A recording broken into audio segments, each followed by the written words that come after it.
be fucking up at too. But do your research. Don't just be doing any blogs. Like, do blogs that fit your style of music because niggas will fuck up and be like, oh, I can get on World Star, say cheese, my nigga, and pay all this bread, and my views and my numbers is gonna go up. Yeah. Nah, nigga, that ain't necessarily it. I done seen posts on say cheese, nigga, that didn't get really no reaction. I done seen posts on World Stars that barely get reaction, but you done paid all that money just to say that your shit up there. They ain't even doing a collab post. But if you go to some of these smaller blogs, my nigga, they'll do a collab post and build your shit up with they Do shit. good business, you feel me? And For we sure. meet a lot of people that is doing good business, but we new in the boxing shit, but you feel me? We ain't just waiting for a motherfucker to hit us up. We running our shit up too, and motherfuckers Okay. just hit us up. We can work with that. Man, my name Big Twin, you feel me? I'm from Columbus, Ohio. I manage Frank Lito. I've been locked in with Lito since he first started doing the could have been shit. We just been building, you feel me, a friendship since then.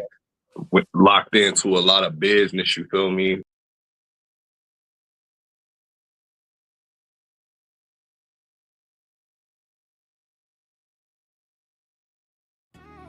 King True, Nick Knox on the block. This is a Nick Knox production. I'm trying to get rich so I can buy the block.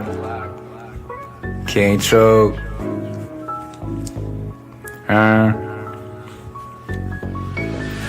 I'm trying to get rich so I can buy the block. While you still hanging on the block, go and get a IRA, go and get a stock, go and get a bond, go and get some guap. I'm trying to get rich so I can buy the block. While you still hanging on the block, go and get some cake, go and get some guap. While you still hanging on the block, that's what they want. While you hanging on the block, that's just what they want. While you hanging on the block, that's just what they want. I'm trying to get rich so I can buy the block. While you still hanging on the block, go and get a IRA, go and get a stock. Okay, boom. Hello, everybody, and welcome back to the Flip Thought Show. It's your host with the most, King Truth, hosting Berg, Benny Bo, the want the word, the want the flow. And we coming at you live, man, at 11:52. And you know what it do, man. They try to kick King Truth up out of here, man, but I'm back, man. YouTube strike me, man. They hit me with a strike for that YouTube. I mean, for the WWE little whoopty, man, I ain't never doing that ever again. Letting the stream play past a certain time, man. I'm saying after this, we done. You know what I'm saying? So, boom. This from my mods right here, man. I know they wanted to see this. I'm a Whack Pack member now, Adam. So now I can do that Adam and Wax show early too. I'm gonna do that right after this. I'm gonna do the Adam and Wax show, that Moose Man fiasco, man. You know, everything that happened yesterday. But yeah, man, we're gonna get right into this. This is from Tuesday. But Adam wanna be a stingy guy and not let nobody see it still, because members only. So I'm gonna make sure y'all see it. Anybody that's not a member, and no jumper members only. But hey, man, make sure y'all go over to Coast Studios, man, and get right with all your marketing needs, as well as your visuals, man. You know, you shoot good visuals, production, video production, as well as marketing, man. So tap in with Coast Studios on Instagram, man. You see the logo right there. Make sure y'all check out Coast Studios, Coastline Studios on YouTube, man. NBA Flameboy Chin Up Chest Out dropping tomorrow. Visual. You know, I'm in a couple cameos. I'm in a couple scenes, man. I'm saying I got my video by the block dropping next week. You know what I'm saying? But boom, we gonna get right into this. Before we do, make sure you hit that like button, hit that hype button, hit that notification bell so I know y'all there, so I can throw it to you when it's in the air. You know what I'm saying? And we back, man, like we never left. And anybody that wants to flip brand, man, anybody wants some merch. I don't got the I ain't got the Shopify up yet. I ain't got the Amazon up yet, bro. I'm doing everything at the trunk, but I will ship. You know what I'm saying? So let me know. I got hats, I got shirts, I got hoodies, man. You know what I'm saying? Shirts and socks and shorts for the next drop. You know what I'm saying? But for sure, man, like I said, man, follow me on Kick, Twitch, Discord, IG, TikTok, and Rumble. And we here, man. Go over there and follow Flip Thoughts Reloaded. That's the second channel. We went live up over there yesterday with the good people, man. And we live up on Flip Thoughts Reloaded and the other channel, man. We live on 2 YouTubes right now. And shout out to my good people over there at Twitch. You know what I'm saying? And Kick. Stay tuned tonight. I'm dropping the Young Bo live from the Temecula Sports Lounge interview. And I'm dropping that Smooth Groove interview, man. So, yeah. We go right into this. We gonna hop right in. We gonna pull up like Huggies, like Munchie says. You know what I'm saying? We gonna stop and go. You know what I'm saying? And let's go. Big live. Hey, it is the Tuesday show coming fresh off the heels of what I'm going to say is probably one of the most legendary live no jumper events of all time. Yesterday, there was a 24-hour stream featuring, I guess, Doughboy and Moose were at the head of this 24-hour stream. Lush ended up showing up and doing 24 uninterrupted hours. Got to give it to Moose, too. Same thing. Doughboy ended up taking multiple short sleeps. And ultimately, hey, it produced an avalanche of great content, I think it's fair to say. And I was tuned in, watching some of it at, 10, 11 in the morning. People were decaying, dilapidated, fraying.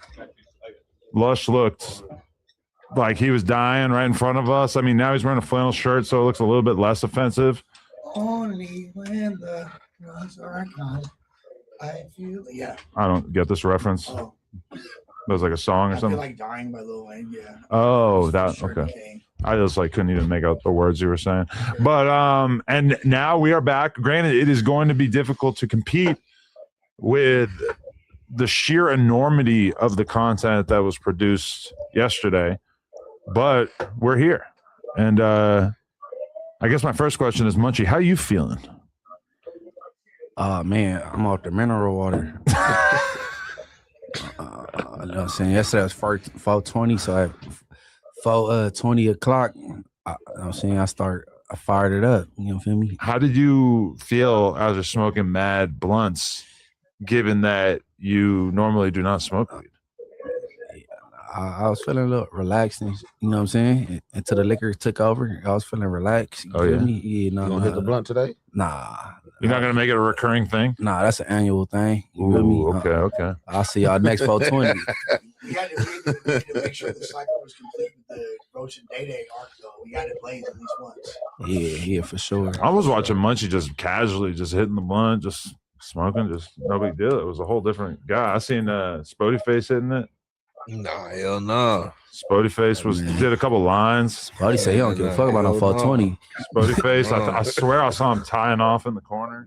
Spo 20. Spo 20. That's crazy, man.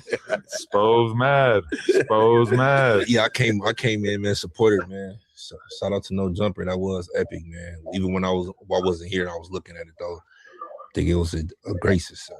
Like that's the question. What is so good about the idea of doing a 24-hour stream? Like, why does it just is interesting to the fans to just show. I mean, like, I'm gonna say this, bro. I feel like they could have did a way better 24-hour stream if they would have actually did some activities and had some games, you know what I'm saying? Some games and some activities and different things of that nature, bro. But all they did was just sit there and talk, bring some girls in, bringing some other girls in. They played some music. They got flagged for the music they played. They did a little freestyle, but they didn't have no games. They didn't have any type of activities, bro. Like, I don't know. I got pretty bored, bro, after like 2, 3, 4 hours after watching it. Not gonna lie. So I really feel like they could have done a better job. Not gonna lie, gang. But, that's just my opinion. That as a group that we're down to just go way harder than the average person. I mean, let's be real, like in the comedy world and the political world, a normal podcast is 1 hour. Honestly, this podcast, we, in my opinion, have kind of like rewritten the rules of what an average podcast is, just because us doing 4 or 5 hours on a consistent basis is pretty out there. In the sort of like, I hate to call this, but the golden age of No Jumper, aka COVID. I mean, a lot of those podcasts where my recollection of them is that we're having a blast. We're having like the most fun ever in like 2022 on the podcast and stuff, but we still do like an hour and a half, maybe 2 hours.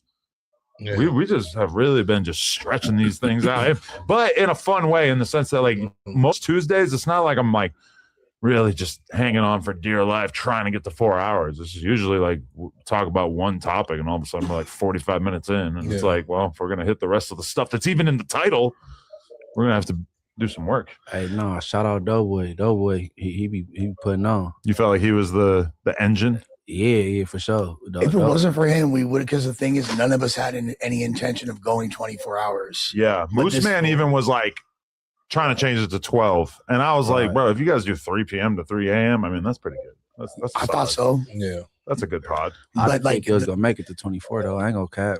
no, I'll be honest though, bro. Like, if the numbers had started to dwindle, that's what kept me going. Once like Having a people couple were thousand engaged, people watching, yeah. If we had dipped below 2,000, I was probably gonna be like, all right, then, you feel me? But hop on my swing and be like, all right, then, you feel me? Like, but nah, like they kept it.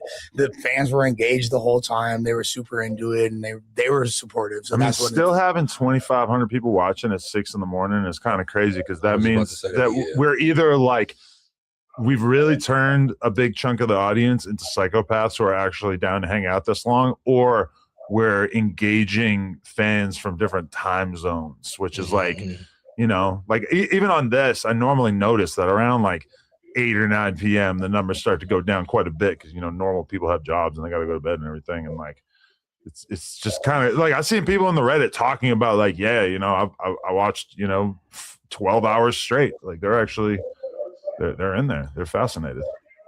I was like my phone's going off the whole time, like people just commenting about different shit, not beyond like what's online. They're texting me about it and shit. Like, oh yeah, people, yeah, like we'll see, like they're into it.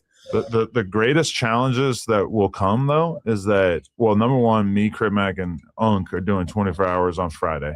I don't know how that's going. That's crazy. Yeah. There will be more mental health than there was in the prior 24-hour stream, for sure, because both of them are liable to have a meltdown. Well, there's a lot of pretty unhinged moments, and there's definitely but compared to like what Unk possesses, yeah, I don't know. I wonder if he's going to be doing seances when y'all go to sleep. Yeah, Go to sleep.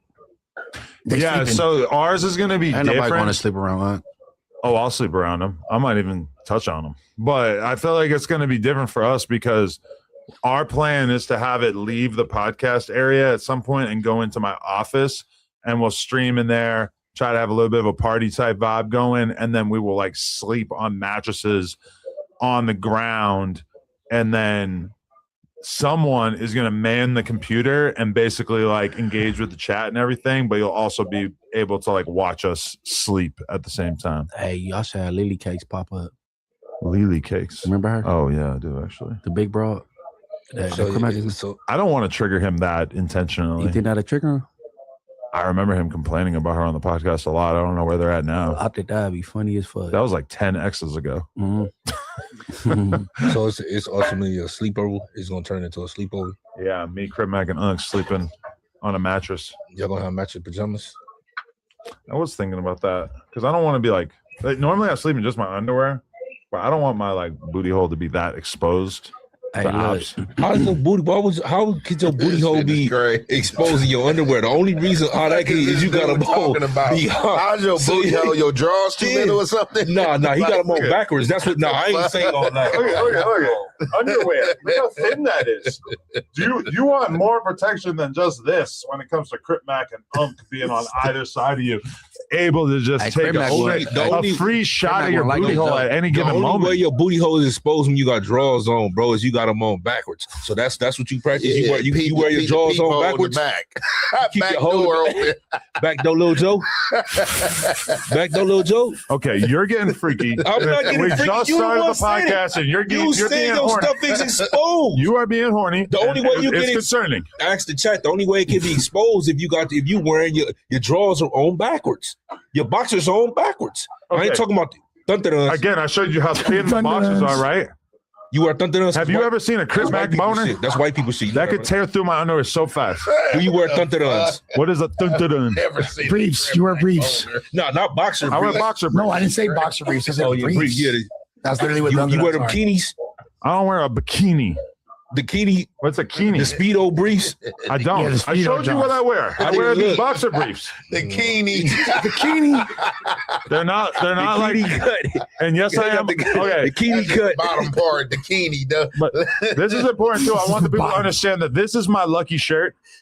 Me and my kid have a whole like thing going about this shirt. It's called Big Blue, and she like imagines that at night Big Blue turns into like its own being and like goes off in the world and does things. Me and her are actually talking about making a movie about Big Blue. And she thinks it is the funniest thing in the world. She's like at school asking her teacher to send me little videos of her talking about Big Blue. So I decided, and this was all to make her laugh because I sent her a video and I said, "It's Big Blue day 2." And she actually, it worked. She laughed really hard. So that's why I'm wearing the same shirt again. And it didn't really get dirty because it's not like I really did anything yesterday besides sitting around. Yeah, what's your excuse, Lush? What's your excuse for not wearing blue? So I'm gonna keep it a band. Red, my favorite color, bro. What the heck? Get out. You about to say what the Go. hell? You lying to me, Spody? I can't politic your crippin'. If that's how you feel, it is. That's extra though. Shit, it is what it is. Maybe you should have been in blood. You would look good being with him. Absolutely not. But red, my You and favorite color Munchie? though. Arm in arm? No, I'm arm in arm. No, I mean, pause. Yeah. As brothers, like, Yeah, bro. Brothers in arms. You think Spody Face would look good if he was from Inglewood? Man, Look good is crazy. I Not don't know look what good that like nigga that, gonna but look like. Fuck you, mean? that's some bullshit. Hey, Adam, did you think that Spody was like for real mad earlier, or did you feel like that was content? What, when he got a speeding ticket? No, when he was like, I got that shit. I really got a ticket though. Oh, speeding tickets is high. That's like the highest ticket. No, you but get. no, I didn't. It wasn't even a speeding ticket. It was me crossing the double line. They out right now on that one too. I had seen they had the whole side of the thing, the emergency thing lined up. Man, I hit the double that's lines. what that was? Yeah, you seen that? I seen that They like out. last night. I was wondering like what the They fuck out all right these now. cars is lined Yeah, up. but you know the fast track. Yeah. I crossed the double line. You know what I'm saying? The double line. So I they do say it all the allegedly. time. That's classic. Yeah, but they got me. They're talking about you crossed the double line. Da, da, da, da. But you hopped in and out. I said I work for no jumper. Call LM22. Was it a motorcycle cop or a regular cop? No, it was regular. It was regular. Highway patrol. They CHP? booked me though. I always feel like They nobody booked me. could ever get caught doing that. So I just do It it ain't- like it's no, a but big deal. some of you gotta watch when you come because they be in the cut. Like when you Yeah. pass them, like, oh God damn it, they right there. Yeah, you know what I'm saying. Then they got them cars that's not even highway patrol no more. Yeah. Like I ain't gonna lie, like a month ago I got pulled over like it was like a regular SUV. Like my boy had did like some dumb shit too. Yeah. And hopped right behind us. And I'm like, and they What threw the this lights is? on. I'm like, what the hell is that? Yeah, they caught me slipping, man. But you know, I'm gonna go all the way to trial with it though. Oh, yeah? Yeah, they don't never show up. Oh, for real? Okay. I ain't gonna lie, it's ugly if I get blurbs right now. Why? Just because my L's, my insurance, Hey, my look. registration. Bro, you getting all this money, bro. You ain't go take care of that, Hey, bro. Les, nigga, I'll take care of keeping that, it bro. tall and being honest. Hey, Les, I don't want you to go to jail for no warrants, bro. Yeah, I don't want to. This is the same person who was talking about y'all was talking about what you call it? Got pulled over, Young Thug. Oh, yeah, what about him? He had no suspended license. Now you talking about the same shit. I didn't say anything bad about him having suspended. I was No, you you- give a fuck with why I look like a hoe to you? No, y'all was. What the fuck are you talking Like- about? like- I you said that. I didn't never say It's that. crazy. On the Friday show, it was a discussion, Okay.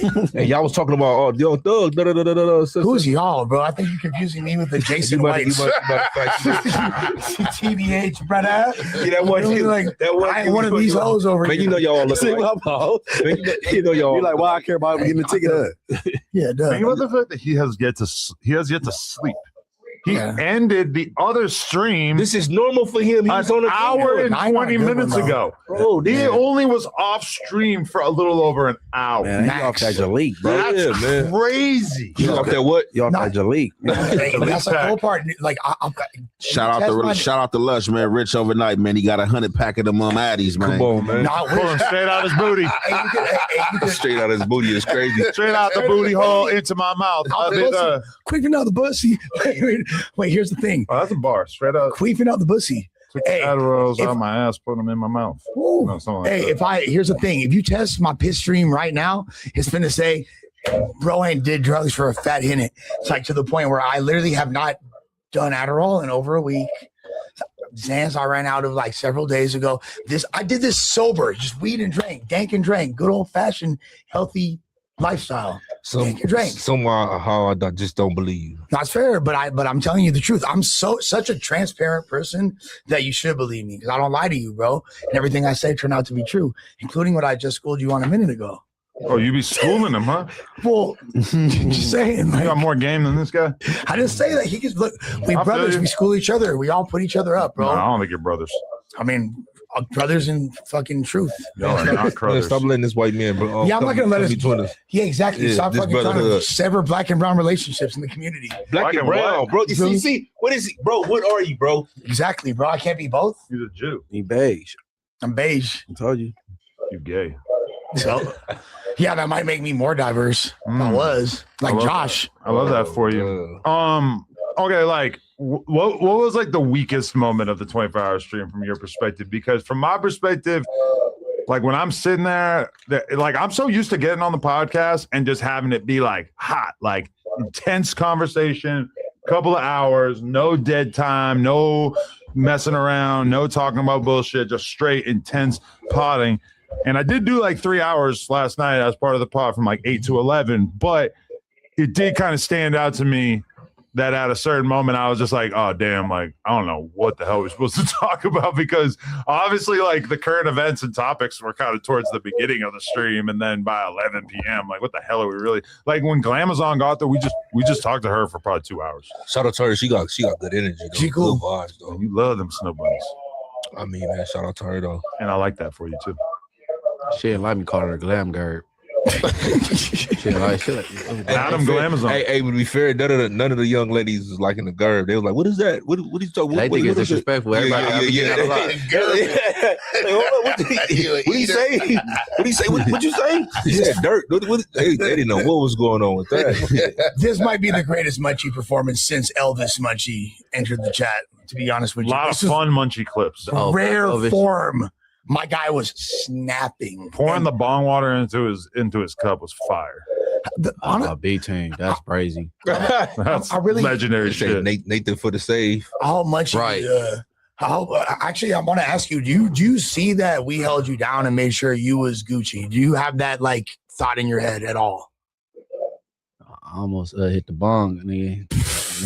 Almost only counts in horseshoes and hand grenades. Nathan came with the interception. The girl about your girl. But Nathan like prevented one of the most insane clips in the history of the internet. Shout out Nathan, man. If that had actually, and he did the right thing, because that's what you do for a homie. That's what you're supposed to do for anybody. But absolutely. That clip, if we had a clip of Munchie pouring up. Hold on, was that recorded or that was intermission? No, it was recorded. Yeah. You see him yank it out of your hand. Yeah, bro. That would have been one of the greatest clips in the history. I can't point out the dope moment though. It was cool through though. You know what I mean? It was cool. Glam came through. Then the young ladies came through. It was like 4 or 5 of them.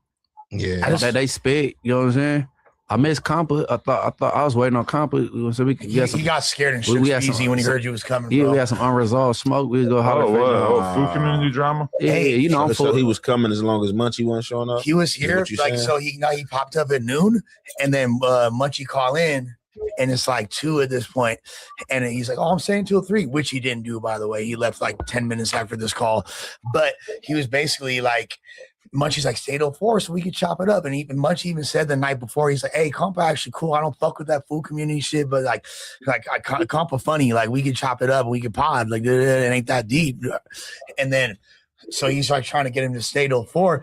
And he's like, I don't know, dude. And then he winds up dipping. What's he think Munchie's gonna do to him? Like as if it's like some serious ass beef. No, I thought it was pretty fucking gay. They was like popping it via pod. You know that how you pop it. You know how they do or whatever. Okay. I just go get unresolved little internet shit and just holler. That'd be good content. Come running from the content. I basically decided at a certain point after Munchie left, I was like, all right, I know what I got to do. Torture all these motherfuckers for the next several hours, or else this is going to be unwatchable. So that's what I tried to do. Oh, yeah? Yeah. That's fire. That was literally my thing. I tortured everyone at that table. Are you going to go home after this and just sleep like as if you didn't just miss an entire night of sleep? Yeah, type shit. And then I got the news tomorrow, gang. So, I mean, that is just like a dedication. Like, I don't have that energy. I can't just skip sleep. He's looking look. like a possum too. Yeah, I know. I look like right shit. now. Yeah, Really, I ain't he gonna looks lie. normal though. Like compared to definitely do. Nah, that, you definitely look do. at him. It makes the you wonder how eyes much he does this. Like you could tell he wired. You Like he look been up. All right, For cool. sure, homie. As long as I'm playing it off. I mean, keep you the know that's glasses normal on. for you. You stay 3-4 days at a time. No, I really. Hey, hey, that's what y'all think. But that's what y'all think, and I kind of set that standard on purpose. It's like, all right, this fool, that, yeah, I'm a smoker, bro. Yeah, dude. But not really, fool. I just like party a little bit. Party all the time. Party all the time. Party all the time. Hey, and look, me and Doughboy, we had pitched the idea, man. It's called post plug talk. You feel me? Yeah. So like, you feel me? He do plug talk, and if they want to, and after, you know what I'm saying, she freshen up, catch her breath or whatever, then we holler at her. What You know about I'm saying? no freshening up? Yeah, What you if never she's mentioned the freshen up part. She's still glazed. She still got 22 straight cum dripping off her I cheek. don't know, man. That's all. Nah, I don't want her smelling like ass and pussy. You were feeling the girl that I brought in here yesterday, and she hell was yeah. freshly done taking my load Yeah. to her face. Yeah, well, that's Which one you was talking I to? gripped on her. Raisa. I gripped on her. Bellini. You don't know how to pronounce her name either. You fucked her. You don't know how to pronounce her name because that ain't what she said. She I said, mean, the weird part about it is that she's Italian, so the way she says her own name doesn't really sound like the way that it sounds when I say it, because I say like Raisa. she rolled her tongue like, yeah, her name, but yeah, I gripped the ass though. For real, like, yeah. Yo, that's a huge ass, yeah. Yeah, you know, she's like, you want to feel? Say, yeah. Oh, I didn't even realize you were feeling on that gerb.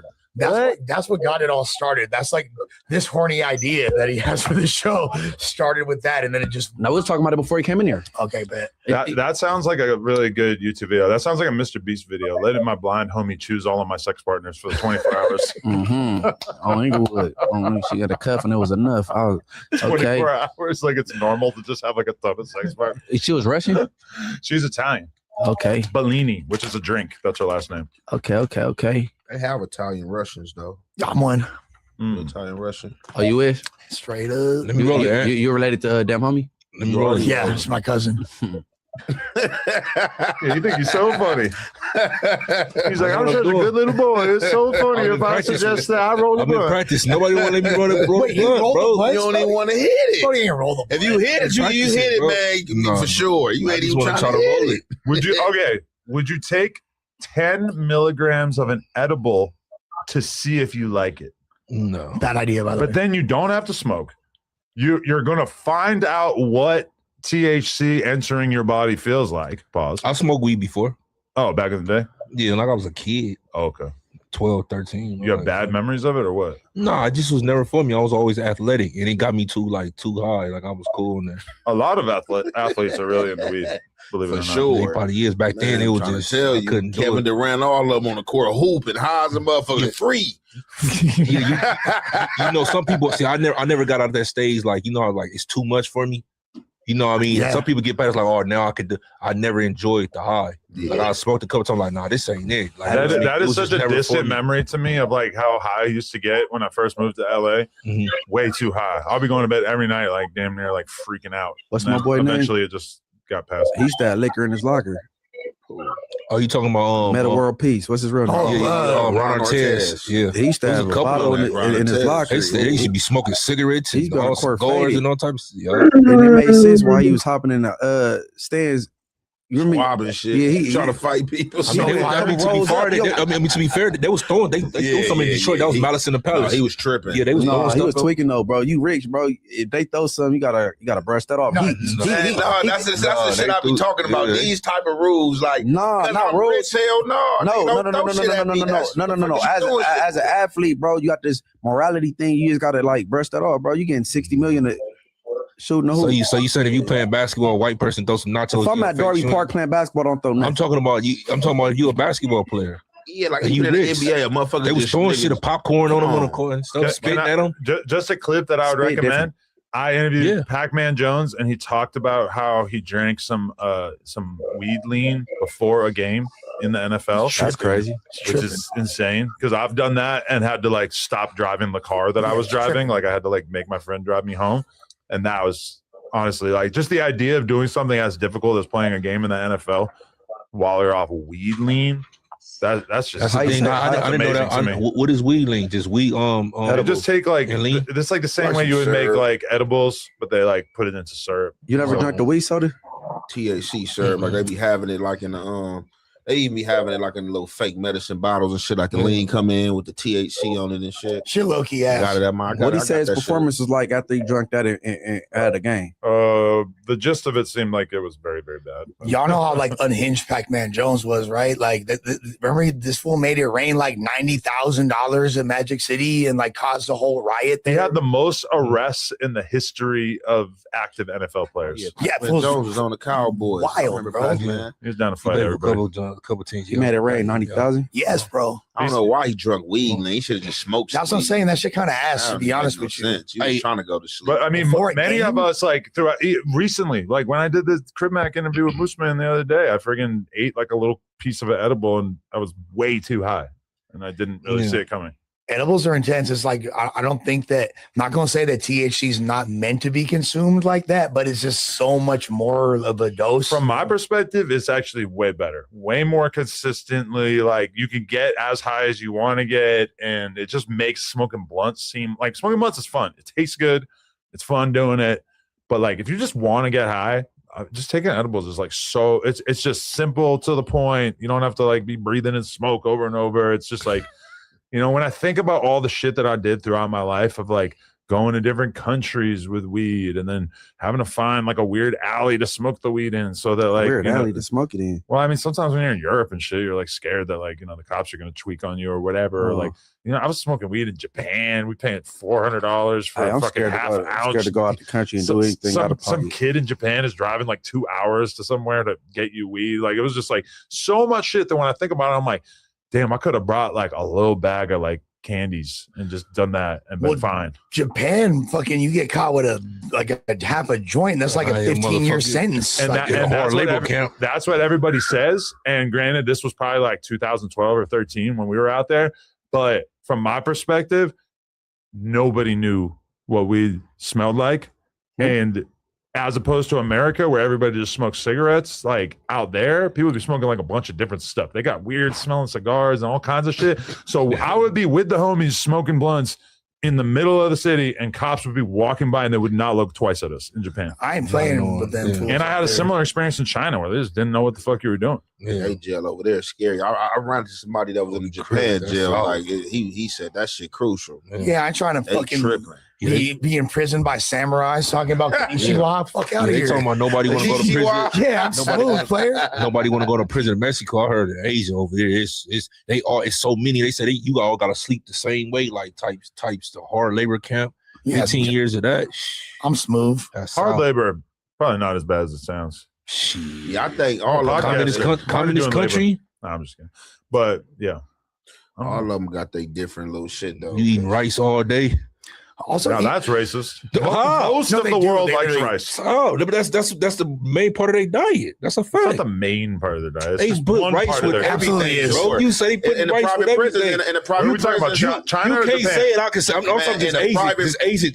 You ain't even noodles gotta- and shit, you noodles ain't- and rice with everything. You ain't even got to go that far. Shit, like if you ain't got no money, like and you in a private prison, you ain't got no money to buy commissary. Every That's day what they you feed you eat. beans and rice. Beans and rice. every fucking day. Yeah. The tortilla. They feel like that in Mexico too. That's a fact. What is we talking about? Even in California, beans and rice. They putting beans with everything. What about what Sheriff Joe was doing in the jail over there at Tent City, and they was giving him Oh, you Ohio bitch ass. He talking about Ohio bitch ass. Yes, Nutriloaf. I ain't gonna lie. When I was working in the kitchen, Nutriloaf, they get that to the motherfuckers that's like underweight in jail. That's supposed to make you gain weight. A lot of motherfuckers like Nutriloaf. But in Arizona, it's That called shit's supposed slop. to be like Nutriloaf. a lot of protein, bro. What about Nutri-Grain bars? Nutriloaf. I think those probably taste amazing. What's that shit comparison. called? That's like a white No, snack, man. So in Arizona, they Nutri-Grain bars. They actually give you slop, but then in LA County, they put your ass on a mono diet. It's called mono the juke balls.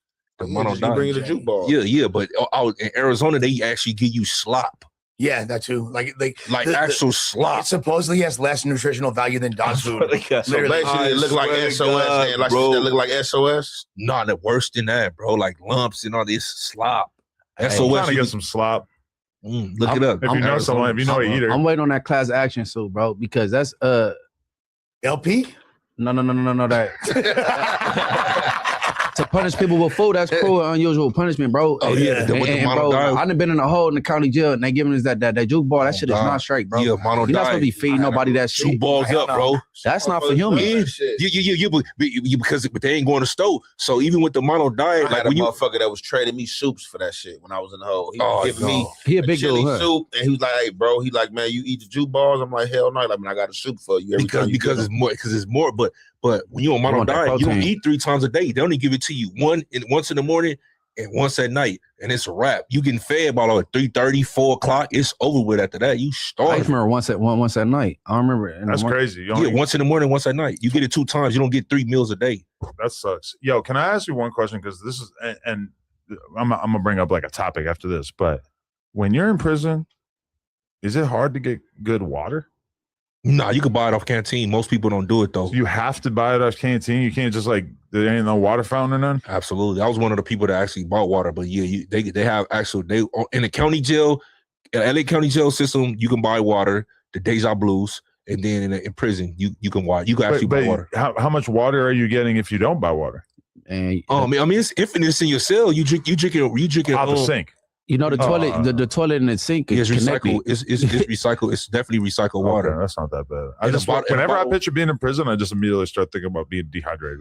Recycled water is bad though. Nah, but they also know what prison you at? Yeah, though. they also have water fountains outside of the cell. Oh, so yeah, you yeah. could buy a bottle and just fill your stuff up out the cell if you don't want to drink. Okay, because I'm really not trying to be dehydrated. Like Pelican Bay. plan on going to jail? Pelican Bay had the best water. Or that. Yeah. Hell It's like yeah, Northern Cali, huh? You could drink they sink water. That shit like surrounded like by the bays in the water. So Yeah, like yeah. That's why They Lefty sink- still looks so good. they sink water tastes like fucking bottled water and it's crazy. cold. Like I should just put my shit right in the sink. Like it ain't clear, fog. That shit come out clear. You like, damn, this water, this shit I bomb. don't think he was It just makes used sense. to So it. that's near Mount Shasta. That's I like don't think he was just used to it. Nah, anybody tell you Pelican Bay sink water like that? That's I shit was fire. in a shoe a long I used time to ago. drink sink water obsessively my whole life. Shit, I grew up on And sink I water hate too. sink Tap water. So I for me grew to up on drink tap Pelican water. Bay, I was like, oh, this shit crazy. This shit was different. Hey, Sometimes though, I'll like be in a hotel now and like I'll just like run out of water and it'll be like inconvenient to like go walk around the corner and go to 7-Eleven or something and I'll just drink sink water and then I'll just be like, why am I avoiding this? Why am I spending so much money on bottled water? This tastes totally fine out the sink. Have you ever got a glass of water? Have you ever got a, you know what I'm talking about? And you have to let the water sit. You got to put it down. It's fog. Hell yeah. You gotta let it Tap sit water, to get man. clear. Why you let it It's, sit? it's you see the chlorine or whatever Wanna let it the clear chemicals that you see like what the and then once you sit for like a couple minutes, yeah, you know what I'm saying?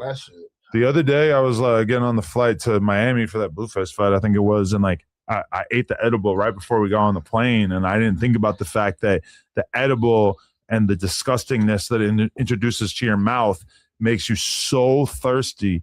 And so obviously I'm sitting on the window, and it's a late flight, so everybody's asleep. I got to march over multiple people. I'm so high.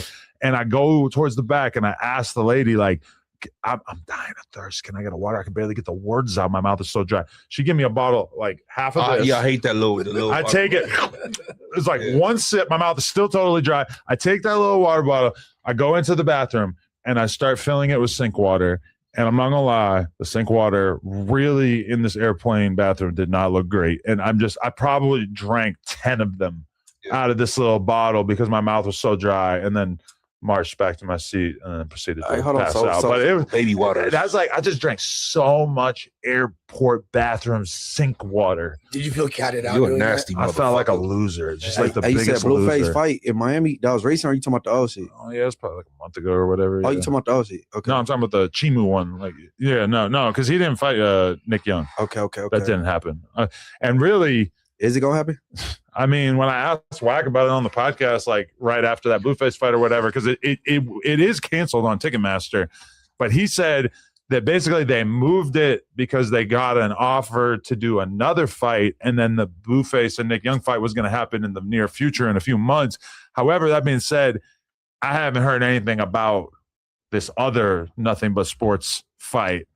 Never mind the Blueface fight. So I'm kind of in the dark about if the Blueface and Nick Young fight is even ever going to actually happen. Do you think this fight that Blueface just had, did it devalue him? For sure it's a bad thing for his future fight career, but I don't think it's like so bad. He has a lot of really good excuses, like the fact that the guy was so much bigger and everything. But that being said, yeah, any L is an L for sure. It's like going to hurt your ability to like be viewed as somebody who's worth getting paid a lot of money, you know? How much is like him being a fighter a part of his strategy though? Like, does he really give a fuck? I mean, my impression from when I talked about fighting with Blueface back when we went to that Burna Boy concert, when we met him or whatever, Blueface basically told me, he's like, bro, when I do a fight, I don't give a fuck. Like, I train, but like, it is what it is. I got paid to show up and fight. And it's like, if I, you know, it is what it is. He's just like, it's like he had never even thought about the fact that it would kind of suck to lose. And now I feel like he might be more careful. Like, we haven't really heard him call out anybody or like talk about any upcoming fights. And then whatever the reason may be, and we all know that Wack would definitely lie to make it look good for Blueface. Now he doesn't have any fights lined up. So I do kind of think maybe the Chibu fight was like an eye opener for him of like, shit, maybe this will actually be bad. Like, maybe I should not take the risk of taking more fights, you know? What's the Chibu do? Like, what's his background? Like, is he a fighter? Like, he a blogger? Like, what's going on? Yeah, he's a fighter from Florida, and he's just like friends with Aiden Ross and stuff. I think he's been friends with him for a while, so that's like basically how he kind of came into the picture there. And like Aiden's been pushing him real hard and like really wants him to become like a star on Brand Risk. So he already got fights and shit under his belt. Yeah, he had a bunch of fights before Blueface. So I don't think it's gonna look bad for Blueface. Then you see how people was making it feel. I thought it, like this was just like some guy that was like, you know, a Off the content street. creator just came out of nowhere. Yeah. If it was something like that, I mean, shit. He's a fighter. no, I agree. It's not devastating by any means. And I mean, I was with Blueface in the club till 4 a.m. the next day, and it's whatever. Like, nobody in the club was thinking about the fact that this guy had literally lost a fight the day before.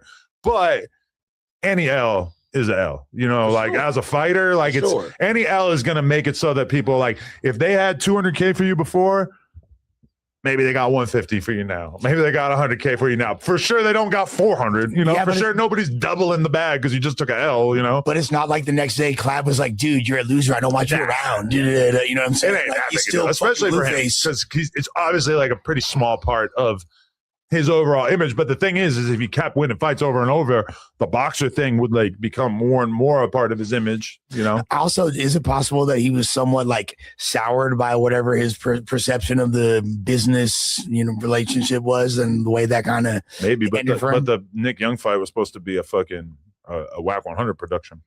Oh, okay. That So was that's also not- that was not affiliated with Brand Risk. Nah, nothing to do with Aiden Ross Okay. at all, you know?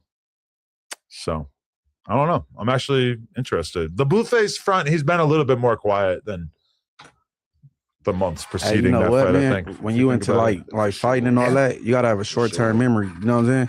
Because if you lose a fight, you can't. Your spirits get broke. That's you gotta have a short term memory. You know what I'm saying? You gotta put that behind you. I agree. He definitely been quiet though. I could say they been like post that fight, like he was going crazy, showing up everywhere. You know what I'm saying? This happened, Blueface doing this, slapping you with a tortilla. Like after that, yeah, it's been kind of quiet. Yeah. I mean, I feel like some of the stuff that he does, like going on stream with all these girls and stuff, is like, unless something really crazy happens, people are kind of already used to that. Bro, I showed you guys this in the group chat, and I swear I'm going to get into a topic in a second, but so I'm at a kid's birthday party in friggin' Tarzana on Saturday, and I'm leaving the party. It's about 7 p.m.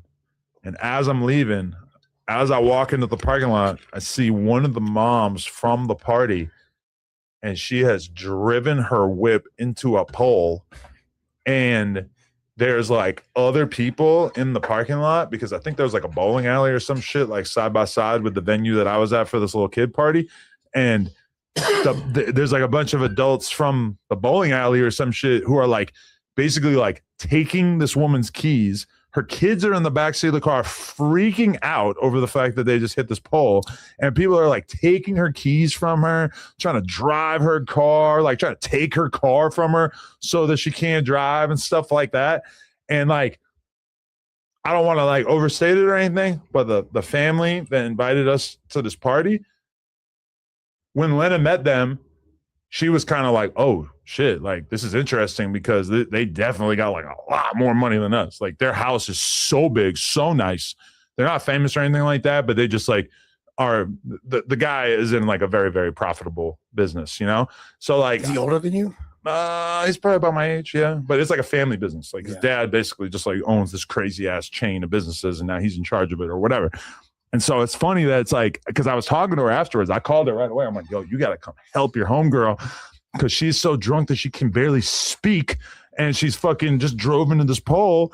And when the mom called me back later and was talking to me about it, and she's basically telling me that like, yeah, like my kid goes to school and she just made friends, like her best friend. Like this is the mom to like her best friend. And like, bro, like that's so crazy that you could raise your kids, like you could protect your family environment so much, but your kid's going to go to school and make a friend, and it's just going to turn out that the mom is a J-cat, and that you just got to deal with the consequences. Well, what was she doing like when they were trying to take the keys? Like what was her demeanor and all Tripping. that? She was damn near about to fight these fucking random moms.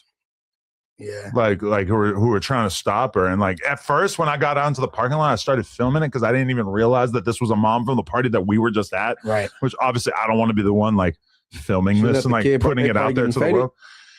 Yeah. And the reason why I just thought of it is because we were just talking about Hazel. Hazel was at the party too. Hazel E. Legend. And we were having a good old time. And I did see, Hazel had like a drink maybe, but this month, because it was like an open bar at the party. I didn't have anything to drink, but like, Oh, open bar. I'm hitting the pole damn near. like the foreign whip crasher. Yeah, domestic. Yo, I don't know. I was just taken aback by it because that's just like so not the timing that I would ever in a million years be on at 5 p.m. in the afternoon. Just bapping load. At a Taylor Swift themed 7-year-old's birthday party. Yeah.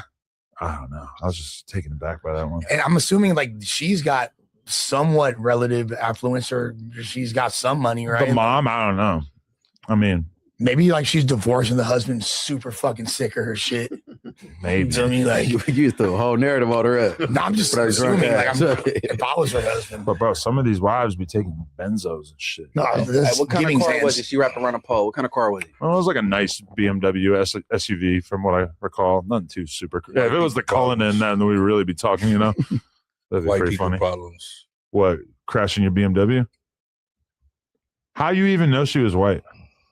White people problems. So black people don't get drunk and crash their car? I ain't say that. Most definitely. I ain't said that at all. I believe I've seen black people get drunk and crash their car. I never said, there you go, putting words in my words. Well, you said white people problems. You're implying that only white people would have a problem because like if this. the person would have been black, they would have been going to jail, not somebody trying to help them out. No, if the cops saw them, they would have been going to jail. But we're in a parking lot. Somebody would have called the police. You think only black people get the police called on them? Yep. Yeah. By and large, at a higher rate. Yeah. But has anyone ever told you that you have a victim complex? I don't never think I'm a victim because I'm not a victim myself. I just state the obvious. No, you just assume like every situation that takes place, you like choose to view it as like an oppressor victim. No, not even. That is low key your default. But you don't even know that the person in the story is white. Was the person white, Adam? I can't even recall. I don't want to give you the satisfaction of answering that question. But it could have very easily been a person of any race. You see how easy that was? The person was white. You should have just lied. Been like, Hey, you know what's funny though? Lush or Adam, y'all drunk, y'all crash like Crenshaw, Manchester. Y'all gonna look weird, not a place. Yeah, like a white boy in the hood. I ain't driving. So drunk yeah, I'm around gonna there. look weird. For sure, I ain't driving drunk over there.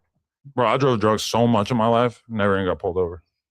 No, white privilege. I've been pulled over off of Zan. Off of Zan. Talk my way out of that shit. I think that's more Must dangerous be to drive nice. off of Zan than alcohol. Oh yeah, much worse.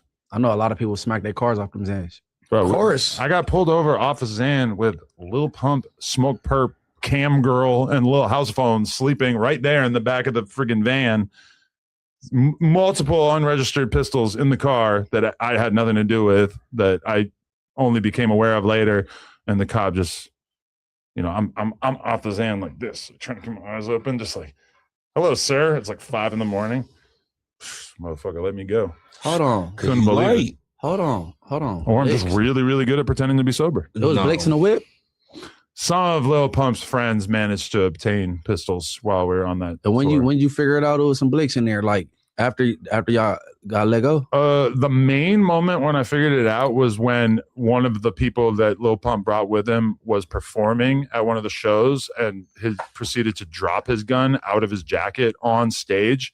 And then it happened again the next night. It's like he's just jumping around performing this shit, and his gun just falls out and just on the ground in front of hundreds of kids. Nobody gets a video. And then the same exact thing happens again the next day. I couldn't believe it. What if y'all would have went to jail? They told y'all to step out, and you found out about the guns, and they said you going to jail, but you would have snitched. I wouldn't even have been able to snitch because I didn't even know about the guns until later. Yeah, that's what I'm saying. They would have told y'all to step out the car. I might have said it was not mine. I mean, I wouldn't even thought about it. I would say it's not mine because it wasn't mine. It ain't mine.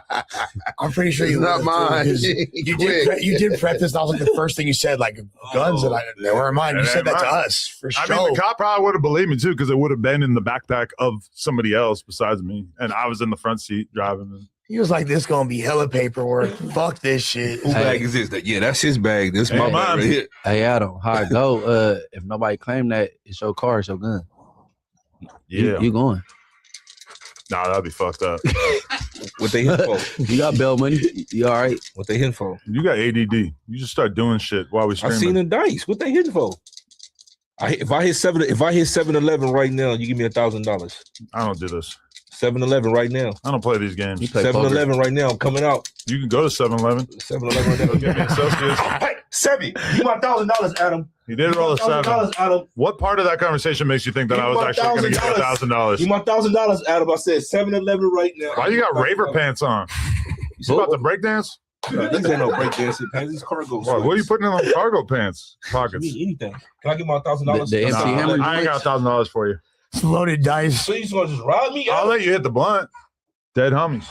Dead homies, you can hit the blunt. Hey, did we? Can I get my 1,000? Hey, Adam, did we figure out why May 31st is the last day for blackjack in California? I did look it up. They passed a law basically banning it, but besides that, Indian casinos, but I don't actually know why they did so. I'm assuming to give more legislation in place for public games or private games in not on the rate. Apparently, the fact that blackjack was legal in California was a technicality, right? And there was like some loophole that the casinos were using, and they fixed the loophole. Well, I don't know why it was so important for them to blackjack not to be allowed here, but I guess like most states have like anti-gambling laws. So Chauncey Billups can't have games at his house or some shit. It's really so that you can go spend all your money on a rain bet. Yeah, type shit. I ain't gonna lie to you, man. That Morongo and that Samuel gonna be booming now. Buffalo. They gonna be booming now. You can't go to Hollywood and you can't go to none of these other ones. Hustler, you know what I mean? Shout out to the Hustler. Yeah, you can't go to none of them to go. That's all. I know Hustler got real No Jumper fans because I walk in that bitch and the security guard looks right at me and goes, 22 stir. Don't nobody be saying 22. I swear on my mama, this dude said that. And I knew that was a real fan because that's something.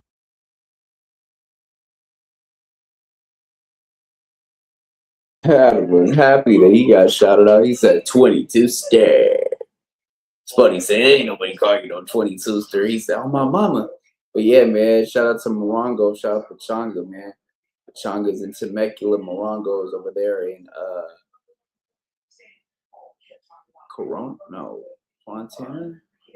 Where is Morongo? Cabazon. Yeah, Morongo's in Cabazon, man.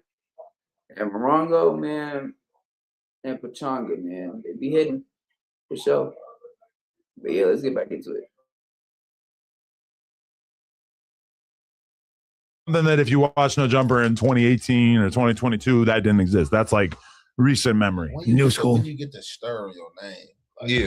We used to do that shit out. Because Whack is the rooster, and I said I'm the 22ster. And then boom. New nickname unlocked. Wow. And then that's how I came about. You were 2-op too for a second. 2-op. 2-op. Loose leaf. Got a new op. Perky's give me blue snot. Bro, focus on the combo and not just playing random side quests. Why are you introducing a mini game? This ain't a mini game. Yeah, it's a mini game. You're trying to introduce. It's a podcast, not a mini game. It's a way of life right here. But you're not a real gambler. It's a side hustle.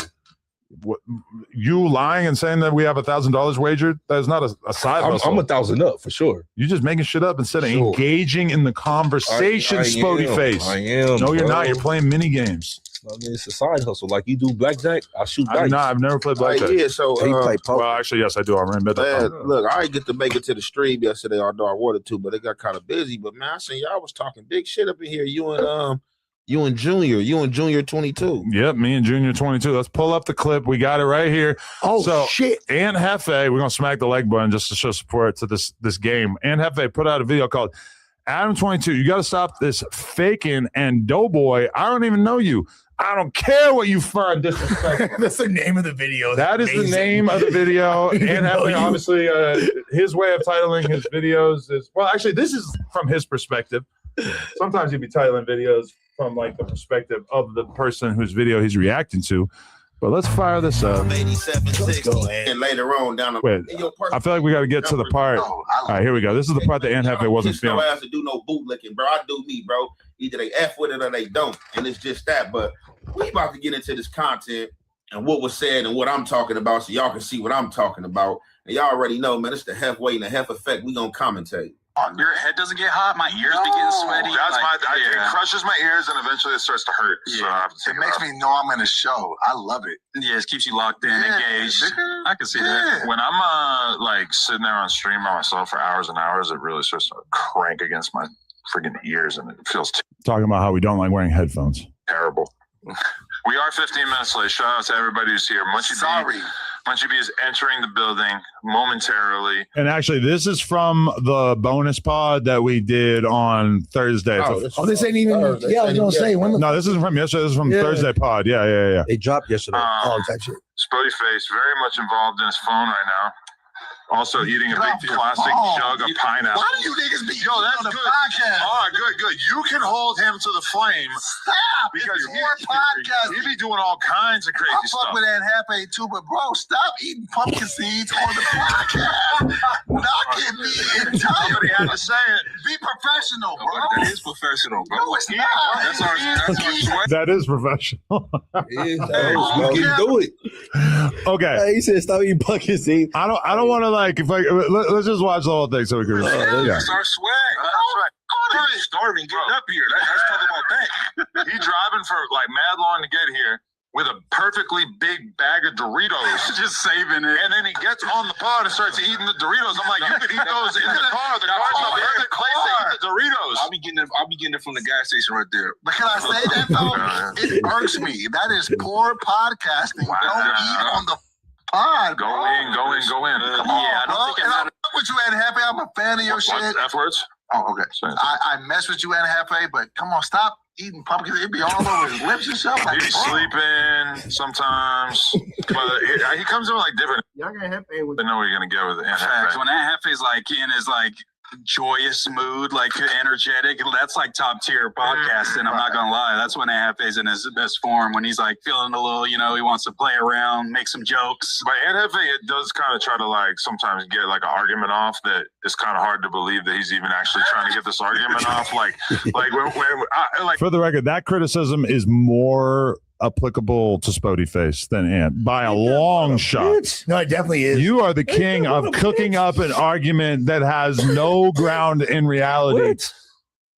That being said, okay, I feel like actually most of the criticism that we're like throwing out here right now applies largely to Spody Face, but then Ant caught a few strays in it as well. So okay, He said Ant, not Spody Face. I just want to clarify first that I feel like, listen, we all love Aunt Hefe. We all appreciate what Aunt Hefe brings to the podcast, but nobody is above criticism. And there are things that, while understandable, do deserve a little bit of ribbing. Like, for instance, podding with a mouthful of sunflower seeds, falling asleep on the podcast. Obviously, I think you've been doing a lot better in that regard. But, these are things. And hey, Doughboy, kind of a cop. Kind of coming on the pod and just laying the law down, letting everybody know how he thinks things should be. Keep in mind, Swear to God. this is the same Doughboy that was damn near calling Spody Face out his name and letting Spody Face know that he thinks you ain't blah, blah, blah. And you start hitting him with the J word, boo, and all this other crazy stuff. That's the same version of Doughboy that was doing battle right here. First of all, he never called me on my name. He never was. No, we not gonna do that. But He said, how long did you do? He said, 12 years. I hate that for you. Yeah. I hate it. Yeah. I hate it. I said, blood. This nigga. Doughboy's definitely coming in as a pod porter. You know what I'm saying? A pad what? A pod porter. What's a pod porter? Trustee. One of them trustees. You know what I'm saying? I was in prison. Tell me what that means. No, it's the pod porter, like the people that they got running around. You know what I'm saying? Trying to make sure everything in order. But I basically a teacher's pet type shit. Yeah, I ain't really worried about that. What if that's not it? And what if he actually just has opinions about what is good or bad podcasting, similar to myself? And that, because it doesn't seem like he's like saying that because he thinks that I'm going to agree with it. It seemed to me like he was just. I definitely do. He doesn't even know. I don't think Doughboy watches the podcast enough to know that stuff and also I feel like I have really consistently not talked shit about stuff like the sunflower seeds because I understand it's a really long podcast. Sometimes I'll have a Cliff Bar on deck just so that I can power up part way through. We do give you a little bit of a hard time about the Doritos in particular because you're just chewing into the mic and you come in with the Cool Ranch bag. Cool Ranch. Bonus sized Cool Ranch bag. The ops getting Cool Ranch. You be crinkling the bag into the mic. Man, listen. Crinkle. So to be fair, if you think Doughboy don't watch the podcast, tripping. I'm not saying you don't watch it at all. I mean, if you think he don't, you know what I'm saying? He got a whole nother basketball title on him last night. So I think Doughboy, he's observant. He's very observant. You know what I'm saying? He's trying to, you know, he's shooting his shot to, you know, be on the next in line, I guess. You know? But why are you just invalidating his opinion and making it like it has to just be that he's glazing the 22 stick?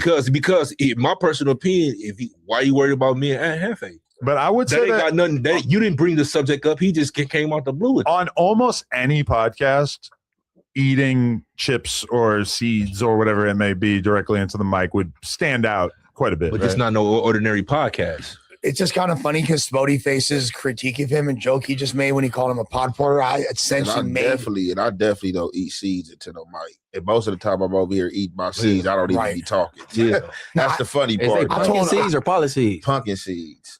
But there's definitely been times where I've been sitting here watching you talking to the mic and seeing the seeds sort of creeping from your lip down over your teeth. Okay. And I'm just like thinking about it from my perspective that like the fans are going to think that you have like jagged bonus additional teeth that are kind of like sticking over your teeth. And listen, again, it's not something that I like bring up every time I notice it, but it does kind of stand out at least a little bit. No, but it's just funny that Spody Face called him a pod porter. Yeah, because earlier I called him a hall monitor. I said the same fucking thing. Like, bro, worry about yourself.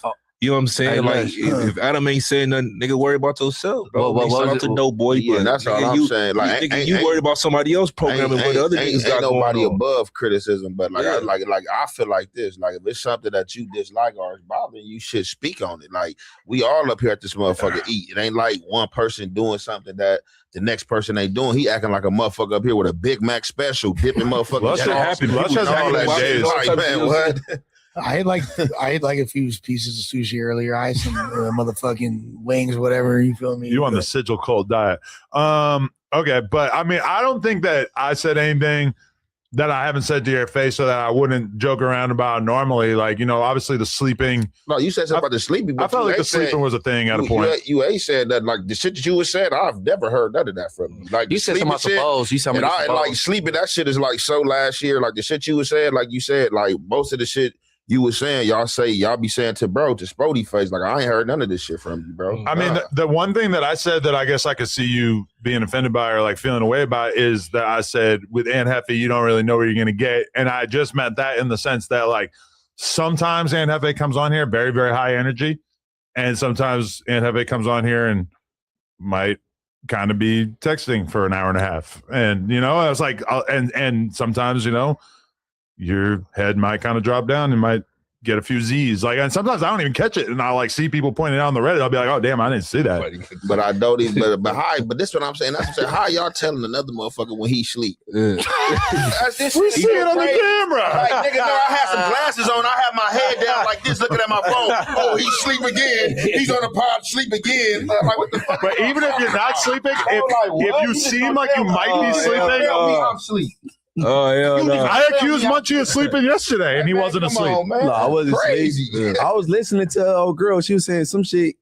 I was hearing her out. But you were just tapped in on Glamazon in general. Yeah, I was trying to listen, hear her out. You were feeling her vibes. She thought she was glazing you. My whole thing to Dope Boy is, man, shout out to Dope Boy. I think he dope, man. You know what I'm saying? I think you guys conspired on some content. Yeah, we definitely discussed that was organic and that was natural. You know what I'm saying? But do you see how distressed Doughboy was about it? For yeah, sure. that was yeah. And then he keep on bringing it. Yo, yeah, I fuck with you. How many times you gonna say it? Nigga, if you fuck with a nigga, you ain't got to keep on saying it. Then saying what time and leave it. I fuck with you though, but you this, but you that. How many times you gonna say it? My nigga heard you the first time. The fuck? You trying to get a point across that bad? My whole thing though is that there's been people on the podcast over the years where it felt like we didn't really get into the meat and potatoes of the conversations that maybe made sense to have with them, because this podcast is a mixture of turned down non-affiliates like myself, as well as real members. Shout out to all the members like Ann Hefe and Munchie B, etc., who can be kind of intimidating to certain people. And there's people that I can think of in the past where, think about that, like in the past, I've expressed remorse because of the fact that when Big Ski was on the podcast on a consistent basis, that we didn't really have some of the conversations that would have really made sense to have with Big Ski, because we were all afraid that he was going to murder us. And I have kind of vowed. You felt that way, Les? Nah. I think you are lying because you were afraid to die. Don't speak for Les like that. That's a ridiculous. Listen, you weren't there during the Big Ski era. You were in prison. But this was a dude who seemed like, if you said the wrong thing to him, that he might take your life. Bro, he was so nice. He was like the friendly until he got mad, and then it was weird. Yeah, but I never seen that side of him. Like my whole thing being over there because I wasn't there that much when Big Ski was. Okay. Like when I. Oh yeah, your era didn't overlap with him too much. Nah, but he was like when I first was working for No Jumper, he was security, and so he was the one that he was super chill, and he would chop it up with me when I went over there. So I was like, oh, okay, Big Ski, hella cool. So no, I didn't think bro was gonna possibly kill me. I thought he was protecting me. Okay, I never thought he was gonna kill me, but I did think that if I asked him like straight up stuff on camera, that it would get awkward. Or even like, not to make it about AD, because obviously AD was not giving off like some vibe like he was gonna hurt anybody or anything, but there were things that you would like kind of call AD off out about on the podcast level, and he would kind of just like be on some gangster shit and like just start talking in circles, and you'd be like, oh, okay, this is awkward. Like maybe I'm just not going to bring this up anymore, because he's just like getting mad at me for like saying anything critical like off camera with the pod. Like me and Josh had like a meeting with AD one time about the podcast kind of sucking, and he basically just like ranted to us for like 20 minutes about how the podcast was actually really good, and like it was weird. Well, yeah, I think also beyond AD specifically, but just if when people haven't really been around that shit, I guess it could have a different accent to him. Like, oh, this guy's big and he's from a gang. Maybe he's going like trip if you get mad. So I can understand if you haven't been around that, you know. But go ahead, that's it. No, for the record, man, look, I'm not trying to scare nobody. I don't want nobody to be scared of me. I'm not trying to be no menacing presence and none of that. Like, I just think, any man don't want to be disrespected. Like, I'm not trying to have nobody not be who they are. Shit, be who you are. Like, hey, any real man just command respect. Like, that's it. Yeah, but mind your business, though. We don't come in trying to be point out stuff and doing mind your business. Okay, but like, if I'm doing something disrespectful, like even in the and I'm a mindful motherfucker. Like, even if I'm doing something respectful, even if you felt me falling asleep on this motherfucker disrespectful, that's something you can pull me up on. I'm not gonna be mad about like, oh, what you mean I'm asleep? Like, hey, Hefe, like, we pod, you kind of, oh yeah, for sure, boom, I got you. That ain't nothing I'm gonna be mad about. You feel me? Because it makes sense. You feel me? Like, hey, we pod and you up here like this, but is it hit different with somebody that you just? I'm not even talking about Adam. I'm like, oh yeah, that's what I'm saying. Yeah, I ain't talking about. I don't know, bro. I'm not mad at him either. I ain't had no problem with him either. But I don't even know, bro. We ain't even met. So like, really, what he's saying, I really don't even give a fuck, bro. Because we ain't even met, bro. Yeah, I ain't even met, bro. So I don't give a fuck. That's what he said. He coming in like, man, I don't like the fact that you eat policies. You know what I'm saying? Pumpkin seeds on the set, young man. You know what I'm saying? I mean, you policy. That's just talk, bro. That's what it's content. Hey, you know what I believe though? You're a comedian, right? Yes. So I think he real. A lot of that shit just he be contenting. Yeah, but he can't get mad when somebody fired back. Well, you know what I'm saying? So he has been on the receiving end of a lot of firing, working for sure. Like, what is you doing? Yeah, I mean, I could have been fired because, like I said, I've been here all the time. Should have don't even know it, but I just keep my comments to myself because I don't even know dudes. You feel me? Yeah, they putting the gay shit on them. I just keep my comments. That's just the type of dude I am. I think they was the thing is my biggest critique right now of Doughboys. I think is super disingenuous to act like you're being victimized when you were actually trying to hit a lick on Spody Face. You was trying to everything I love, everything I love, bro. He was violating your ass. No, he wasn't. But I got sick. I tried to. So like, what you? And I told him this on the pod earlier. I was like, "This is my biggest thing with you right now." Everything I love, because he saw that in his perception. And like he's like, oh, Spody Face, the check on his helmet. I might be able to get one up on bro right now. You think that was strategic? Yes, no, it was very calculated. He said Spody Face is already on the receiving end of so much action in the chat. We got a pod, Spody. I'm Doughboy. I'm going to speak on behalf of the aggrieved chat members who are looking at Spody Face like he's kind of a dick. Yep. All right, so are you referring to Thursday? New narrative just dropped. I'm referring to when the Thursday. Yeah, that was Thursday. Yeah, he was trying to get on bro helmet and got smoked in the debate. Hey, but look, you know what was crazy? No, I got to call Doughboy out on something because I didn't even see that. I didn't even know if somebody sent it to me.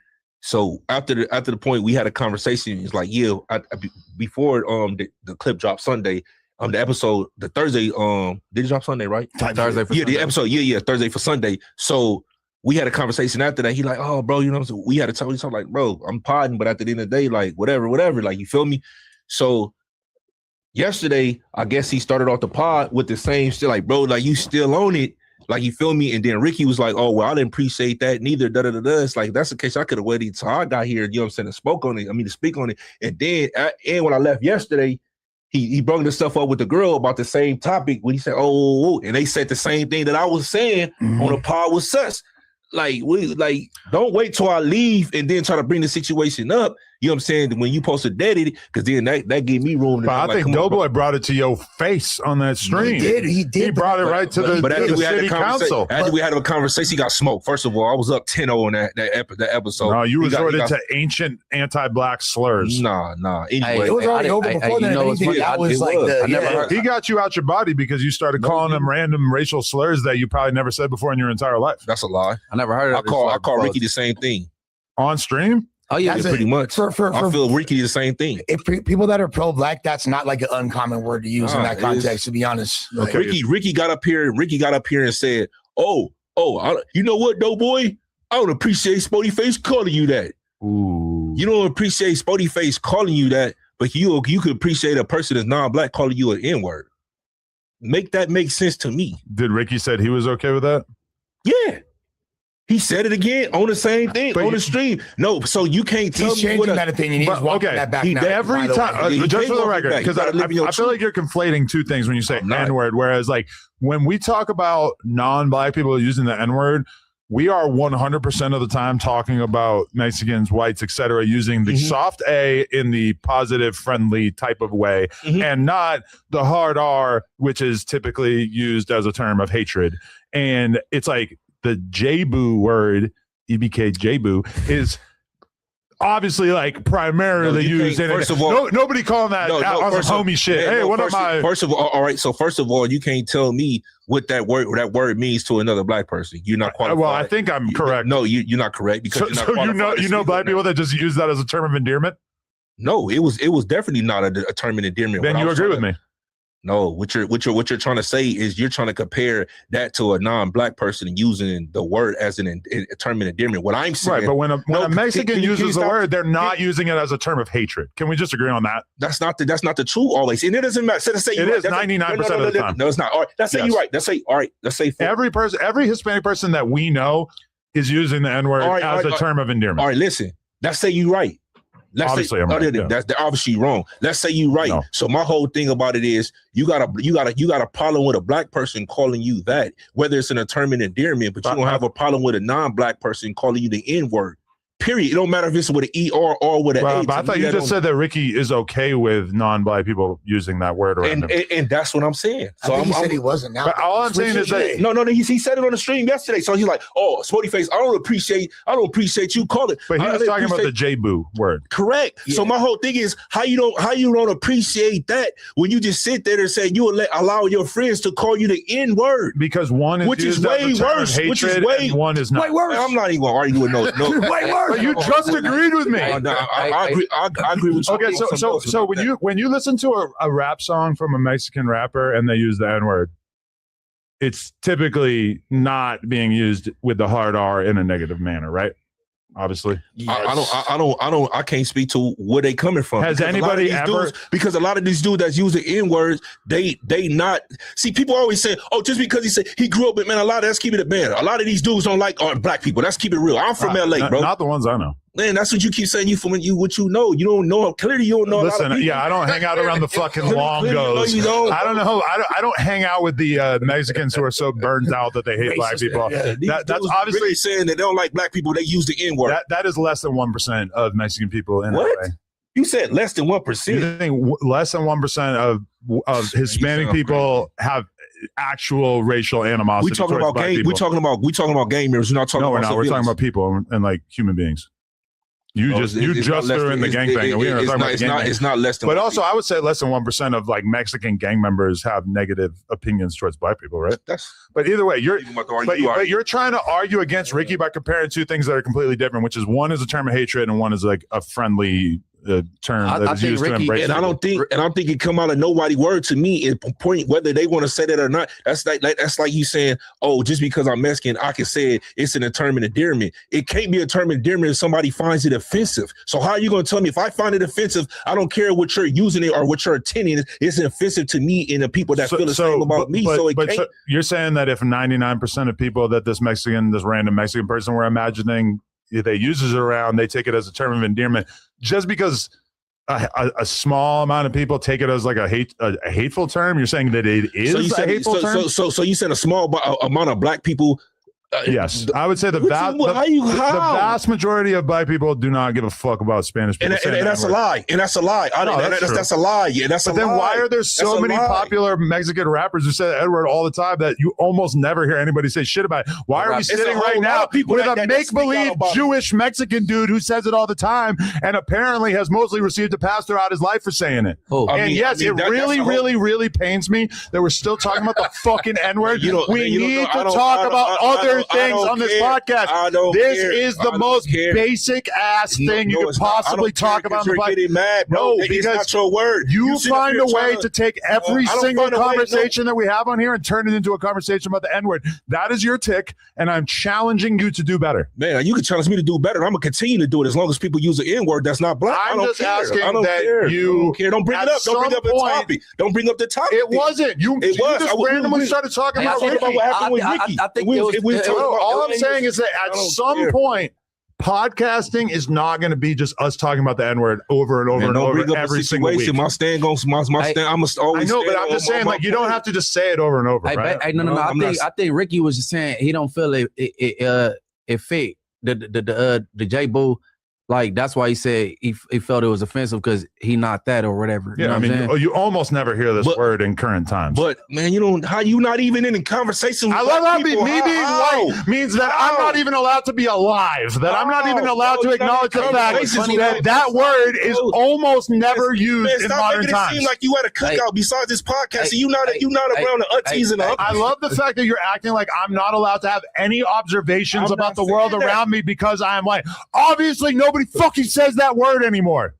They do. That's why we all couldn't believe it. Munchie said he never even heard anybody say it his whole life. I doubt that. I don't. No. I kind of doubt that too. But Munchie said that, and I feel like a lot of people were in a similar situation where they were like, "Whoa, you never hear that word anymore." That's a word that we associate with slavery or like the civil rights era. I heard it. I didn't really know. But no, the word in that JP word definitely get used when we feel like a person is. I have an idea. Is owning. Everybody else on the podcast is going to stop talking and you could talk about the N-word for the rest of the podcast because clearly this is something where You've just got something you want to get out of your system. It's not even about my system. It's about it came up, and I stated the facts. You're just mad because you just make every conversation about the N-word. No, I do not. It came up. It's like some kind of pathological thing that I think you got to get out of your system. No, it's not, bro. I'm not gonna never get over it. People are saying it's not there. We can move on though with the topic. I know. Okay. I said what I said though. Right. I wanted to see it. It's just like, do we really have to just do it over and over and over? Look, every time it come up, man, shit, I'm gonna stand. We can move on. Podcasting is about entertaining the audience, and at a certain point, it's just not really entertaining to talk about the same word every day for hours. I don't do that, but don't bring it up. We were talked about it for a couple hours yesterday. It was 24 hours. You had nothing else to talk about. We was trying to keep the people entertaining. 15%. We the one giving you the clips. We going viral. But do you notice that is not really a clip anymore because it's just been done to death? I don't know. What's the topic? But you will disagree with every single thing that I like. Okay, can you acknowledge that there have been giant rap songs by Hispanic artists in which they say the N-word over and over and over? And there's been almost no controversy. What giant song that has been 6ix9ine Gummo says the N-word like a zillion times. I saw like the Breakfast Club have a conversation about it. I've seen a few tweets, but for the most part, nobody gives a fuck. Big Pun. People was definitely constant. Cypress Hill. Every Mexican gangster rapper. Be real is black, bro.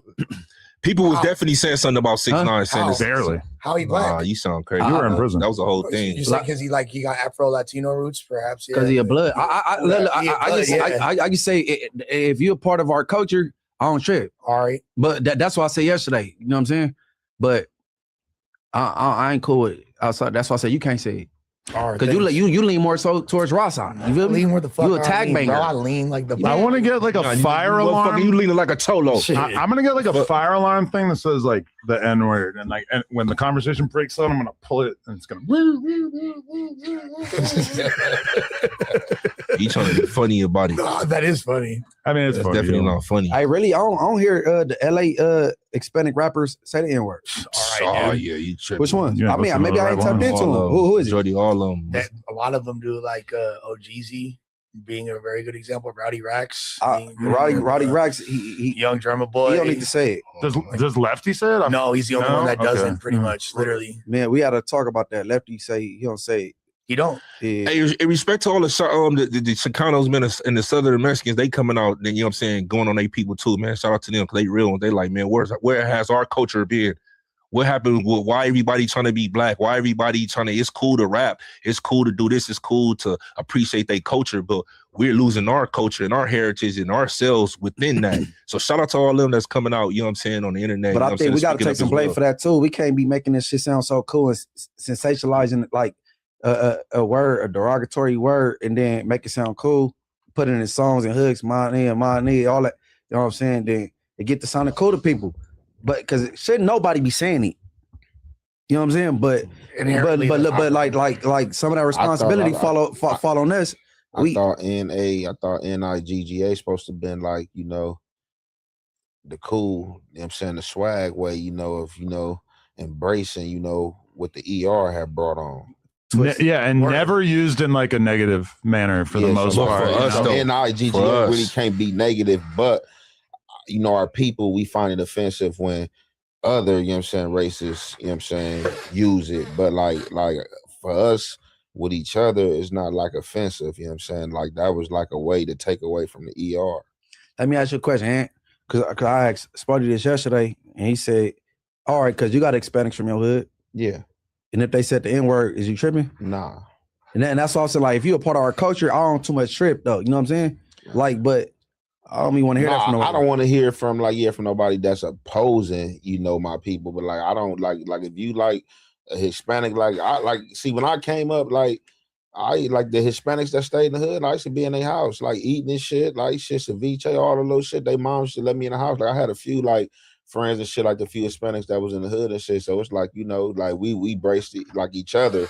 like culture. So it's like if you with us, if you ain't against us, it's like for the motherfuckers that's opposing you that you would find that you find it offensive with. But like if you with I don't care. Like if you with us, whatever ethnicity with it, because you got some motherfuckers like, man, I'm down with y'all. Yeah, I ain't with that shit. So like if you with us, like, nah, I don't be finding that shit offensive. But I don't want to be niggered all day because I don't use it like that all day. But you know, if it just happened to come out like on some, you know what I'm saying, authentic shit. Before we permanently retire the N-word conversation, I do want to say, though, that the one thing that is like the most astounding thing in the whole world is being a white Jew joining a Mexican gang and then using that as leverage to justify saying it. And if I ever meet somebody who fits that description, I will turn up on them. What you gonna do is put me on the damn podcast if because you talk about me and I'm fly as fuck. So what does that mean? What I want to know also before we retire the convo is, Spody, how come you let Blanco say it? What was that? Was he Blanco 15. Yeah. Who was that? The You know Hispanic what dude that be Blanco is. around Flip's partner. Were you ever around him? I don't even be. What are you talking about? Because you was talking about we literally not. I thought you was. That's more so like that's more so Baby Runner and 4X's little circle. That the Blanco, the dude. Yeah. I don't think that's. I thought you knew Blanco. No? Spody, you ain't standing there. Guess you know, But maybe if I did, I don't be. You let a Ukrainian say it? God damn. That would be like a contradiction. Blanco, a Ukrainian Southsider. I don't even know what you're talking about, bro. Okay, my bad. You had to show me a picture. I don't know. You gotta show me a picture. I really don't know what you're talking about, bro. That ain't my crowd. Blanco, one of them numbers. It's a number at the end, right? 15. Yeah. I don't know what you're He's coming over here soon. All right, let's talk about something a little bit more fun, like two gang members beating each other up in court. Right here, we have a clip of our boy, my boy, Fat Jack, going back and forth with the other homie, also the homie. Let's make that perfectly clear. Our man's Poke. They saw each other at the courthouse, and apparently the new meta that is being described here is that now, you know, it used to be that when you went to court, you just went to court, solo dolo, you and your lawyer, you and your mom, whatever. And now you go to court, you got to show up 20 deep in case you see some ops. And so this clip that we're about to observe right here is Fat Jack basically getting into a bit of a yelling match with Poke. Poke being like possibly the most prevalent Hoover rapper coming out of LA right now. Let's check this out. Till next time, gang. Till next time. Till next time. Wait, okay. Who's bigger than him or more well known? Jap. Not even close. He was in prison. I think Treyway even bigger than him. Yeah, if Treyway was out for sure. Okay, Treyway been locked up for like 5 years. He's still and bigger Jap than him. He's still bigger than him. Okay, this is a very good example of you being able to argue about literally anything. It's the truth. You just told a lie. So Jap 5 has put out like one song since he's been out, and Treyway been locked up for 4 or 5 years, and he's still bigger than him. Okay. Next time, boy. I asked God for a fade, and God made a scene.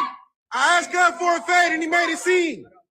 Hey, Pope, till next time, gang.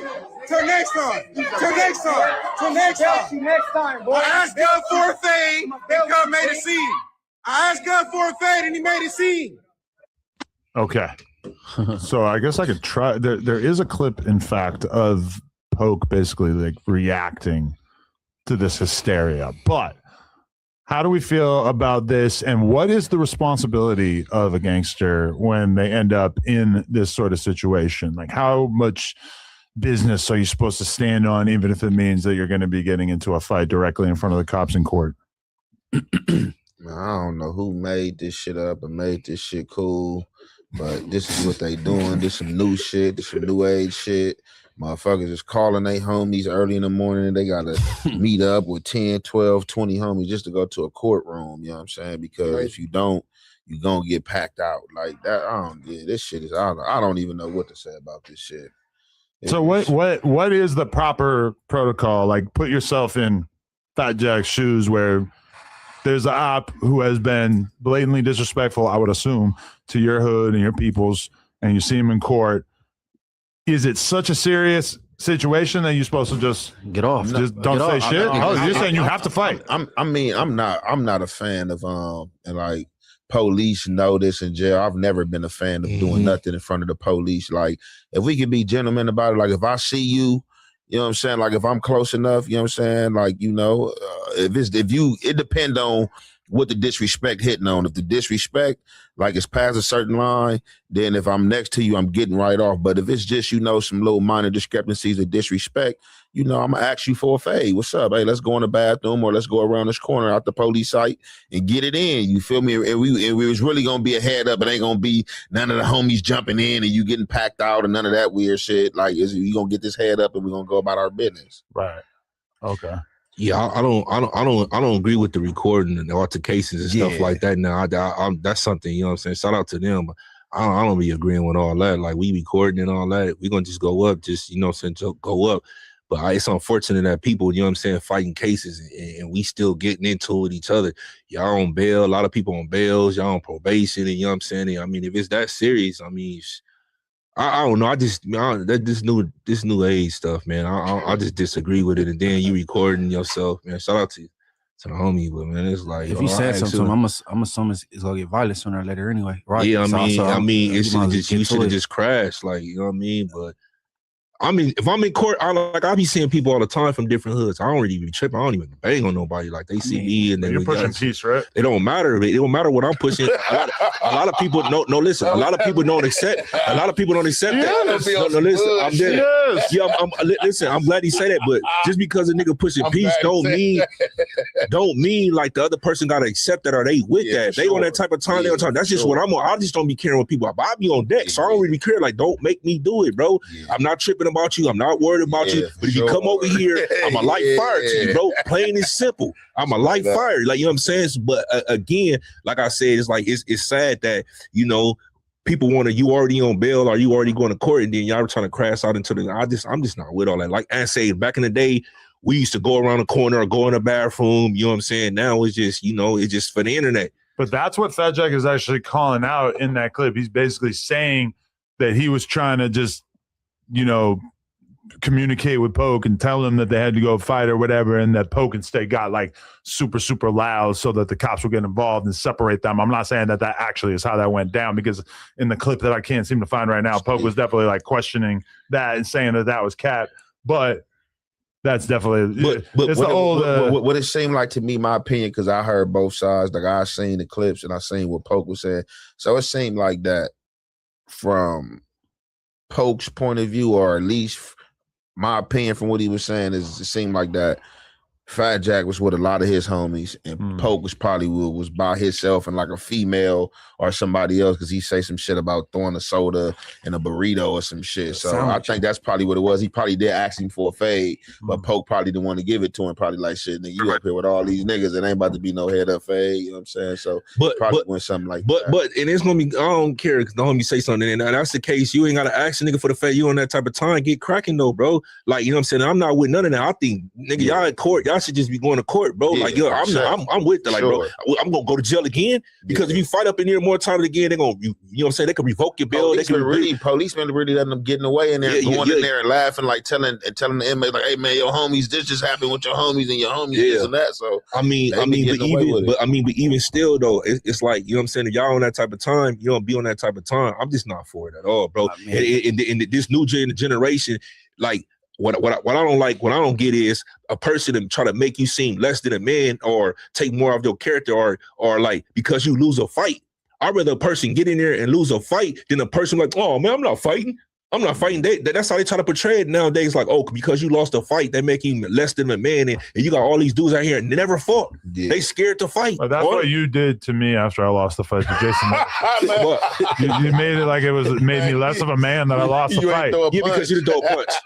I was overpowered by a bodybuilder, and I bet money on you. Right, and that's your own dumbass fault. No offense, but yeah, I got overpowered. I chose to fight somebody that was so much more powerful than me that I just couldn't. But you didn't even know how it was going to go. I tried to throw one punch. I tried. I was overpowered. If you fight Mike Tyson, you're not going to get a punch off.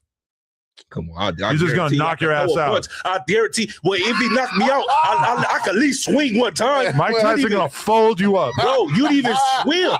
You didn't even swim because I was overpowered by this giant bodybuilder. How? You was overpowered because you was not defending yourself, Adam. No, I was defending myself. And clearly you didn't watch the fight. I'm like this. I get punched in my guard one time. My arms explode, and then he proceeds to continue to beat the shit out of me.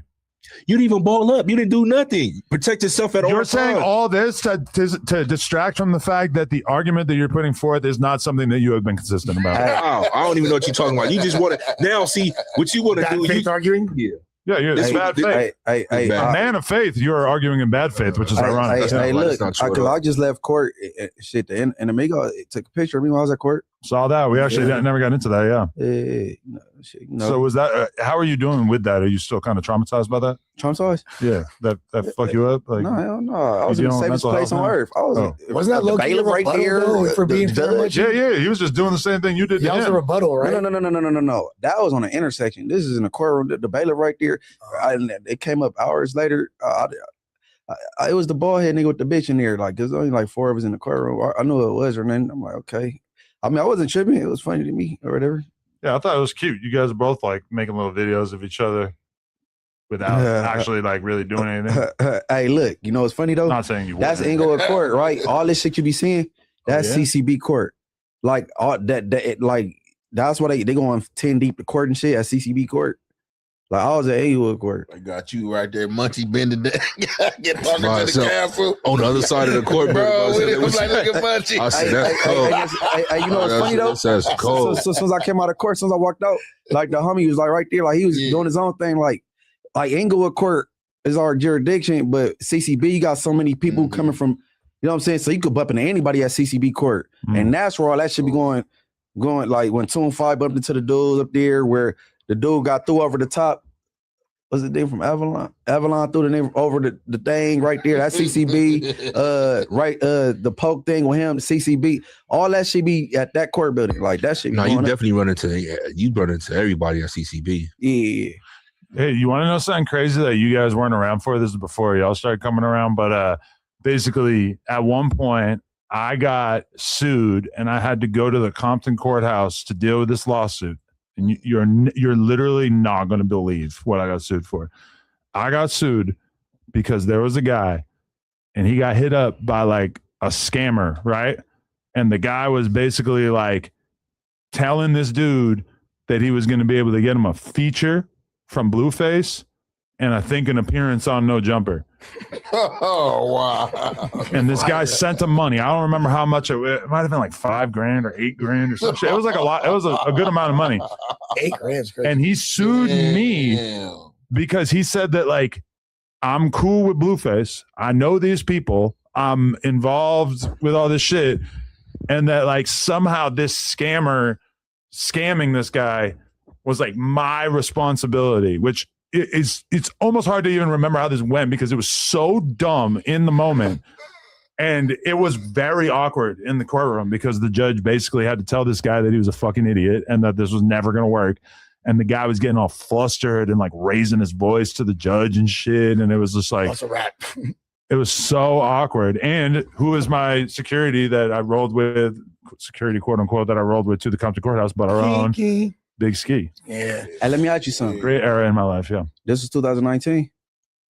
No, it had to be like 2021 or 2022, probably. Okay. Yeah, so legendary that I had to waste the fucking. Adam, you got him? Huh? You got the video with Adam and Big Ski? Oh shit! Munchie was in the courtroom. He captured me. No.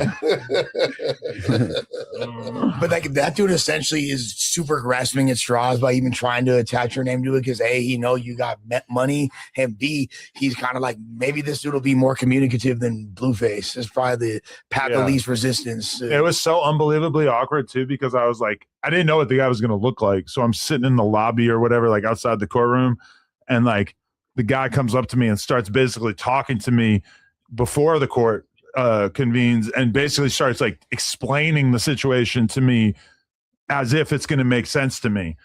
And I'm kind of talking back to him and being like, yeah, bro, that shit is retarded. Like, what the fuck are you thinking? Like, you drag me here in the mornings, like to fucking Compton And you seriously, I'm telling him, I'm like, you are going to get laughed out of this courtroom. And he's getting super flustered. And like, the guy was a total pussy, like the biggest hoe you ever seen in your life. This guy's a rapper? Man, I don't know what he was. Let's about to go Just dance him up. random ass black guy with dreads. And I'm just talking shit to his face. And So then, he got work for 8 bands. and then we go in the courtroom and the fucking judge is talking shit to him. It was So you was insane. pump faking. He got treated. No, I was letting him know what it was. Hey, I think if he would have flinched at you, you would have probably fell down. No, I would have whooped his ass just like I'm going to whoop your ass after this podcast. Oh, that's cool. Let's get in the ring. We don't need to get in the ring. I We just accept that got to. fight. We got the only ring I know about is Jay Reed's alley. Let's go back there. Fuck it. Let's get some content back there. Fuck it. You ain't gonna make some content off me, buddy. Let's get some content. Yeah, fuck it. No, you got to fight Lucky. You can't fight You me. don't want to fight. How you feel about the recent Hoodstocks explosion that we've all been reeling from? He challenged me to a boxing match. I told him did? that's retarded. Mhm. You were supposed to fight Spody and you ducked it. Yeah, that kind of been taken off. A lot of people, it's crazy. Well, I don't like the perception. First of all, I think that was kind of cowardly because on his part, for sure. Because it's like you told me if I got to catch you in the streets. You're not getting on no mat with me. You're not getting on a ring. That's what you told me. But then after you see Adam fight, come to East Low. You know what I'm saying? That's what he told me. Suppose he dropped the Addy I'd never seen. You know what I'm saying? We see the after he did only when he did the response. And he tried to lure you into a honeypot because he was going to pull up and he had 100 Rasa and they were all going to fucking dogpile you. Yeah, like, you know what I'm saying? We know how that was going to go. Yeah, so he tried to run with the narrative. At least his fans like, oh, he told you he dropped your Addy and pull up. I told him like, hey, look, bro, I ain't really on no street shit, but we both content creators. We in the spaces. That's just regulating. I just don't want to turn it into no race war or nothing like that. Yeah. You get in the ring or whatever the case is, and then he come and call you out. He see your fight. You like, oh yeah, we could just do it. That's the crazy thing about Lucky is that to me, trying to get in with Adam. Yeah, he was challenging me to a celebrity boxing match. He grasping at relevancy. Yep. No, but that's the crazy thing to me about Hoodstocks is that this dude Lucky, if he had never started podcasting, he would probably still be like a respected gang member. And instead, now he is almost universally viewed as a goofy ass podcaster. Like he lost all of his aura as the result of just doing a couple of years of podcasting. And now the whole community looks at him like a goofball. I feel like that pod was pretty respected at first, and then I don't really not know. no more, Like, yeah. I don't So know. in your opinion, what was the turning point? Calling me out. Well, I want to say the turning point, even before that, low key, is him and Lefty getting into it, and that whole interaction. Like, that was struck me. What's your intel on that? Did Lefty whoop his ass? I heard that there was this fool Lefty was His homies shrooming did. like at the time, and like he was killing it. Yeah, he was shrooming and he was drunk. That's that podcast Lefty was on when he was tripping. They went across the parking lot. He was like, I'll break. He's like, do it right now, fool. And you got to respect I heard that they there got was down. never a video. I heard they went No, out. they and got boo-bopped down. him, though. That's it. No. I already got DP. The lucky dude. Wait, But that's a different whatever. I don't know. Wait, Lucky got DP'd for fighting with Lefty in the parking lot? Protect the bag. No, I don't think Lefty took the fade. I think he got whipped out. I thought they did catch the fade. Man, you Ross, you know better than me. That's If you what I said, thought. yeah. They caught that. That's what I thought. You feel me? I could be mistaken. I'm not trying to act like I was there or no other shit, but that's what I heard. They got down and that was it. I got so much respect for anybody who fights and nobody like records it. Like that just feels so rare. But it's the thing though. Like, and I don't even play that. Like, it definitely, like, if I'm about to get down with somebody and you start seeing motherfuckers walk, you about to even check in. What the fuck is y'all walking back here for? Like, because pulling no phones out. Like, even when you know you about to whoop some ass, I'm like, man, we about to get this out the way. Like, what is y'all even coming to be spectators and look for? Y'all can go about y'all business. We about to go back here and get it in. I agree. Like, that we ain't with that. We had a crazy one back on the Melrose days where you know who Hesh is? Mm-hmm, of course. And you know Hakeem, who used to be on the channel and now he's on Our Generation Music or whatever. Like Hakeem's on the live stream, we're listening to music. He starts talking shit about Hesh. He says something about Hesh that pisses Hesh off. Hesh shows up from Babylon, the skate shop that was over there, shows up with probably 15 young skaters and whatnot. Ready to slide. They show up. Hakeem goes, like I told him, I'm like, do not fight in the alley behind my store. They go down the street like one block. They fight. And to be fair, Hesh had like 15 dudes with him. And Hakeem had like almost nobody. Maybe one of the homies from the store went with him or whatever, but they fought. Nobody got a video. Allegedly, it was a pretty fair fight, and the video never emerged. And I just always thought that was pretty miraculous. That like this is like 2018, and nobody got a video. They went squabble. I mean, that's how it was. My generation, my era. I don't even respect the other stuff. But in the 80s, nobody had a phone in their pocket. No, I'm talking. That wasn't on the 80s. No, nothing. I in the 80s, 49, right? No, I'm not 49. I'm not your age. I'm not your age. You older than me. I'm just saying. I was like, back in the day, you had to go get the fucking the handy cam and shit. Now it's just pulling my phone, like, bro. And I hate that, bro. The first thing people do is try to take out their phone. Like, man, this everything ain't for social media, bro. The 80s. Back in the 80s. A pencil. It's like Earth. I'm trying to read it. ERTM. Yep. Hey, shout out to my boy Gear Locker, man, downtown too. I'm very fascinated by your swag. Oh, why? I'm gonna take a picture so I can cop some of these. Yeah, boy, man, Gear Locker, man, downtown, man. Shout out to my boy, man. So what kind of pants are these? You say you got Raver pants on, huh? Is that what we doing? No, you should get some of the pants with the straps. Jenkos. Across, like bondage pants. We call them. Sound crazy. Bondage is crazy. Oh, it's Etnies. Bondage is Oh, crazy. you came with the Etnies swag. That's hard. Skater pants. Man, bondage is crazy. Who naming themselves bondage? No, bondage pants. They're they're like baggy pants like that or whatever, but then they got these like straps like going across. They're not good for like doing anything physical or utilitarian. No. Yeah, copy some bondage pants, guys. Yeah. Gotta rock bondage pants, man. But shit, I guess you gotta get up. Call 10 homies to go to court these days. You know? Yeah. It's janky. Because if you Sounds don't, so extra out. you're gonna be on camera getting punked out or running. You gotta fight the Crips in the case. It's tough to be a rapper these days. Hey, I ain't gonna lie. The situations people be having, I be seeing people in on these internet. I'm like, ooh, wait.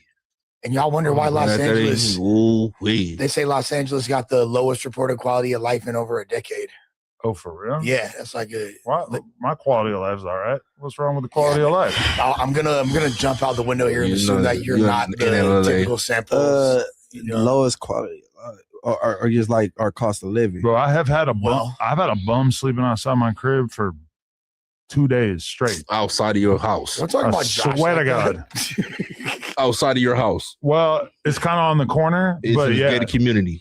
I do not live in a gated community. Wait, you're not calling the police on the white bum that's sleeping outside the crib? He black. Oh, okay. He's getting progressive. I fucks with it. All right.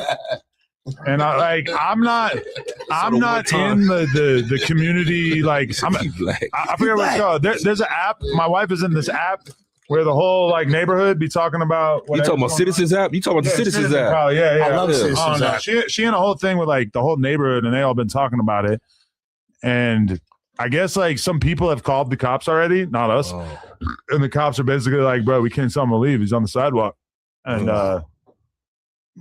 but bro, like this dude has not left this fucking corner. That's his spot, huh? That's his spot. Like he's gonna become dehydrated or starve to death. No. And it's like whenever I drive away, a couple times I like locked eyes with him and shit. Bro, look deranged. Like he might really just die right there. Like So I wonder if people are feeding him, like some of the neighbors. they better not. Man, what you mean? If you feed him, he's never gonna leave. Man, go get a man something to eat, I'm bro. waiting for this motherfucker to get hungry, go get an egg salad sandwich and get the fuck away from my Hey house. man, shout out to you. Keep sleeping right there, man. X mark the spot. If you watching right now, don't go nowhere. That's your block, homie. Should I engage in some psychological warfare? Should I go out there in the middle of the night while he's sleeping and dump a bucket of steaming hot water on him? Why would you do that? Scald his ass. That's a charge. Not if they don't You catch going me. down. No. If you hop up and whoop your motherfucking I'm a ass. rock a shiesty. Hey, last night They're gonna think it was Vaughn off 1700. this fool Munchie. Crimes against black people. This fool Munchie said that I was Anyone police. can get it. Munchie said it's police that I use the Citizens app, and I wanted to react to the Citizens. What are app. you using it for? I just look at it, and it's literally everything that's on there is logged the results of this police scanner. Bro, that shit must be said it was hyphy in MacArthur police. Park. bro, I be sending y'all shit. My neighborhood don't really got a lot going on. Bro, there's somebody in the lake the other day, bro. Doing what? Taking a bird bath? Bro, there's somebody screaming Bro, in the you know middle of how the many- lake. They just appeared. You know how many dead screaming. people in that lake? Hella dead people in that lake. Hella dead people. That's crazy. They got The Edgars are here. It's just you?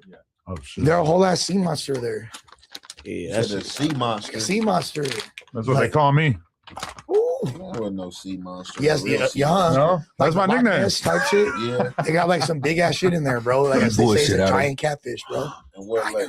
In MacArthur MacArthur Park. Park. like, You a blunt roller? Oh, they call Nah, them. They we call gotta them make giant Rush do it. catfish and sea When you go monster. home, get that man Yeah, a sandwich, man. Hell no. I'm Man, gonna that get the catfish fuck out. eating everything. I hope, Bruh. I hope when you go home, your little girl falls in love with him. Dad, let's feed him. It would be kind of awkward if a 5-year-old fell in love with like a 30-year-old man, but I mean, not that way. Come on, Adam. What are you? I mean, what are you proposing? No, it's like saying like endeared, I guess. Man, this shit is crazy, man. What, you think I'm gonna bring my kid over there? Like, hey, say hello to No, Maurice here. no. When you pulling up, hey, Dad, he looks hungry. Let's give him some water and some food. It's already awkward enough You know that my how kid kids probably do. gonna start asking It's a questions about puppy. this fool. Yeah. Yeah, yeah. He looks hungry. Let's get him some clothes. I don't want to encourage him to stay in the neighborhood. Oh, How long has this been a thing for, Juicer? It's literally like 48 hours at this point. What he ain't going. He on a 48. He on a 72-hour stream. Yo, he might be streaming. I don't know. I didn't ask. He probably got a kick deal. You gotta make sure he matches his sub goal. He on a 72-hour stream. Go ahead, run it up, young man. Run it up. Maybe this is his put on. Maybe he needs to be from the hood, so he got to do drugs and sleep on this corner for 72 hours. Yeah, it makes sense. That's like I said, that's his block. It's not the worst idea ever. Yeah, what a put on. Damn, it's crazy. Crazy, ain't it? All right, I need to get y'all opinion on this clip that I saw that I was You pretty know what? I'm just gonna get rid. intrigued by right here. Hate this hoe. Hate this hoe. This is our girl, Amy Schumer, the greatest female comedian of all time, some might say. That's a lie. I can't see how. Well, who you gonna say? Fucking Wanda Sykes or something? No, hell no. No? Okay. I'm sorry, it's not Tiffany Haddish or anything. Wanda Sykes. Either. Wanda Sykes. That's the go-to reference. I mean, just trying to think of a black female actress. I don't know. Anyway, here we go. We got Amy Schumer putting us on game about how she does men, and we're gonna find out if y'all are down to be part of her roster. Right into Fuck this no. here. Okay, and I've never said this anywhere. right. Okay, but when I was sort of at my kind of peak, like touring arenas, I whatever, can't hear it in the guard. and I'll say it. You can't hear it through the headphone? Mm-mm. Uh-oh. Can we check his? Everybody else can hear it? Oh, Amy was giving that thing up. She always do. Big Amy.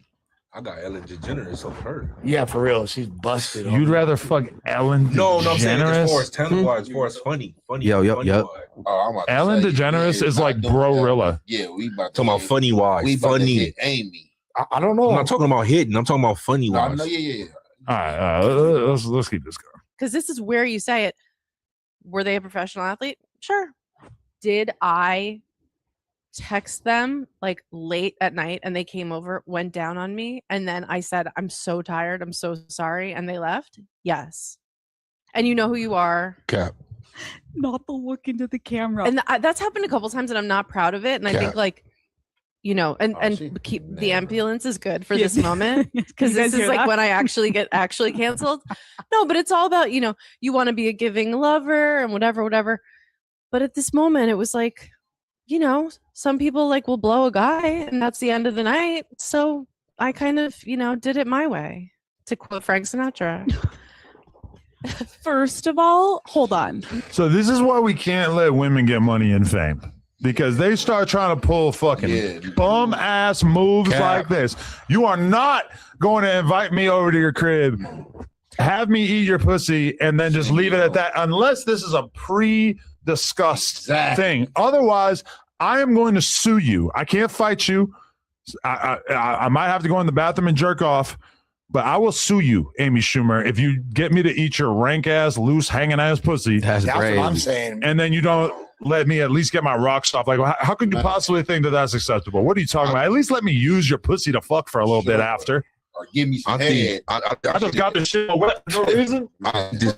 She's a professional athlete, man. She's not even hot like that. This is when she was born. I mean, she might have been making, I don't know, $20-30 million a year or some shit at that point. You're not saying that you would be down to go over and eat some pussy of a woman who was making that kind of change. Listen, if this was a paid opportunity, it would make more sense to me. she said she was talking about professional athletes. She had professional athletes on her roster at that moment. She was that lit, right? She also in her comedy skit, in one of her like most popular comedy routines, she talks about how rank she is. In fact, she said, "This is a damn near verbatim direct quote. At best, my pussy is like being in a barn. And it's like, there's an animal there, but you feel me? Not like the middle of the hog pit, but you still can tell there's animals in there." That's what she said about her anatomy at best. Imagine her on a steak day. Yuck. Me, I think she hot. That shit is me off. Like you bet, like you come over here try to play this move, play this game, set this move, have a motherfucking eat some pussy to my heart. I'm tired of going. Like, no, you gotta pre-hand that. Like, bitch, you better be ganged up. Like, that's like the dudes to me. Like I teach you to say, dudes, they can just get ahead and see on your way. Like, you gotta just act to see if that's gonna happen. Like, you trying to pull a move like that, that's crazy. Yeah, I mean, she is okay, but to be fair, she does have a point because this is the kind of thing that guys do relatively frequently. Like you're comfortable having a bop come over the crib and just slurp you up, right? For sure, but this the thing. I'm comfortable. Like shit, I don't know. I'm different. I'm gonna let a motherfucker know what I want. I just want some head. Like I don't feel shy just asking about for some head or trying to trick you. I'm not gonna just get some head and be like, oh yeah, I'm tired or I can't fuck right now. Like if you shit, you gonna act like that's just it. Like, yeah, shit, niggas just wanted some head. So like I don't feel like fucking right now. Like, you know what I'm saying? Shit, I just wanted my dick sucked. Like shit. So I think the two is different because with a dude, it's like when you getting head, a dude ain't getting head and promise you like, oh, I promise you, if you give me some top right now, I'm F you down. That is so not sexy to have a conversation about. Listen, negotiate. I'm gonna get you out, but then you gotta give me some head after, okay? Pinky swear. All right, cool. No, that's gross, and it takes away from the overall feng shui of the whole experience. No negotiation. So look. So what I was saying is, in my personal opinion, if a dude is giving a girl, if you starting off and you giving a girl, you know what I'm saying, you going down there, you automatically think in your mind, I'm trying to fuck. Sure. I'm trying to get some pussy. Off the back, we all as men, where you should be like, if I'm doing this, I'm getting some head or I'm getting something in return. Yeah, what's happening when you're eating the pussy? Yeah. You're getting a fucking rock hard boner to the point where if I fuck you after I've done it and you're out, I might not last too long because I've been getting a crazy hard boner this whole time when I'm eating your pussy. I only need 30 seconds. If you want me to come as fast as I can, the whole shebang will be done in 90 seconds. Yeah, so the moral of the story, men are eating the pussy to get something in exchange. A woman is not like, I'm going to suck his dick because I want him to fuck me. Yeah, because girls are always talking about how much they love sucking dick. Oh, all the time I interview girls and they say, oh, I'm a pleaser. I just like to make my guy feel good. I don't even really care about coming. Never would you ever hear a guy say that. Oh, I just like to eat pussy. Don't even worry about my dick. Yeah, I'm just saying. No, I never heard that. Play up, don't trick them, motherfuckers. You got bitches out there. You got bitches out there that got it like that. You feel me? Like, you know what I'm saying? That can just get a nigga. Nigga might just be so aroused with them. You know what I'm saying? Like, man, like, I'm gonna eat this motherfucker. Hopefully to get it on a later date. But you trying to do some like sneak shit, like that's gonna piss a motherfucker off. Why a professional athlete trying to eat her out? Who are we blaming for this? Could you see like Kevin Durant just pulling up to Amy Schumer? Yes, Kobe. Eat some pussy and leave. Imagine hopping back in the G-Wagon and you got Amy Schumer's yuck all over your face. That's why I yell cap, bro. I think that's cap. It is cap. She looked at the camera and said, you know who you are. Like, how tired are you? I performed in an arena tonight. I can't even let you put your dick in and out of my vagina for fucking a minute and a half. Who was it? The third line right defenseman for the Edmonton Oilers hockey team? Like, that's who ate you out? Like, who? Like, that's a good point. Maybe ChatGPT knows who was banging her. What professional athletes have been linked to? She ain't even been spotted with nobody. That's what I'm saying. No paparazzi. No hair. That's cap. Maybe she just smooth. Scottie Pippen. That she go back on y'all. Oh, look. She dated Dolph Ziggler. Who was that? It's a professional WWE wrestler. What's his name? Dolph Ziggler. Dolph. I don't know. I never heard of him, but he was Dolph and he was diving. First aid. Shit! At least one is a MLB player, like a baseball pro, because on the same podcast that I think we're watching, she, I guess, bragged about that. But she said she did not have sex with Noah Syndergaard, who's a a pitcher from the Mets.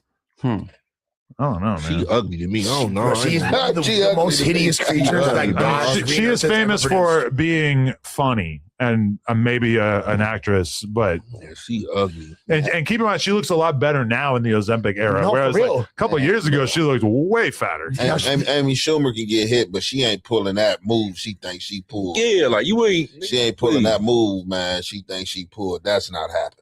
But you know, we all need pulled up like, man, let me eat your pussy because we know what's gonna come next. Yeah. You know what I'm saying? Can I hit you guys with a scenario that I had back in the day?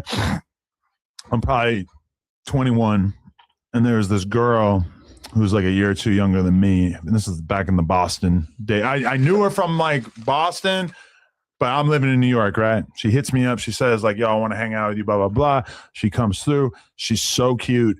And at some point she pulls me into the fucking room, and like closes the door while my friends are hanging out with her friends, right?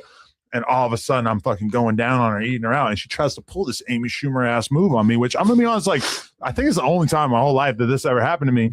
But I eat her pussy, and I'm not gonna lie, I'm like happy as shit to be eating her pussy because I thought she was so hot. I eat her pussy. She orgasms. Oh, she's fucking squirming all over the place. She has this crazy orgasm while I'm eating her out. And then, of course, what do? I try to slide up and insert my penis into her. No condom, because I'm a thug.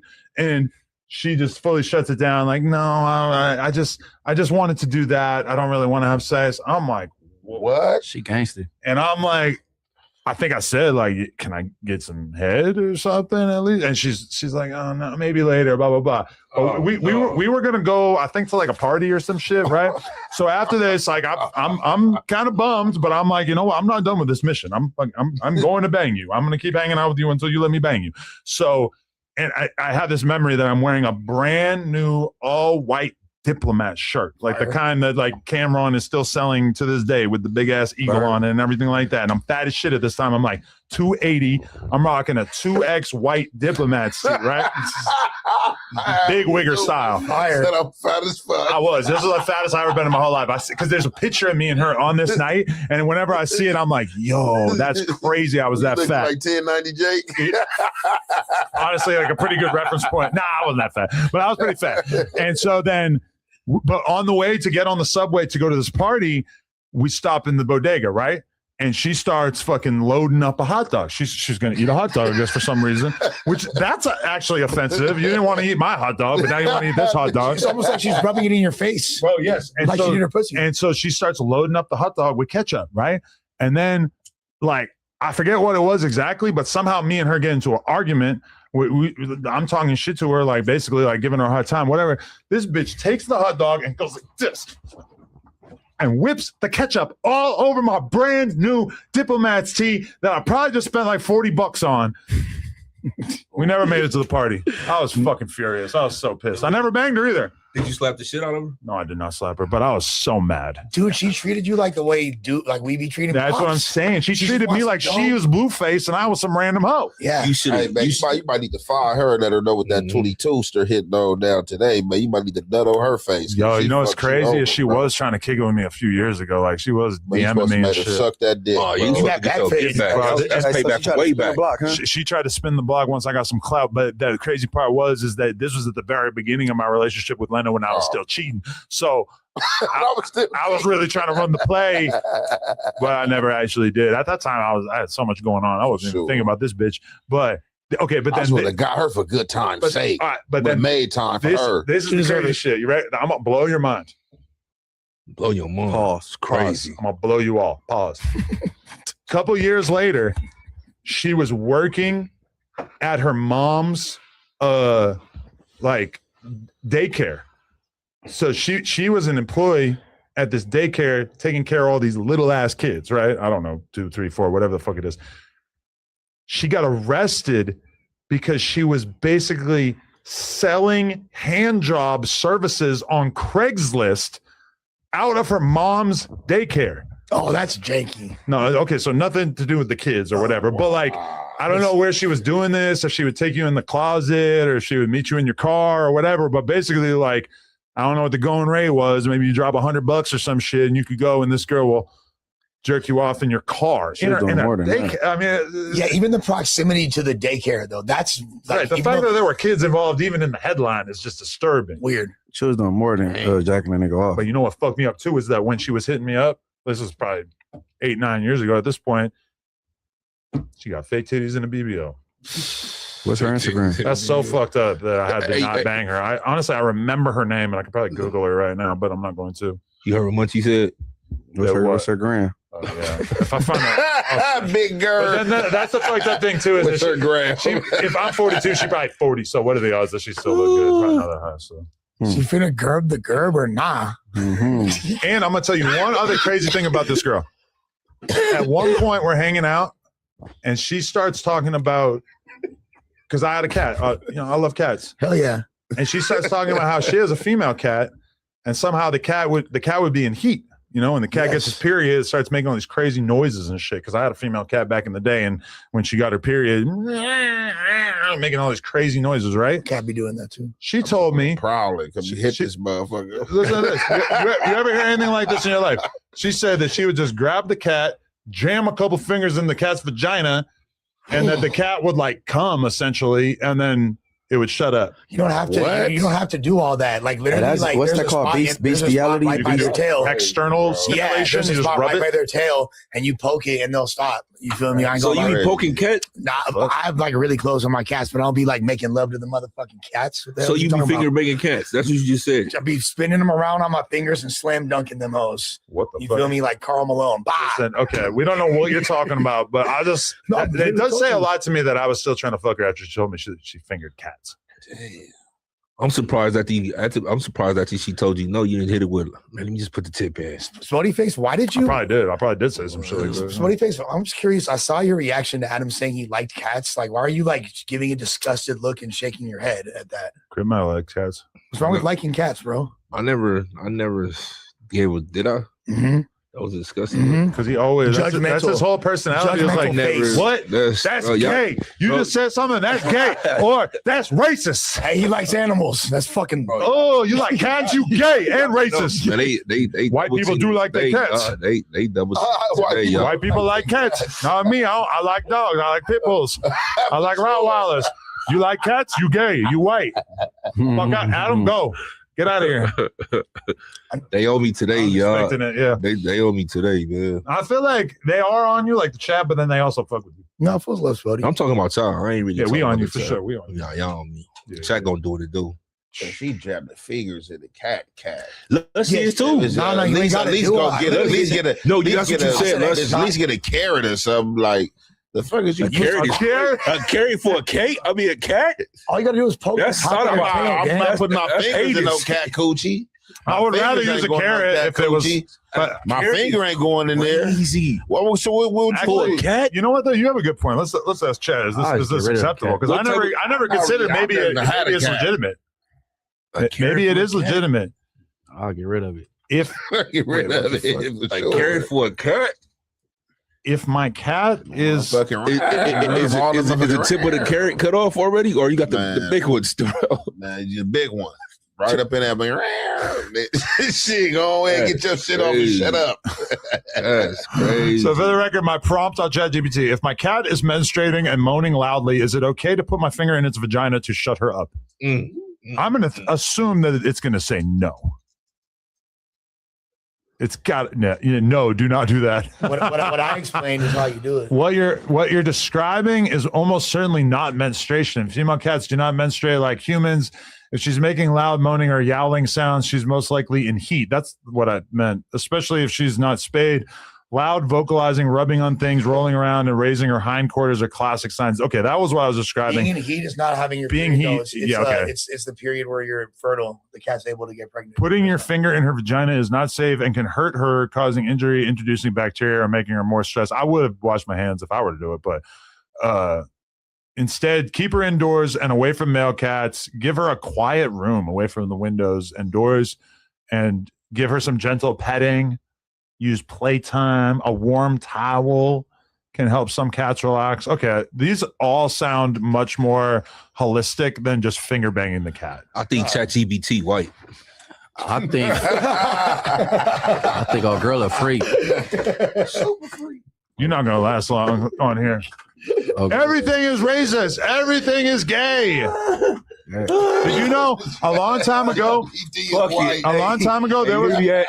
was a podcaster on this platform who was essentially, it's a long story, but he was essentially moved because it was said that he only had 4 jokes. And he just kept repeating the same 4 jokes over and over. Hey, you know why I said that? When they said give her a quiet room, I said, y'all got extra rooms to give a cat. You got extra rooms to get a cat. That's crazy. You love that cat. Give it a little mini room. You love that cat. Yeah. Motherfucker in the alley. You got a whole room to get just for the cat. Yeah. They like clearing the dogs. They take care of themselves. So they take care of themselves? What you mean, like hygiene wise, right? Hygiene wise. You know what's crazy though? Just watching TV, cartoons all my life, I thought cats are supposed to drink milk, but it make them constipated. Facts. But you know what? I ain't never had also in my apartment once, not a single time, and I lived in downtown, block away from the park, never had a motherfucking single vermin, rat, anything, because they can't even come near. I got 2 killing machines. Cats just ain't loyal. Like if you die, right? Oh yeah. You know, you just happen to be in a house and nobody don't know you there for a couple of days, and the cat don't got no food. You cat food. A dog, that motherfucker gonna sit there, cry, howl, like, man, my boy gone. Cat, you about to yum, yum, yum, yum. Your ass about to become cat food. They smarter.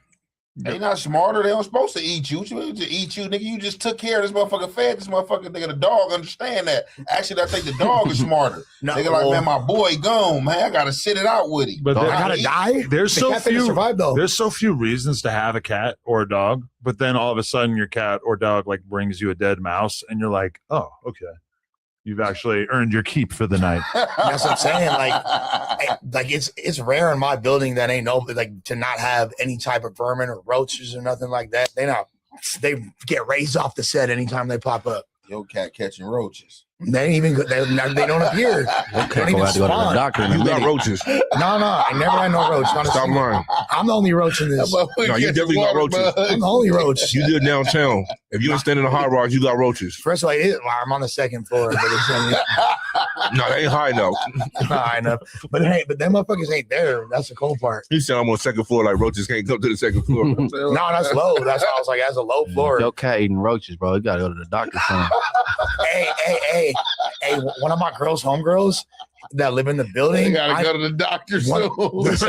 One of my girls, homegirls that live in the building, she got a son, and the son got a pet chameleon, and like the pet chameleon, They eat roaches. Bro, they let eat roaches. They let that fool like roam around, and that fool's eating roaches and shit. But then like the MacArthur Park roach gerbs got bro sick, and he died. R.I.P. Yeah, I felt bad. Wait, you're not talking about human, are you? No.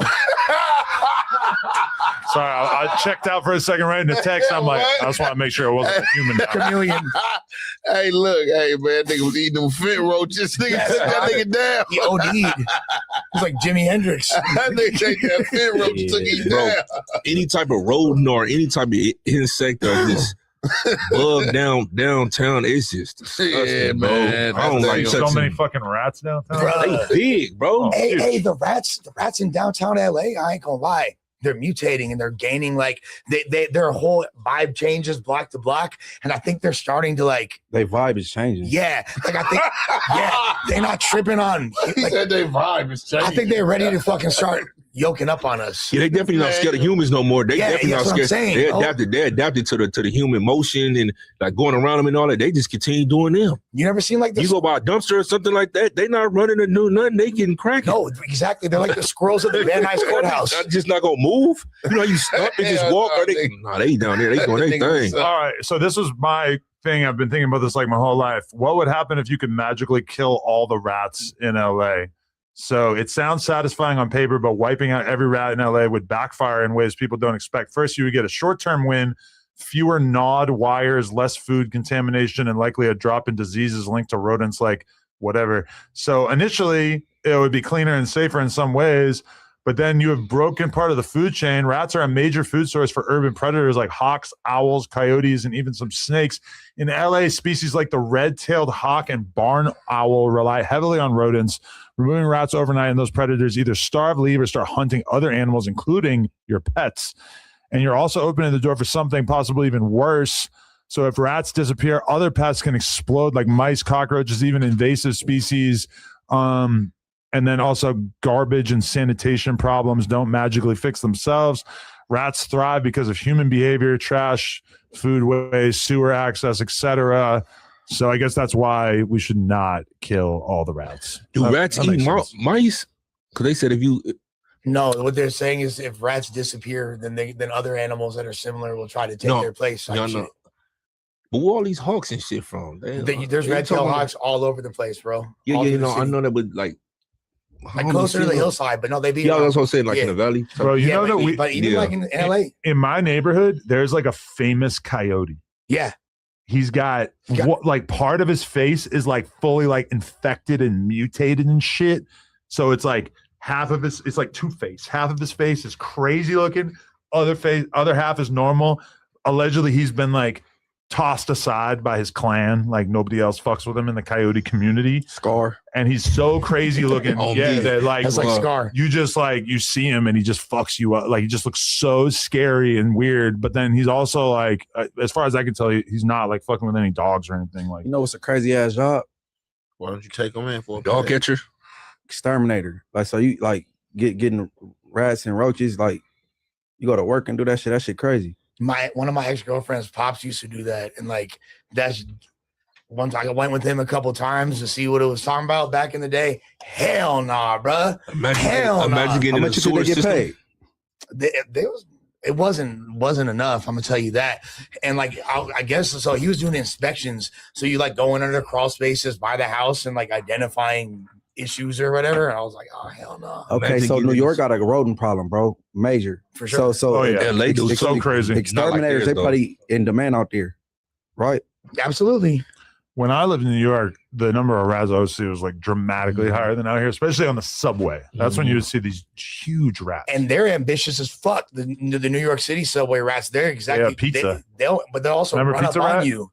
Yeah, they'll literally and they'll try to yoke. Like, People don't even remember Pizza This Rat. nigga suspect said he seen a rat chase a cat in New York. no, for real. I They're don't the size know, of bunny rabbits. Yo, show the screen real quick. Shout Pizza out, Rat. shout out to 2015. This was very, very viral in 2015, which just really seems so quaint compared to these days. Yeah, it's innocent times on the internet comparatively. Yeah. Nowadays, you got to really do some extra shit to go viral. Jeez. Early 4chan. Yeah. The good old days.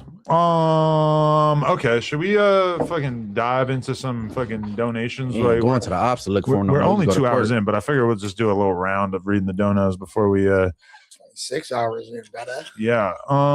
Okay. Munchie needs MVP for 2026 after that live. B team, elite team, little stupid. Big team, elite team, a little stupid, good looking. How long were you on there? Like 10 hours or some shit? A long time. Very Yeah. impactful. You was holding it down. Did you not pee the whole time? Damn, you pay attention to some of the dumbest shit. Hey, Well, when you get up, it stands out because usually, you need a little help. He did. He went. He did. You did pee? Yeah. You ever wear a diaper? Huh? You said what? You ever wear a diaper?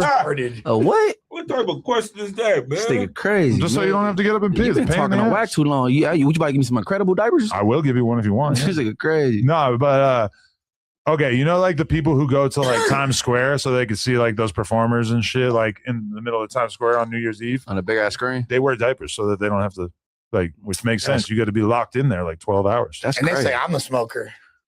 So they shitting and I don't pissing think on they're smoking themselves. crack, but No, but that's like something I wouldn't do. But it's like Not gonna it's dookie my normie claws. ass Chinese people that just want to be up front so they could like grab Ricky Martin's pant leg or Yeah, I'm something. not that big of a fan of nobody. Yeah, I wouldn't do that. I'm either. out of here. Benji Ocho said 48-hour stream right now. Let's go, cuh. At Dragonite Crypt. Free Brig Baby. Free Almighty Suspect. Free Your Mind. Free PPP loan forgiveness. Free CDs. Cacahuetes in your mouth. Long live USA. What the fuck? Huh? Cacahuetes is peanuts? Okay. That's right. Peanuts in your mouth. I like it. Isaac said, Aunt, assalamu alaikum. Salute to you and yours. I respect your mindset. Now that you have a clot of new eyes on your channel, you should bring back some new story times. The new fans would love it and more growth. For sure. I got y'all, bro. Don't even trip, man. I got some exclusive stories coming for y'all. Members only, though. Yeah. Ooh, shout out to the ANFM members. That's a very elite squad. We got to respect all members. Joe Mack said, Munchie, I was thoroughly impressed by the way that you handled smoking. I was smoking my whole life, and I stopped 4 years ago, and now when I smoke, I'm tripping. Hats off to you. Facts. Like when I stopped smoking weed for 3.5 years, my first time I smoked, I was higher than a bitch. You took it way better than I did. Yeah, that was impressive for sure. So I've been smoking like my whole life, and sometimes I'll still smoke a blunt on here and be like hella high. Okay. For anybody who's trying to watch the 420 stream right now, it is processing, so it's gonna be back available momentarily. It might be available right now. Let me check again.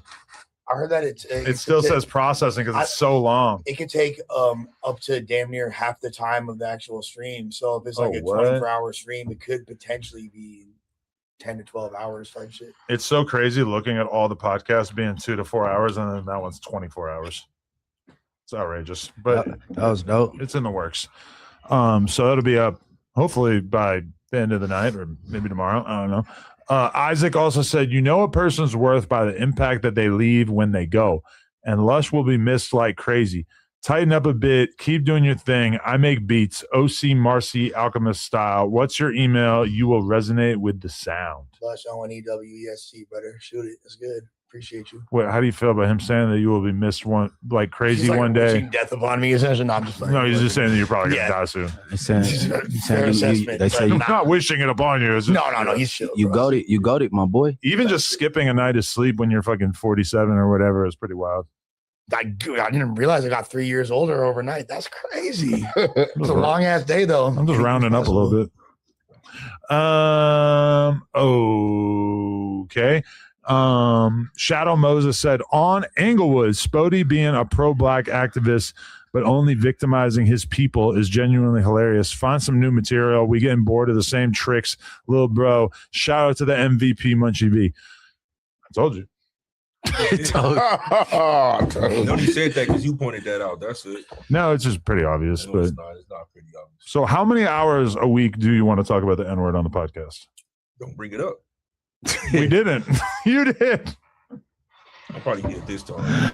I'm just saying, it's at a certain point, it's kind of like, damn, we got to litigate this motherfucking shit again. Okay, so this guy, Peanut Man, said, you just not paying Ant enough. He energetic and has plenty to say as soon as he gets home. Pay him more, he will eat less. Pay him more, he'll eat less. Hey, this shit be crazy. They don't even eat. I don't even eat a lot, and when I do eat, I eat good.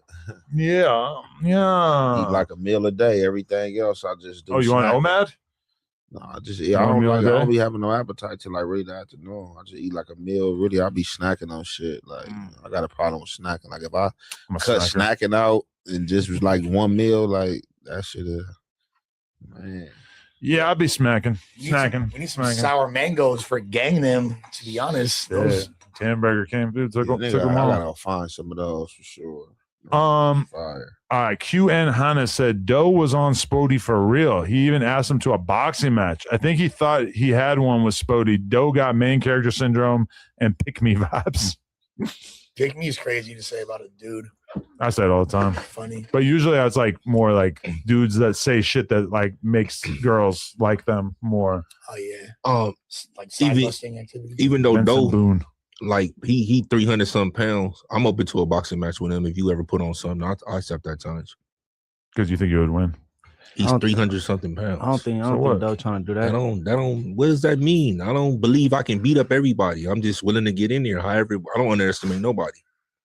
So it could not go my way. Doe might have squabbles. Yeah, he's 300 some pounds. Shit, the power is power. All that blubber could be protecting his internal organs. For sure. He's preserving him. That doesn't change the fact that he's 300 something pounds. And you're what, 195? Nah, hell no. Like last time I weighed myself, I was 232. I ain't weighed this. I'm like 220 something now. You're pretty lean. I'm like 220 something. Pause.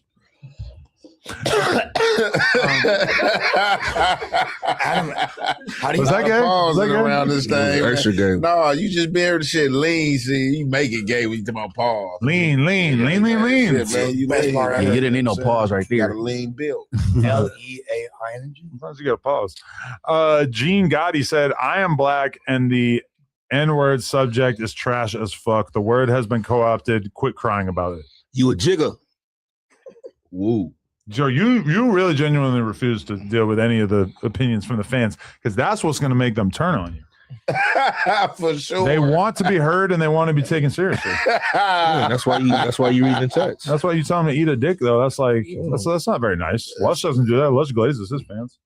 Oh no! No, I used to be abusive. I realized that that's not the way to be. You got to, because the chat's undefeated. TBH. The biggest streamers and content creators, I feel like, are very respectful of their fans on average. Yeah, because at the end of the day, like They're the ones keeping you in business. I would look Definitely respectful. straight up. Like I back said, and forth we got going on.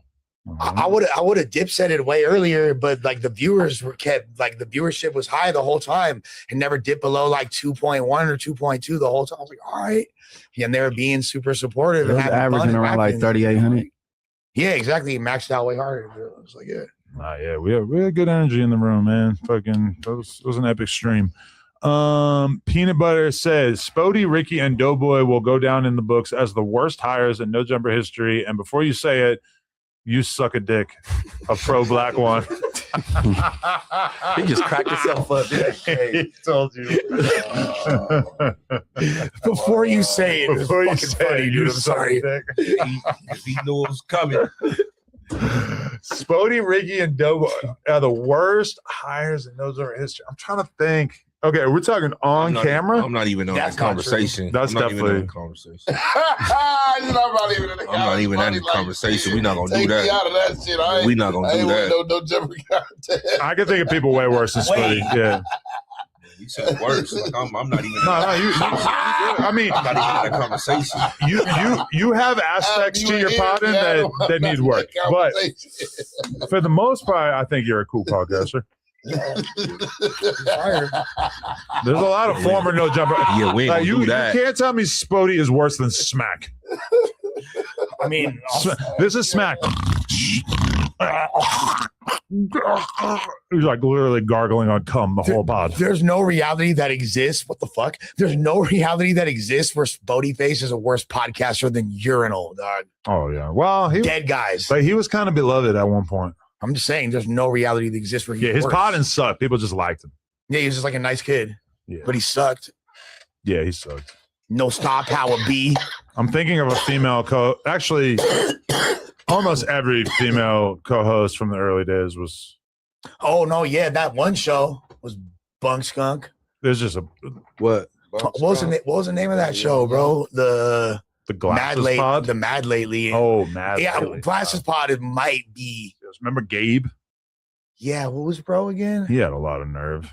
He had a lot of nerve. I don't know what happened to him, man, but like, just him even being on a podcast was like, yo, like, that's crazy. Somebody believed in you.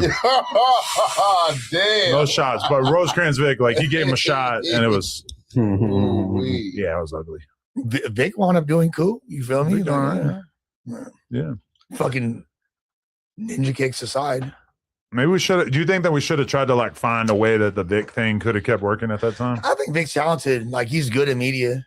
Can't say If we had kept him around, he might have been able to figure it out. But it was just kind of like, damn, Mad Lately canceled, and that was just Y'all over. let that shit fly for a good 40 episodes. I swear to God. I know, it's Like, insane when you think about it. yeah. I think they had a Draco episode.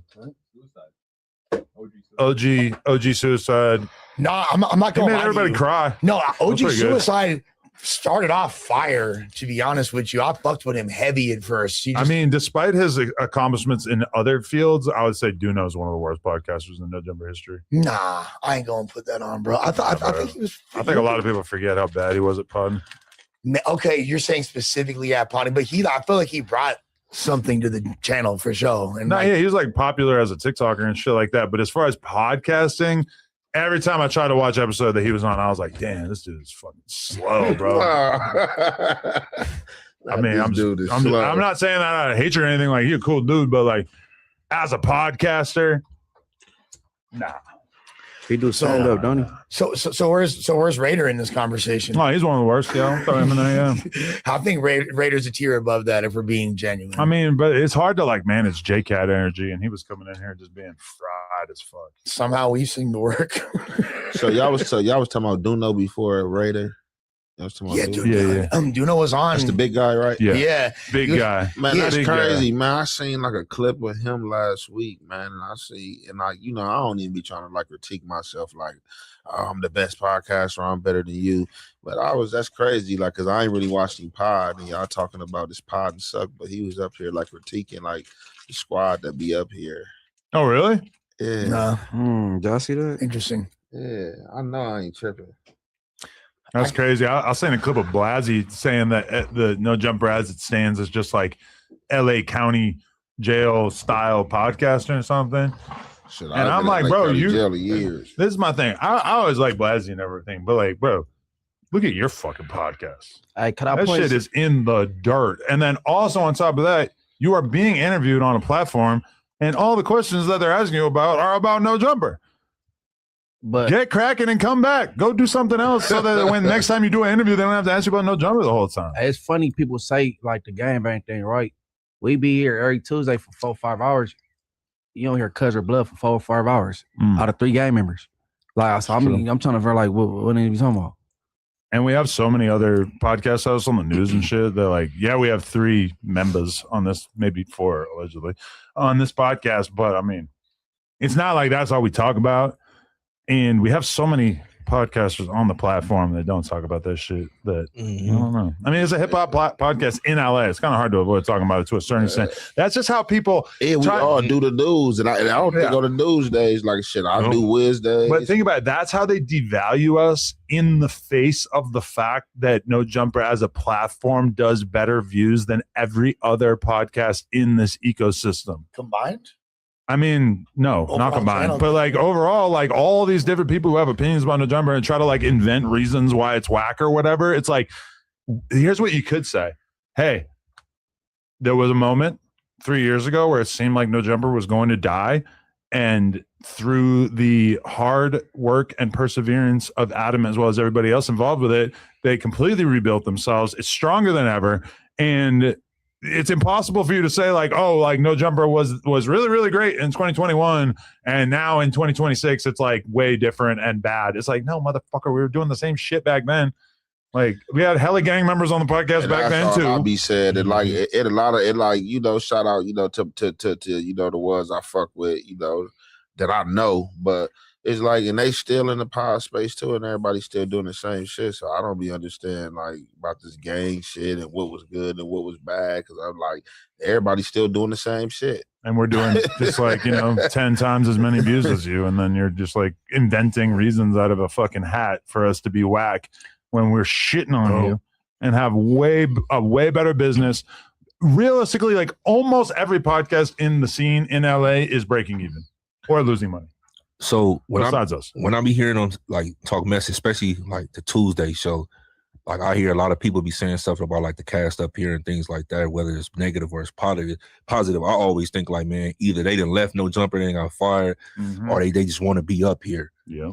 And I'm gonna keep it a man. It's like, bro, if you do the numbers wise, like, come on now. Like, you know what I'm saying? They speak for itself. And then it's a lot of them be like, oh, they ain't got no talent. They just, it's street. Then I'm like, bro, like, we cover everything, current events, anything that's going on. Like, you know what I'm saying? Like, of course, we touch the streets on fire.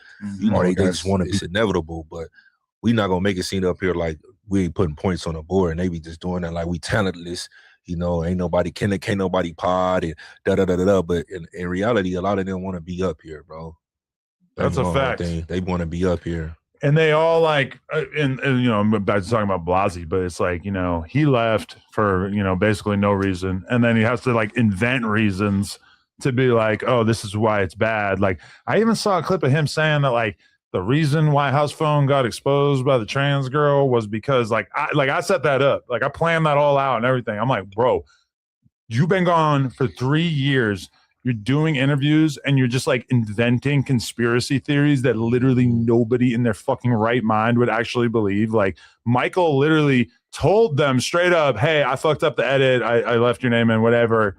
And still it's like, oh, I think it was intentional. I think it was that the plan was to get House Phone out the paint. Do phone don't be saying that though, that you think that, do you? I don't know what the fuck he be saying. I'm just talking about Blasey. I ran into that fool, or I seen House Phone like a week ago. You did a song with him, I heard. Yeah. You trying to get on the Lush Uno wave? No, you doing his shit. But you said that in the group chat though, that he want to get the Lush clout. Nah, No, You did a song with who? House Phone? We both got put on the same record, and then like I left the studio, and this fool apparently almost got down with the fool that like put us on the song. Pause. They almost fought. Oh, fought. Yeah. Who? House Phone? Yeah. Wow. The dude was being super drunk though. The homie Sig, he was like super. I guess he was faded. I wasn't there, but so. And I wanted to point out one more thing too that you pointed out a little earlier though too. When we come up here and we pod, it's spinning the block. It's like 4-5 hours, bro. Mm-hmm. That's hard to keep a crowd. You know what I'm saying? Not even a crowd. You know what I'm saying? To chat, entertain people like that. I don't think people give us enough credit for that. True. 4 or 5 hours just for us to sit here and just continuous talking. You know what I'm saying? Keep the laughter and the jokes. And I know the chat, they love us. You know what I'm saying? Some more than others. You know what I'm saying? We all got our own fans, and rightfully so up in there. But for 4 or 5 hours, a lot of these dudes just doing interviews. But it's weird because it's like we are 2.5 hours in right now, and we still have a big ass list of so many fucking topics that we could get into if we wanted to. Like to me, I don't know. It's just like hella easy for us as a group to talk for that long. 5 people in general, it's like, everybody gonna have their say. A lot of different little paths to go down. Like even right now, we probably ain't talked about a topic in like 45 minutes. Nah, it should be flowing. It's the chemistry guard. Big flowing. I really want to talk about Munchie last night, to be honest. Let's get into that in a second. Let me just fire out the rest of these. Dragon Knight Crip says, shout out to the No Jumper crew for holding it down for 24 hours. Shout out to everyone who pulled up except Bo. All we needed was the alter ego Ant. It's not 420 without the Hefe juice and cookies. That is a good point. Ant probably the biggest smoker in the office. Been smoking some real strong Girl Scout cookies recently. And he didn't pull up to the 420 stream, but I guess it got busy. I was trying to come through, man. Got overwhelmed, and I didn't even get to celebrate 420 how I usually celebrate 420. For real. Like how do you usually daddy celebrate? Dooley shit. Shit. Yeah, you didn't get to get high as hell. Not around the kids. Can't smoke around the kids. Like, you know what I'm saying? Gotta go into the kids out the house or in the room, you know what I'm saying? Locked away, and I'm in my little quarters. But yeah, I got caught up helping out with them. Shit, I didn't get to do nothing. I didn't get to smoke like that. That's what the edibles are good for, so you can just get high as fuck around your kids and pass Somebody out. gave me some edibles. I threw them shits though. They gave me like some brownie edibles. I ended up throwing them. Why? Bring them here. I didn't want to eat them. All right. The Real Story Vault TV said, this DJ, hey Lush, you still tapped in with the battle rap scene? If so, would you ever try to line up interviews with Easy the Block Captain, Hitman Holla, or Shoney the rapper on No Jumper? I'm down for those. Do all that. Yeah, I'm down for all 3 of them. Shooting my people, Hitman my people, Easy is my people. So Easy used to go crazy. I got to talk to Easy the Block Captain and ask him what happened with Papoose. Man, crazy. Man, there's so much shit to chop it up with Easy about. Say he didn't get knocked out. He did. Papoose said he did. He said he didn't. The Right? homie was there when it happened. Like the homie was there. The homie was there when it happened. For the record, if we interviewed him, we would talk about a wide variety of subjects. That would probably just be one little chunk of the conversation. Man, we want to hear all the Remy lore. There's hella shit. Or just rapping, battle rapping. Yeah, Remy. But I mean, the Remy lore is for sure. I know, but he's not gonna want to do the interview if you're like, oh, let's talk about your ex-girlfriend the whole time. Yeah, no, for sure. But like, he already knows what's on. He's not dumb, bro. He's not dumb. Nah, facts. I just like, a lot of times people think like, oh, I'm gonna go on No Jumper and there's gonna be asking about some bullshit the whole time. It's like, nah, bro, we're gonna talk to you about all kinds of things. We have any loose leaves out there or over there? The Shady Pimp said this show and the news is better than the weak ass wax show. Okay, thank you, appreciate that. Agreed. Pittsburgh North Side said, shout out to the whole cast. I watch all of y'all independent content too. Adam, have you ever thought about incorporating the fans in the live podcast, like having call-ins on topics to get fan takes? Wow, that's funny you say that, because on Friday when I do my 24-hour stream with Crib Mac and 607 Unk, we are actually planning on doing a segment of the pod in which we fire up a dun-dun-dun-dun Twitter space, which is basically analogous to a clubhouse room, and everybody who's in that room is going to get at least somewhat of a chance to talk to me, Crip Mag, and Unk. So that is going to be part of the Friday stream. If you don't have a Twitter account, make one and follow No Jumper and Adam22, because that's all you're going to need to lock in with us, because I've wanted to do that kind of content for a while, so it's gonna be fun to actually try it. Is it just gonna be you 3 guys, or is it gonna be special guests included? I'm hoping women is gonna be the main other thing. I know we have a taco truck coming at some point, but I'm looking forward to women coming through. We can fuck their coochies and assholes. Dude, Sig booty bitches. Stitches. No, you're not into coochies and assholes. I never said Bust them that. open. Bust them open. You gotta bust them open.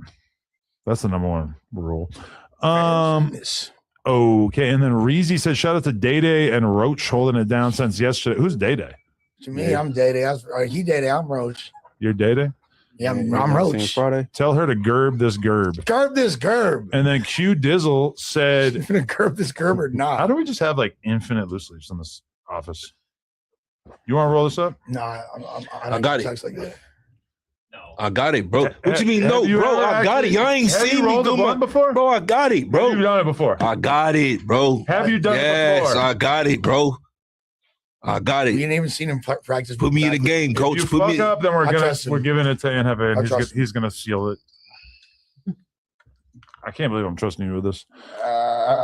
Q Dizzle said Spody will literally argue about anything. It was cool at one point, but Jesus, it's literally everything. That is rapidly appreciate becoming that. a more and more common argument. I appreciate that. I appreciate that for the you acknowledging that. He knows it about himself for sure. Imagine dating this guy. No, Not in a gay way, but imagine like his female partners have probably seen some shit. He don't even he hands it right to Lush. Fire. But you don't even know how to roll blunt, right? Yeah, I do. Then what are you saying you don't want to do it for? No, I just like don't have the best tucks. I don't really feel like it right now. I feel that. Well, I get for sure twisted. You rolling up? I don't know how to roll. I'll just be bullshitting. No, yeah. You want to talk? Oh, all right. After all that, what? I don't know how to roll, bro. I just. I was really I going know. to I don't know how to roll a leaf though. I don't want to fuck it up. It's like I don't know how to roll a leaf. Those things are a lot easier than the ones that we were using when I was in the blunt Yeah, scene. but I don't want to tear it Backwoods. like Those that. things were a fucking nightmare. yeah, backwoods are a nightmare. I ain't gonna lie. Yeah. Okay. Choke on. Okay. Birdo the Frog said B. Well, I guess it says Bong Team with a capital B. Yeah. And then Choke on Smoke said Spody has some stuff to work on, but you can tell he's starting to adjust. Doughboy equals no boy. He is trash. I despise Ricky and I want him gone, but he still ain't as bad as Predo Jackman on Fodies. It broke. Huh? It broke. I didn't break it. It was in the thing. There's only one in there? I didn't break that. Don't put that on. That was the only viewing. pack you could find? You want me to go to the store? Nah, you don't got to go to the store. I put it in there. It was whole. Maybe we could borrow one from man. See, I knew this was going to backfire. That's why I ain't take it when he offered it. I'm gonna give when I Man put it Hefe out. See, when I put it out, I knew it's there was something going on. Unless maybe his packs are all exhausted as well. Bro, I have to stop smoking weed on this fuck. Why is there water coming out of this one? Maybe Anhefe put a little water in there. Now Anhefe is out of blunts. So we can't even steal from him.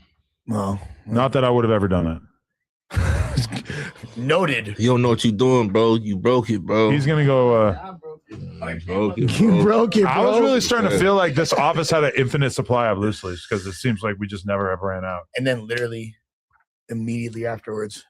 And then there's like Desto Dub packs sitting around some places, right? What's that? Like the Desto You ever Dub smoke loose weed leaves. in Oh, you got notebook his own paper? little leaf? Yeah. I literally full. In notebook paper. Dude, I was talking to him earlier today. The first time I even tried to smoke anything, I was like 11, and I took notebook paper and rolled up some oregano from my mom's spice rack and smoked it, like attempted to smoke it when they're gone. I secured it because there's no gum on the other side. Yeah. I used a piece of fucking scotch tape to secure this. You were so determined to be a JCat. Yeah, literally smoked that, and then like my mom came home, my parents came home, they're like, yo, were you like, they don't even know what weed smells like. They're like, yo, are you smoking weed in here? I was like, no, obviously not. But no, mom, I'm fucking smoking oregano. They should have euthanized you. Choke on Smoke mean. said Spody. I'm just kidding. Spody. Oh yeah, we already read that. Q Dizzle said, Adam, can you please tell us to chat while you are avoiding the conversation about Ricky? You won't do a poll, and I'm sure you see the complaints. His takes suck, and he laughs at his own jokes. Is that a pervasive opinion that Ricky's takes all suck? Because he did have like a 1 week ban from the group chat because his take about Gucci Mane snitching was so bad. I think that it would behoove Ricky to learn what a bad faith argument is, because ultimately he's really good at being contrarian, like in a sporty face-esque way. Okay. Like me. Well, in certain degrees, I feel like you're not afraid to take a contrarian stance, obviously, and he's not either. But I feel like I could agree with that. You're right about that. yeah, I feel like Ricky though, he's like doesn't understand that if you really don't believe in what you say, even though you're intelligent enough to illustrate a point, doesn't mean that you should just for the sake of conversation.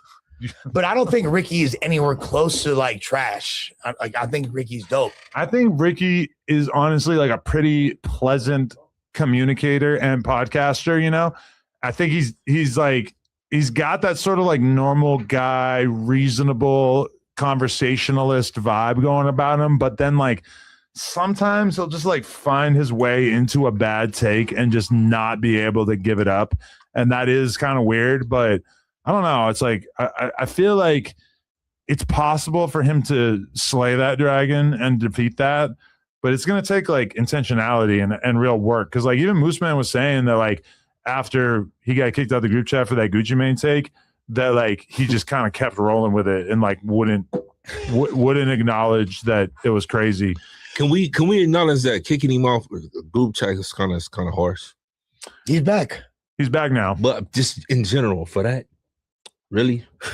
I am cautious about people whose opinions are so bad that they derail the entire group chat. And I'm traumatized by the fact that T-Rail was in the group chat a long time and would just like every day, not every day, but like many days, he would just like waste a lot of my time and energy by like getting me to argue with him because he would just have like the worst takes on everything. And like, I think even his fans would probably acknowledge that like, I still see clips sometimes of T-Rail trying to argue a point where it's like, wow, like, the fuck are you talking about? Like, just admit you're wrong. Like, but also TRL, I feel like the main, a lot of times what's different between him and Ricky is that like TRL was low key getting at you in most of his shit. Like it's not like that. And then he'd be like, oh, I'm trolling afterwards, which granted, yeah, sort of, but like not like that intentionally. Ricky doesn't feel like he's ever trolling. He's just like taking on weird positions. Yeah, he is, but there is an overlap of trolling, but it's still not done like getting at you like, Adam, you need to be doing this better, or Adam, this or that. Like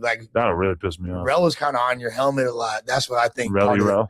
That was part of it. That's his new name. Rel. But this fool, I could guess what Ricky take was. I wasn't in the group chat for that, but I could guess what it was. Yeah, I remember it. Everything that was coming out of his fingers was insane. But I'm sorry. If your opinion is that the most legendary gangster rapper, and I know obviously there's competition for that, but like one of the most legendary gangster rappers of all time should be able to just talk to the police and that nobody should care, you have officially communicated a viewpoint that is too stupid for us to contend with it. It does that attitude does not belong on the podcast. It's just too stupid. Like you just can't think that. You can't be tasked with having conversations in front of the world, and that's what you come up with. It's just too stupid. It's too dumb. It would be like if Rod Wave raped someone and there was a video and we were like, listen, he makes great music. You can't have anything bad to say about Rod Wave. You know, like, and obviously I don't believe that Rod Wave would do that, but I'm just saying they're like, if that was your opinion, you would officially be too dumb to be on this podcast. You can't, there has to be a standard for takes that are too stupid. Got to be this all to ride this ride, essentially. If your attitude is like, listen, no, I don't know. I'm not even just like come up with like more examples. But there are arguments, there are opinions that are too dumb to be in the group chat or on the podcast. And the group chat is where we formulate what we're going to talk about on the podcast. Yeah, I don't think nobody think that I was cool that Gucci did what he did after. But that's the point. No, you had no. I mean, his co-host. I mean, what serious person is taking on the opinion that like, listen, Gucci didn't do anything wrong that should take away from his image in any way? We talked about that. They said the civilian stuff, and then they said no, he know what he did. He said no, you're right. Because after he got kicked out of the group chat for that, then Doughboy started basically repeating the same exact argument in the group chat. That's what I was arguing about him on the show. That was stressful. He's a businessman. That was stressful. I'm like, what are you talking? Yeah. Joe is honestly one of the kindest souls That's I've a fact. encountered in a long fucking time. And I do. That is a thank fact. you. That is a fact. And I do agree that, like, obviously what Pooh Shiesty did was dumb as fuck, right? Like, it was as far as judging criminals, that was dumb. But that doesn't really change the it's just fact that you can't just be like this person who's been rapping about and tweeting about how snitching is wrong for all these years, and then you do it, and everybody's just going to be like, oh, well, whatever he wants to do. Beyond that, he did the exact same thing to fucking Big Cat Records back in the day. He literally got out of his deal the same way. Lucha ran up on Big Cat with the blick and forced him to write a contract right there. Is that a document? I never heard bro, about look that, it really. up. What? Really? Look that shit up. You just snitched. Last one is heavy. That was a motherfucker. Okay, how are you guys feeling about Moose Man as a fucking podcaster? That I'm a fan of Moose Man. I feel like after yesterday, like I saw more Moose positivity from people who were like, you know what, he did a 24-hour podcast and did a pretty good job, held it down. Switched outfits 3 times. Switched outfits a couple times. Yeah, well, he started out in like a leather fit. I liked the leather. Shout out to him for the leather fit. I fuck with Moose, man. Moose, I man, like straight, that. man. Yeah, Moose Fire. Hey, Yeah. I'm not. We was laughing for hours, bro. I kept saying, I You- was talking about queefing out the bussy. All we were Well, saying. You know what's crazy? I'll be disagreeing with everybody, but me and Moose I done potted with him like maybe like 4 or 5 times now. Me and him only disagree with one thing. So Mm. shout out to him though. I think Moose Man, like, I was kind of amazed to see the extent to which he seemed really like unaffected by the 24-hour stream. Mm-hmm. Like, He was a little tired He by the wasn't end. quite as like funny or lively, but he was like, it was pretty similar to like his regular potting when I was watching him at 11 in the morning today. Well, the fact that he was still going, and then like there is times when I know that we was all on autopilot. We're completely winded. We're literally on fumes, and he was still there. Moose Man is very determined to prove himself as a podcaster out here, and I think that like he didn't want to do the 24-hour stream, but he wasn't going to turn it down. Like his mentality is, I'm not turning down anything. When we were hiking, bro, about halfway through the hike, the entire sole of his hiking boot came off. And I'm like, oh, like, you want to head back to the car? He's like, no, I'm good. Bro, the whole sole of his boot, like nobody is going to keep fucking hiking when the entire sole of his boot came off. No surrender, and no he retreat. He was like, nah, I'm going to keep going. Can't I was stop kind of like, going. whoa, you're like insane. He's embodying that spirit. Yeah. This is fire. I ain't gonna lie. You know, I like somebody with that attitude, you know? Well, I mean, yesterday we'd be remiss if we don't mention like the Bo Jackman incident. What did he do? Oh man, this was fucking insane. I missed this. bro. I didn't even see it in the Reddit or anything. Oh, it's for show on the Reddit. You talking about what I'm talking They about? spazzing on bro on the What'd he not do? check game. This will show up. First of all, apparently, like he was invited late night. So this is what he says. He had a date. Shorty Josh flaked on probably him. called him for a booty call. Well, this he had a date and the bitch flake on him, right? But he pop a honey pack and a rhino. So this fool was just like, why both? He had a We raging. were just talking about Like, are they that. different? Remember? Nah, Do they combine to create like a super boner? super The horn boner. bull. This like, the thing He is said like the horn bull. The horn when Brett, his energy felt crazy to me. Like when I first seen him, I was like, yo, yeah, I was like, what's up with Bo? Probably had So a I was like, boner. and yeah, for sure. I didn't know there was a nerd under that bow. You feel me? Like this fool winds up boner. That was insane. No, I know. You always rapping like mid pod. This fool wind up so he there's Doughboy's homegirl and who Munchie was chatting with for a long time. She was super cool. This fool wind up trying. He's like, we all take our shirts off. So like, there's like a shirtless pod, and there's really like Moose Man, Kenny, Bo, and they all like arguing with each other about being shirtless and like Doughboy, and then Bo Jackman won't take his shirt off. He won't disrobe. But then he's like, but the girl, she got to take her shirt off if she's sitting at the table. Why she ain't taking her shit off? YouTube rules stipulate that male nipples are different than female nipples. Yeah, and obviously, like, I don't know. I just want to throw that Hello, out. Oriella. but And I agree, it's fucked up. My kid asked me, like, how come I got to wear a bikini or a bathing suit and the boys don't? I don't know what to tell her. Yeah. Society's crazy. Yeah, it is what it is. But So he wanted the girl to take her shirt off. yeah, and then she like low-key felt uncomfortable. She was trying to like play it off, but she wasn't like fucking with it at all. And then like he kind of tried to double up on the energy, and that's like Doe's homegirl. So I actually respect Doe for this because he was like, he wound up switching on Bo, and he's like, hey, like, like that's the homegirl. I don't want you on the pod anymore. You off the table. He booted him? He booted him. So you're saying the Doughboy's not just tough with Spody Face, he's tough with Bo Jackman? Project Bo Jackman too? Project Bo Jackman. Cartel Bo Jackman. I like that. I like that. And shout out Dope. Hey, so hold on. You feel Bo me? Jackman, he got stood up after popping a rhino and a honey pack. He was horny he's already. horny already. Mm-hmm. All these dudes got their shirt off. He said, "Fuck that shit." He take hers off. Yeah, I'm smothered in horniness. Like Wait, he was saying Astrid needed to take her shirt off? No, it wasn't Astrid. Oh, okay. Astrid wound up popping up later too. Like shout out Astrid. Yeah, shouts to Trid. There's so many human beings through this motherfucker. I lost track. I wanted to see them tick old bitties, huh?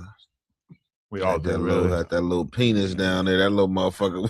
Yeah, that little penis. That little light bulb on motherfucker was on down there. You got that little penis. I see you got a little penis on you. Yeah, that's crazy. Cause remember we were just talking about we could get him out for licking. He done took our advice. He went to the liquor store and got both of them. Right on in. Doubled up. Hey, so Doughboy booted him from the table. He wound up like being allowed back later on, and it was chill. But No, Bo Jackman still get kicked off everything, man. I mean, rightfully so, man. You been like aggressive like that too. You know what I'm arguing saying, with man? several black women at this point. Like, Telling them to take their titties out on YouTube. It don't matter what color they is. That's That is crazy. offensive to me on multiple levels. From a YouTube terms of service perspective, mostly. Let me read these other donations, and then I got a good topic we can talk about. And yeah, Astrid is bad as hell. She ever gonna drop an OF, or that's not her style? I don't know. You feel me? The night is young. I might have to recruit her. Her and Go Amazon. That's my new squad. Type shit. Nasty Murder Scene, which by the way, amazing name, said no one should say the N-word. We also don't like it coming from other races because the negative connotation from the root. Some black people don't care because they don't know what it means to be black. Oh God, here he goes, cracking that can of worms open I again. agree. Shout out to you. Who knows shit? I know what it means to be black, and I be having different views than other blacks and shit. I know what it means to be black. Shit, for sure. I don't know. I'm talking about look. I don't know. You got black skin. That's it. or darkish David brown. I guess, y'all got. If you have African roots, I guess that's pretty much like what it means to be black, right? Melon. I mean, any other description is going to be like poetry. I mean, it goes deeper. You know what I'm saying? Culture. They ain't just talking about your skin, because basically what he's saying right here is because you got black skin don't mean you know what it means to be black. But I'm just saying that, like, even the squarest motherfucker ever, if he's black, right? For sure. So that's Unless he Tiger Woods and turn off from the race. Right, Tiger Woods is an example. I mean, you can't point out like a lot of aspects of him that really align with black culture, right? Well, he said he's not black. Motherfucker's still black. I agree. Lil Wayne ain't black. He rich. If Tiger Woods getting packed out, I wouldn't help him. Yeah, it's a difference O.J. between. Simpson said he wasn't black. If I saw Tiger Woods getting his ass whooped, I would just assume that he was fried off pills and drunk as fuck and probably cheating on his wife. Bunny hopping. And like that ain't my fucking fault to clean that shit up for you. It's the difference between black and having an actual black experience. That's what he's. I would say that if you're black, you're kind of getting a big part of the black experience. Well, let's say if you're black, but you're adopted by like a white family in like rural middle America, and you're like not the around- most racist place that you can imagine. low key, like just like an area that's not populated by black people like that, you probably won't have a typical quote unquote black. You won't have a experience, typical correct? black experience, but you still have the experience of being a black guy growing up in this environment where maybe you're the only black guy. It's probably actually like more awkward than growing up in a regular black community, right? That's fair. Yeah, but it's not a Subjective typical is black fair. experience. It was kind of what I think Sporty's point was. But now you're adding the word typical. Traditional. This is what we talk about with moving the goalposts. You be doing that same shit, dog. No, but I'm saying we're talking about like, is a black person always going to have a black experience? And now you change it to typical black experience, which is obviously that's different. They're not always going to have a black experience. I don't think so. The semantic goalpost movery is insane. I'm just saying that if you're black, you're having a black experience as an American, right? Type shit. I don't know. Type shit. All right. And then Okay, Live with Sam C said whoever approved Ho Jackman and Kenny Dusty's Air Force Ones to the 24-hour stream should be suspended without pay. Let's be real. That was probably mostly Lush and Josh. This is Kenny was great, first of all. And Shout out to Kenny. But the forces left a lot to be desired. I ain't gonna lie. There's some cooked Bezos on. His shoes suck. Yeah, that's it. We got Moose Man losing a sole off his boot. But he has soul. He got soul, even though he lost his. But does he? Or do he? Does Moose Man have soul? Does Moose Man live in the Black experience? For sure. He's a person of color. He's a man of culture. If Moose Man wanted to present as a white guy, though, he probably could, right? Totally heavy conquistador blood. I'm just saying, like heavy conquistador. He could disguise himself as a white dude. Yeah, so I'm saying you look more like of the Spaniard. Yeah, exactly. You just pronounce like certain words with and then If he just like maybe used a little bit of like foundation that was like a few shades lighter, that would help too. I don't even think he's about as white as he needs to be. Whiter than you, complexion. Yeah, rose the cheeks a little bit. So you don't buy the whole people of color thing. Like, do you feel like any like unity with like Mexican people as like people of color? Do you feel like people of color describes you? A person of color? No. You don't buy into that? No. I am black. No. I was just checking. Interesting question. It definitely don't describe me.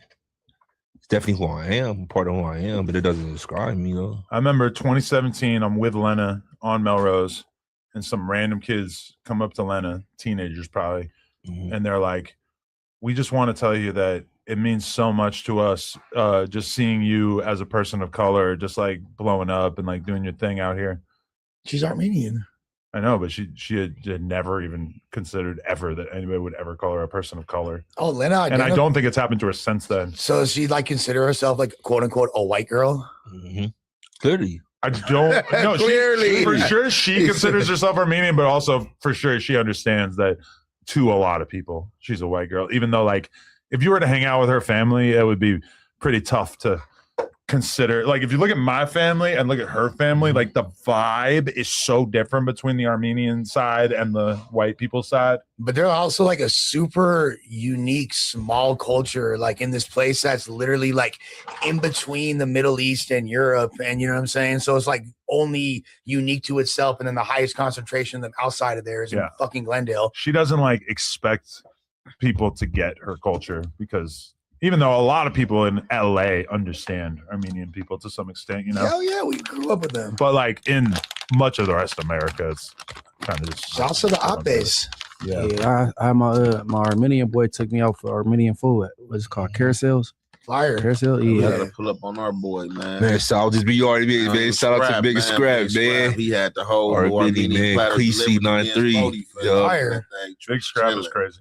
Big Scrap, man. Big dog. Armenian partner, man. Big dog. Oh, Good big people. dog out here. Hell yeah. Great Good people. You know what I compare it to?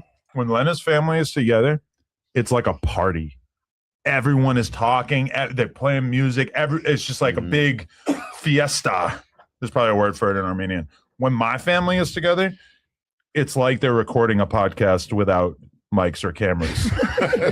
It's one conversation. It's like One people mic. trying to like say something smart, say something funny. It's like it's much more cohesive. And when I'm around her family, I feel kind of overwhelmed. Everyone's just talking. There's a million conversations going on.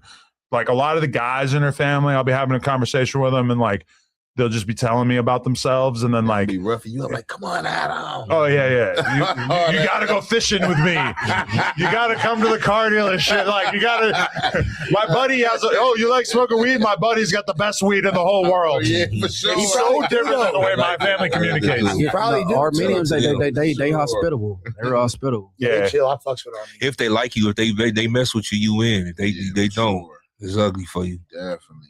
I haven't really seen like the dark side of What? I haven't seen any of the criminality. Oh, okay. Not that. I was in the county. They- I was in the dorm with like 6 of them. He said, what the fuck over there too? That's at the dark side.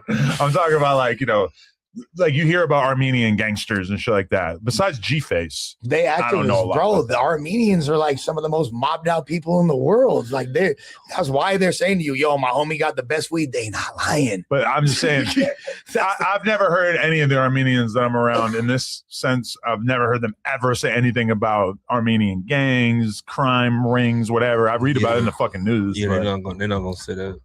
You know, they got that stigma that they're just not criminal. It's probably that family, just They like a just chill love- family, but like Omerta. No, they don't. I don't know. Maybe I should ask them. I know they don't. I should ask your family. Yo, so like, if I smoke somebody at this family party, y'all gonna tell me? They gonna whoop your ass. What the fuck you talking to, fool? They'll be hella confused. They gonna switch. They'll be like, what? Adam? You got a wire. you got a wire. You got a wire. Check him for a wire. Honestly, though, they're so nice. They never give me any. There's never been any kind of a vibe from being a white guy, or even being like, you know, a guy who fucking does porn with their sweet little girl. they probably like. I mean, their sweet little girl. They knew what time it was though, because like she low-key was doing it high key right before you, right? Or did y'all start together? So is it From your their perspective, it's like she meets me, and all of a sudden she's doing OnlyFans. Hell no. But she started doing it like right after she met me. Okay. Do you think they like align more like with the whites or like the people of color? Because you know that's like a thing over there too. The like, big conversation with the Armenians is like who's like a real Armenian and who's whitewashed. Yeah. Because it's pretty easy for them to kind of just act like a white person, right? That's a fact. But then there's levels to it, because like some of the Armenian people you meet, they fully embrace their fucking accent. Mm-hmm. They got the Armenian stickers on their car. They love it. It's all it's their whole thing. And then some pretty much just act like a white person, you know. But I mean, It's being different. where they at, like I mean, you said they stay between the Middle Eastern and Europe. Yeah, well, that's where like their they country's they located. Persians, right? They consider it Persian. No, they're right? right next to there. I wonder if I'll be in Kim Kardashian consider herself Persian. No, so Persians or Iranians? Yeah. Kim Kardashian, why she consider Persian- I never heard her say that. But I Persian only used seen to her have- say they used to have Armenian. all that over there though. Yeah. If I go to Armenia with her, you think that I'm in danger? I could be. You think? They might be, your kidney might be on the black market by dawn, Look homie. at, I don't know if they want my kidney. They probably just want to whoop me. Like, look at this white boy who thinks that he's gonna just turn. Like, I don't know, but she's never really like gained that sort of attention from the Armenian community of like, oh, look, she's doing porn. But I don't think they have this intense hatred of white folks either. You feel me? Like Yeah, they're not probably like it's not the same as No, I know they got a real bad beef with Turkey, right? type shit. They have like they beef with who they beef with. You feel me? Like they've had Turkey. well, what's it called? Our wounds are still open. Like, what was it 1917 or 18? The Armenian genocide. Like, come on, bro. That's one of the fucking greatest travesties in modern human history. Yo, real talk. One time, one of her family members farted hella bad.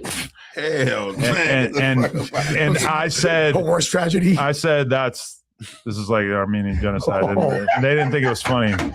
That did not land. No. That did not land. I was lucky that I was only around a couple of them because like I totally like in that moment just like felt the vibe shift a little bit, and then no laughter. But it was over hella quick. I hope they didn't like talk about it. That's like you trying to make a Holocaust joke around the Jews, man. See, I'll do that too for sure.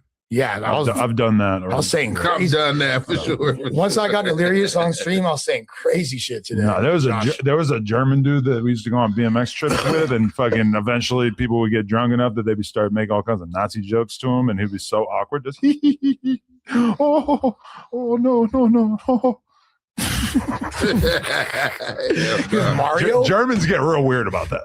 Yeah, they don't like that shit. I don't give a fuck what they talking about. They don't like You feel me? Like I told, because I seen some shit. It was like a German bitch doing drill music, and she's like, she's like, but she's rapping in German. Fool. It was not wavy, by the way.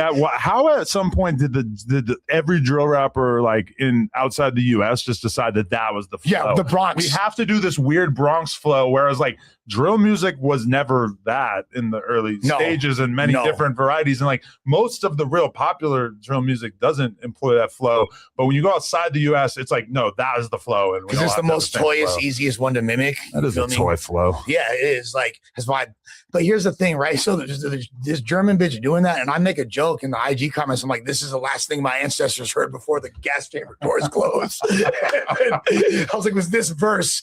And then fools are like, you don't know anything about history. And I'm like, actually, I do. This is the dude from Rammstein's daughter trying to fucking spit a hot 16 and get out of here. This is the last thing my ancestors heard. The last thing was this verse before the gas chamber doors shut. And the Germans got no sense of humor. You can't even make a Holocaust joke against them out there or whatever because they're like, bro, that's y'all ass that did that shit. Dude, I went to a strip club in Berlin one time and like they actually listened to music like Rammstein and shit in the strip club. Like it was, I didn't hear for sure. No music the whole time besides this sort of like droning, slow, industrial metal shit. And it's just like, how is this the vibe that you want? It's like, this is like a torture chamber vibe. But that's and I like metal, but like, you're at a strip club. Like, when you go to a strip club in America, they're playing lively, energetic music. And you wonder why. What is this? That's why the bitches out there trying to rap like Ice Spice. Yo, shout out to Ice Spice, bro. Yeah, shout out to Ice Spice. Brody DJ says, shout out to Mooseman and Ricky. I'm going to make it up there next on Citas. Hashtag new wave. Shout out to you, bro. Señoritas. And then Bodega Cat said, Munchie came back down from 3-1 like LeBron. Lush is Potter of the Year. Whack is a freaky frog, and Hefe got bars. Type shit. Spody Fizz got left out of that. It's unfortunate. Me too, Shout out actually. to him. I let the Fody bang like Spody face. Ooh. Dragonite Gerb said, Lush proved he's a true chameleonaire last night. Dude sat there for hours with a girl from St. Clair and made her love him.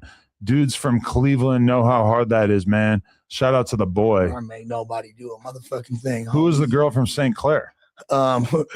Shorty was from Cleveland. Yeah. And she was so I just started rapping Bone Thugs. And she was hyped? Oh, she was cool. Like she was You're scared of acknowledging that you have Riz. Normally, you would always There's take this like as an 3 girls opportunity talking to about pat how yourself fine I on the was. back. There's 3 girls. But you are anticipating Germ watching this clip and being like, he rizzed them up. She'll watch the whole stream. Not because I was like the whole time I'm talking about my girl, how much I love her. I'm not tripping on. But that's your insurance policy that you put into place so that you won't get whooped on. It's not even get whooped. I don't want to upset her. Like I don't give a fuck about her little fists. You feel me? I ain't really hurting nobody. Like, So when she beats you, it doesn't hurt? no, I mean, she She can't. should use weapons. She's a girl at the end of the day. She She's should a get a tough girl. knife. She's a girl. She should though. cut you. She almost anyway. Yo, She if would never do that. Bro, the illest shit would be if your girl gave you $150 and you had to just wear that shit and tell people your girl gave it to you. Jay Electronica style. He got $150. He didn't get $150, but Erica showed it stabbing with a kitchen knife. Does he have a scar? Hell yeah, she stabbed him with a kitchen knife, and he had to go to the hospital. And he posted about it on Instagram, and she laughed in the comments. Whoa, I listened to a podcast with Erica Badu recently, and I wasn't even thinking about her as an abuser. That's crazy. I mean, Erica Badu stabbed him. He sure did. Man, Erica Badu, man. Man, she be tripping. She be having people turning. Now she be turning people out, man. So she got that thing. Hey, for sure she do. Guess what? She's a doula. Hey, yeah, think about how crazy the posse cut of all the rappers that were like deeply involved with her rapping together would be. One of the greatest songs potentially in hip hop history. I just think people just falling into a realm, candles, and just fall into a hypnosis, man. Coochie is coochie, man. I'm about to hit this thing. I ain't gonna hit the coochie and then come out and I'm talking different and acting different, like a nigga just made a whole transformation. Like what? Hey, where that she, thing she go, do man? be having fools like wearing like all of a sudden wearing ascots and dressing like genies and shit. Like, Probably tells you like to. this, got that thing called genie. You think she's telling the dudes she dates to dress different? Or you think they just like start doing it because they're trying to keep up with her that's energy? it. No, she for sure just like lights an incense and like looks over her shoulder past her fat booty and they're like, oh, for show. Like, let me pick up a Does Erica sitar. Badu got ass? Hell yeah, a lot of I never noticed. Oh yeah, she got that. She got Texas. I just back listen to there. her music. Man, She got Texas Dallas. back there, TX back there. For Hey, I ain't sure. gonna lie. I was ready to throw my cape for her when academic was going up on her. oh yeah, no. I was ready to cape up. Protect Erica. Yeah, that body for sure. She definitely body down. I'm asking Gemini, does Erica Badu got ass? A lot of it. The fact She that- went viral in early 2025 for wearing a custom knit booty suit with an intentionally exaggerated, sculpted, and curvaceous rear silhouette design. Maybe you Oh, fell for she this. done had ass for way longer than this. What the Hey. fuck is y'all talking about? You remember ass that from day man, one. Man, hey man, Eric Dog, man, he talking about, man, I don't even know nothing about whatever he just pulled up. She got Erica yams. been We having can agree that thing. Tyrone's tripping, right? Tyrone tripping. Where the fuck he at? You feel me? Call him. Like You want to call Tyrone? Where the fuck he at? I'll be over there. I'm beating simplifying it. Is she known for having a big butt? Yes. This is not a conversation, dude. I didn't know. Yeah, take a look. I don't look at Auntie like that. Hey, Shit, that's a different auntie. But Auntie wasn't Auntie trying to like. Auntie Was trying to fuck famous Dex a few years ago. She okay. She was trying to fuck famous Dex. You're a fan. I was around during this era. I was hanging out with famous Dex when this happened. She commented on his Instagram and was showing him love because he was dripping and taking fire fit pics and also making music that she maybe appreciated in some sense. I don't think it's fair to say she was trying to fuck famous Dex. I mean, I thought so. I think that was the funniest conversation we had last night. Is it hating to tell your female friend not to have sex with famous Dex in 2026? Is that hate? No, I hate when bitches be trying to make decisions for bitches. Like, the girl don't shut up, bitch. I don't think you should be. Hate that's about it. You shouldn't be giving anybody pussy if they burnt out doing drugs. I'll tell a girl not to fuck Lush too until he gets clean. Don't fuck him. It's weird. I'm just saying, man. Luckily I ain't trying to get no pussy. I got my bitch. Or you'll be in trouble fucking with him. Huh? I love it how she's got him so scared straight that he has to be cringy as fuck whenever like girls come up. He has to be like, I love my girlfriend. Or now he coming right into the house in a Fighting Irish. He walks in the house with with brass knuckles on. Dude, the worst was after that.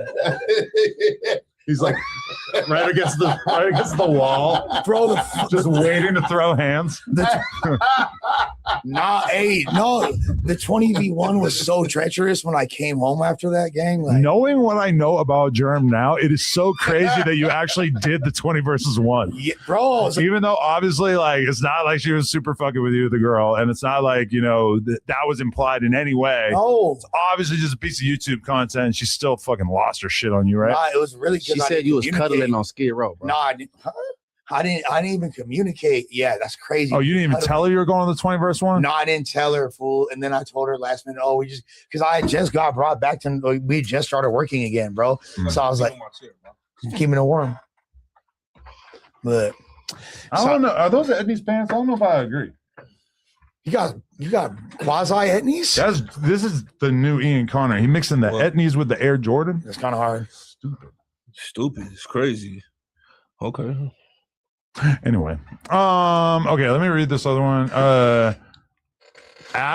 Gregory said, Adam, you should interview Space God. He almost got 1 million views on 85 South in a month. Okay, I gotta look him up because I don't even know who that is. But Space God, that's a pretty good like comedian name. Is he a comedian? Space God perp. And then Precise said Jeezy is better than Gucci. Hey man, not to me, buddy. Not to me, buddy. Right now Jeezy way harder than Who Gucci. you got, Jeezy or Gucci? Jeezy, ain't you? Boo. Gucci out the paint. He out the paint now. Take. Life-wise, he out the paint. Like they said the fans, tripped on Gucci out there. They said the fans didn't receive. We're gonna talk about that next. We're gonna read one more donation, then we'll do that. Gutter Lane said, Adam is so lame. LMAO asking AI instead of just Googling a photo. Man, shout out to Miss Badu. That is a good point. I didn't even think about looking up photos of her big ass. Adam is lame. That is crazy. You should have pulled out. Pulled up that ass. Okay, I'm looking it up. Erica Badu full body. Yeah, okay, I'm seeing these are small images. Wait, what the fuck? What? Dog. Oh shit, she do got a booty on her. I don't know, man. Y'all don't be telling me shit. That's old too. That's old faux. That looks fake. Nah, her shit faux BBLs. Look like, bro. Can we show a video of her walking asshole naked down the block, as he said? World give real naked. Erica do walking. Yeah, I don't know the name of the song, but yeah, she tossed her little shit off and started walking out. Yeah, for sure. Oh, is this music video? Yeah. Window seat. President's car is now turning onto Elm Street, and it will be only a matter of minutes before he arrives at the trademark. I can't see the fucking sound thing. There it is. All right. That's crazy that I'm so white that I'm finding out about Erica Badu's butt on stream. At least you're not like suggesting that she loses weight or some shit. Y'all remember this? She's not even like dolled up here at all. Oh wait, she's taking her clothes off. This is Erica Badu don't need to be dolled up. This is natural beauty right here, man. And she got the hypnosis going on. Shit, she ain't got to be dolled up. Trying to hit her back says evolving. I'm gonna be thinking about Pokemon every time I'm hitting it from the back. Bro, would you guys treat me different if I fucked Erica Badu? Yes. Would you like? I'd respect you more. Would you dick ride me? No, I respect you a little more. I'll probably hate nice you. That'd be funny if you turned all like fucking like Rastafari. I'll turn Jack Harlow.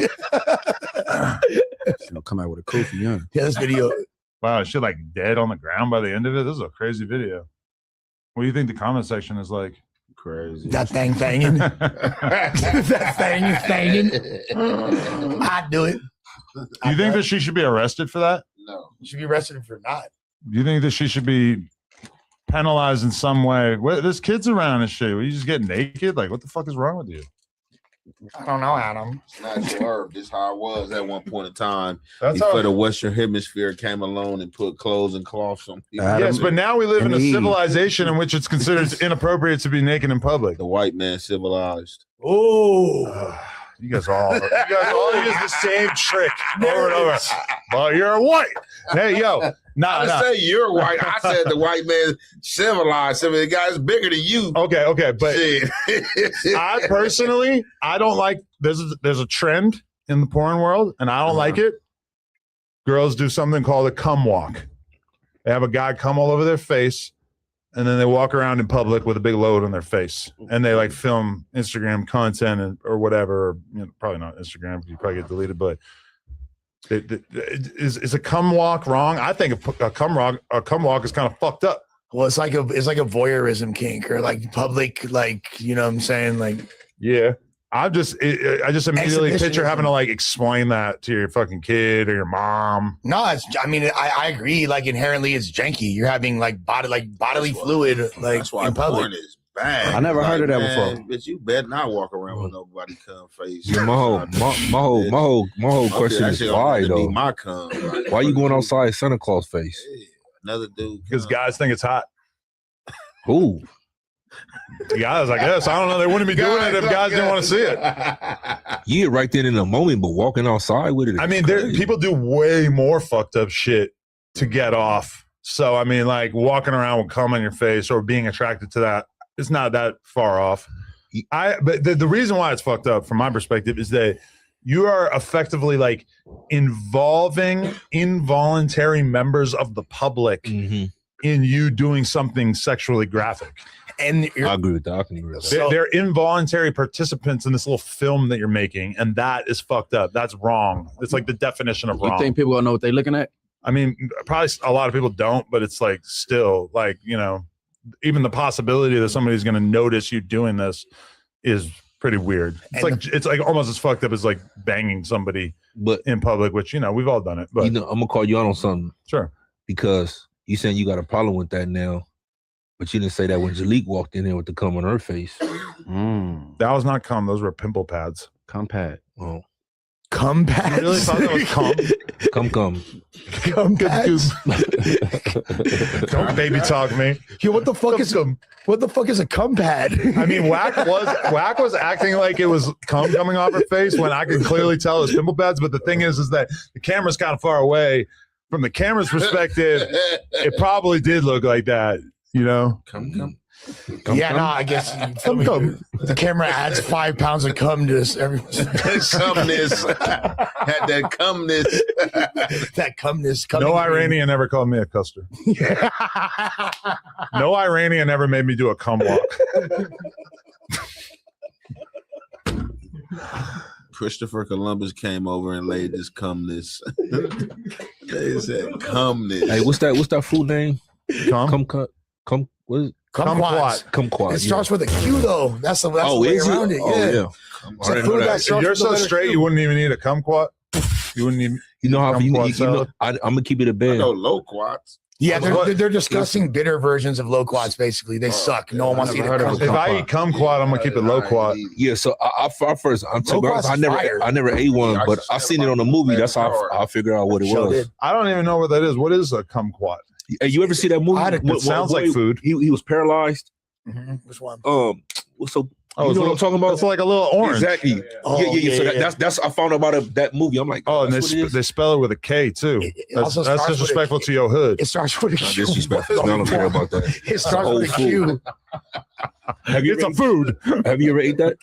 It looks like something I might have had before in my life. Like it looks like almost indistinguishable from a fucking cutie. Yeah, cutie. That's what I'm about to say. That's what that look like, a cutie. Yeah, but they're bitter and gross. They don't taste like it, unfortunately. They look like that, and you think they're going to be fire, and then you eat it. Oh, yeah. Hey, my least favorite food of all time, what do you call it? Grapefruit. Yeah, it's like a disgusting version of a grapefruit. I don't get it. I hate grapefruit. With least favorite fruit? Brown sugar on a grapefruit is food not or bad. fruit? Just fruit. Just food. Yeah. What foods do you hate? Because I also hate pickles. I hate olives. I hate cauliflower. Really? And squash. Oh my God, my grandma used to make us eat that. Those are both like they're like flavorless. Yeah, that's what I'm saying. Cauliflower. Cauliflower is flavorless. I mean, it's like it's plain. Yeah, I couldn't imagine being mad at like it's basically like white broccoli. It looked like broccoli. Yeah, it's just like it's a boring food, but it's not like a offensive tasting food. Brussels sprouts. Brussels sprouts are delicious. And when you get them at a nice restaurant and they come with all the bacon and the weird syrup and it's all different, roasted. There's so many ways to make them. Yes. Yeah, damn. See, it's making it even more dirtier. It's coming with pork. You don't like it? You don't like Brussels sprouts? I ain't never ate it with bacon. I've ate Brussels sprouts, but it got to be like when it comes, like you get it at certain restaurants, you get like a steak, some potatoes, Brussels sprouts. If it's cooked good and it's the right texture, yeah. You ever think about your death row meal? Your last meal? No, it's a figure of speech. It's not like you don't have to actually get the death penalty. No. It's just like, what would your last? If you knew that this was your last meal, what would you get? Man, it's gonna have to be. I probably wouldn't have an appetite. Buffet meal, man. A buffet meal. Oh, if you know your day. Like it's gonna have to be like some steak, some lobster, some crib legs, some motherfucking like potato sour cream. It's gonna have to be a motherfucking full course king. Okay, but from what I've gathered from like learning about the death penalty is that usually in the prison, it's not like you're like right next to a fucking major city or anything. So probably you're going to be able to choose from like Carl's Jr., Church's Chicken, and fucking McDonald's. Yeah. You know? Slim Pickens, brother. Maybe like Red Lobster, like Denny's. I got to go out Cracker Barrel. on a Western cheeseburger, no bacon. They're not going to call in your favorite cheesesteak from like some random place in LA or whatever. If it's like, I know the California says they got a personal chef. Up there, they got a personal chef. Oh, really? Oh, that would be the worst if they had to like get like, oh yeah, I want fried chicken, and then they're like cook it weird. There's your final meal is like a shitty version of a food you love. See, a lot of those prisons be ordering like they be having all type of shit, man. Go ahead, break the fucking salmon out, man. Y'all got that salmon put up back because they be cooking for the staff on the compound too, so they got the good shit for them. Bust that shit out, man. Yo, dead homies, just give me a pint of Ben and Jerry's. Ben and Jerry's. I don't even. Yeah, fuck it. I want to die full of ice cream. Do you like liver? That's awful too. No. I hated liver. I ate raw liver with the Liver King. You know who the Liver King is? You were in prison. I hate liver. Did you eat and balls? meatloaf, bro? I think I ate like a bull testicle or some shit on here too. Sure did.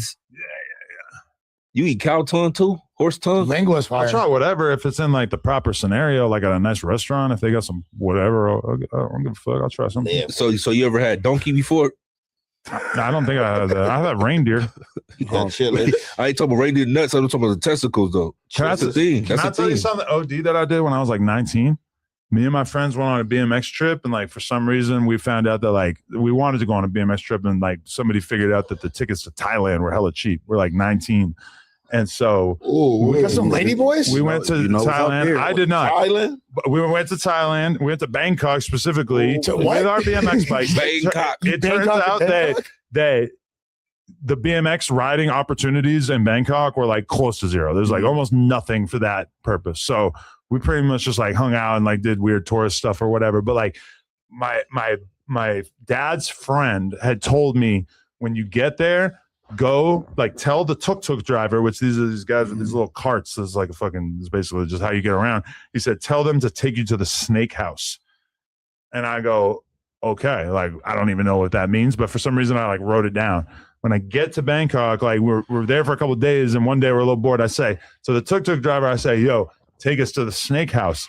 He knows exactly what that means. He brings us to this random place. It's this big ass building in the city or whatever, and it's just open, and they got cages full of snakes and shit everywhere. And I say, like, so what are we supposed to do here? He goes, he's like, how many of you, or whatever, like me and like three other dudes. And I'm like, okay, like we pay him whatever it is. I don't even know what they're gonna do.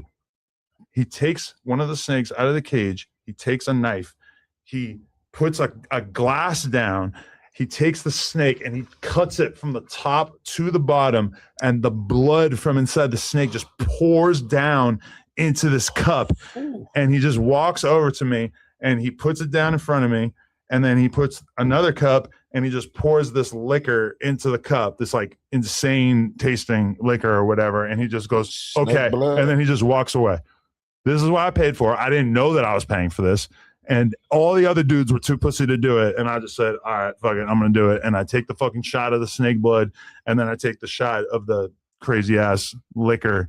And to be honest, whatever weirdness I was tasting from the snake blood immediately got replaced by how insanely disgusting the liquor tasted. It was like the gnarliest tasting thing ever. I wish I knew what kind it was, and also I'm like 19 and I've like never really drank liquor before. So like that, it stood out even more. But yeah. What's the purpose of that? I don't know. I don't know why they do it. I never looked into it afterwards. That was your Illuminati ritual. Yeah, that's when I became that. And then Bill Clinton called me on the phone and said, you're in. The fact that it was your dad's homie is crazy. There's people that be drinking snake venom. Yeah, I know. Yeah, they use it for herbs, different shit. For sure. Yeah. I'm here. I gotta do some research on that. It's the only time I ever drank a big cup of blood from human or animal. The night is young. Yeah. Okay, so you a snake. Wait, what? Got snake blood in you, bruh. Serpentine. But do you know that this is what you're supposed to drink it after drinking snake blood? Because I was about to ask the AI, like, okay. Did you get like, did you have any like noticeable effects or just like from the I shot? felt drunk as hell. Oh, okay. And drank snake blood and then drunk the whole cup. I thought he was finna tell us about some pussy. I ain't gonna lie. I just want to know if the AI even knows about this. Oh, yeah. Okay. Drinking fresh snake blood followed by a shot of liquor is a known tradition in parts of Southeast Asia, often found in street markets. Yeah. So I guess it's not that weird. It felt pretty weird for me because I didn't even know I was going to do it. Okay. Why, though? I could imagine it probably make a nigga cum potent or something. You know, snakes, they asexual. What? You know what I'm saying? Wow. Damn. No, for real. You want to know interesting. something that you probably wouldn't think is that, like, I've heard a lot of the porn girls basically talk about how from the taste of a dude's cum, you can pretty much like gauge they diet, the quality of their diet, and also if they smoke weed. Right. Isn't that fucking crazy? It's somehow like these That's the same thing with females though. They're taking bong hits. If a bitch drinking liquor every day, you know what I'm saying, taste her little deuces, like, bitch, you taste like a 40 ounce. Are you serious? But Yeah, no, look. I've okay. tasted girls with disgusting pussies, but I never like chalked it up to them being a drunk. No, or but what something. you eat is everything, because you know females eat pineapples, make that little, you know what I'm saying? Yeah, that's for males. Pineapple's supposed to affect your that's for- jizz, right? That's for humans, like period. Like that's gonna, supposed to, make the semen taste good. I'm not eating anything to make my cum taste better. If anything, I want it to taste worse. Why? In your line of work, Just to punish the woman that I'm working with, yo. Eat these hot Cheetos. Eat this cottage cheese, baby. Eat this squash. Buzz, taste this taco. Enjoy this. I have prepared this for you. The night is young. Best ring for weeks. I've done everything possible to make my cum taste as bad as possible, so you'll hate this. Swallow this rally burger. Then walk right outside. Walk outside. And then all over your face, leave some on your face so you can go take a walk around the neighborhood after. Shit. That's disgusting. I remember Adriana Chechik. One time I seen a footage of her outside Dave and Buster's in Hollywood squirting all over the stairs. Sheesh. And that's why my. Oh yeah, who you did the 21? But You talking about the Dave and Buster's upstairs? The one in Hollywood. Yeah, it was a big ass set of stairs. Yeah. It's crazy. Right? It was super late at night. It's not like there was people around or whatever. But I was about to say it's 1 million people. That motherfucker. I think it was a Vine, if I remember correctly. Bro, like when I got home from the 20v1, the door was locked, like double bolt, like the extra bolt was locked. I was like, oh. I love how you guys always just go nuclear on each other. You take the money out of the account. She changes the locks on the doors. She changed the motherfucker. But how she lock you out your shit, Lush? She didn't lock me out my shit. She wanted to know exactly when I was going to be home, so I had to knock on the door when I got there, and then she opened it, and it was Uppington. You feel me? It was up and it was stuck. She was just like a little bit. So you gotta wake me up when you come home. You gotta get me up when you come here. Damn. Hey, so the 20 verses went straight.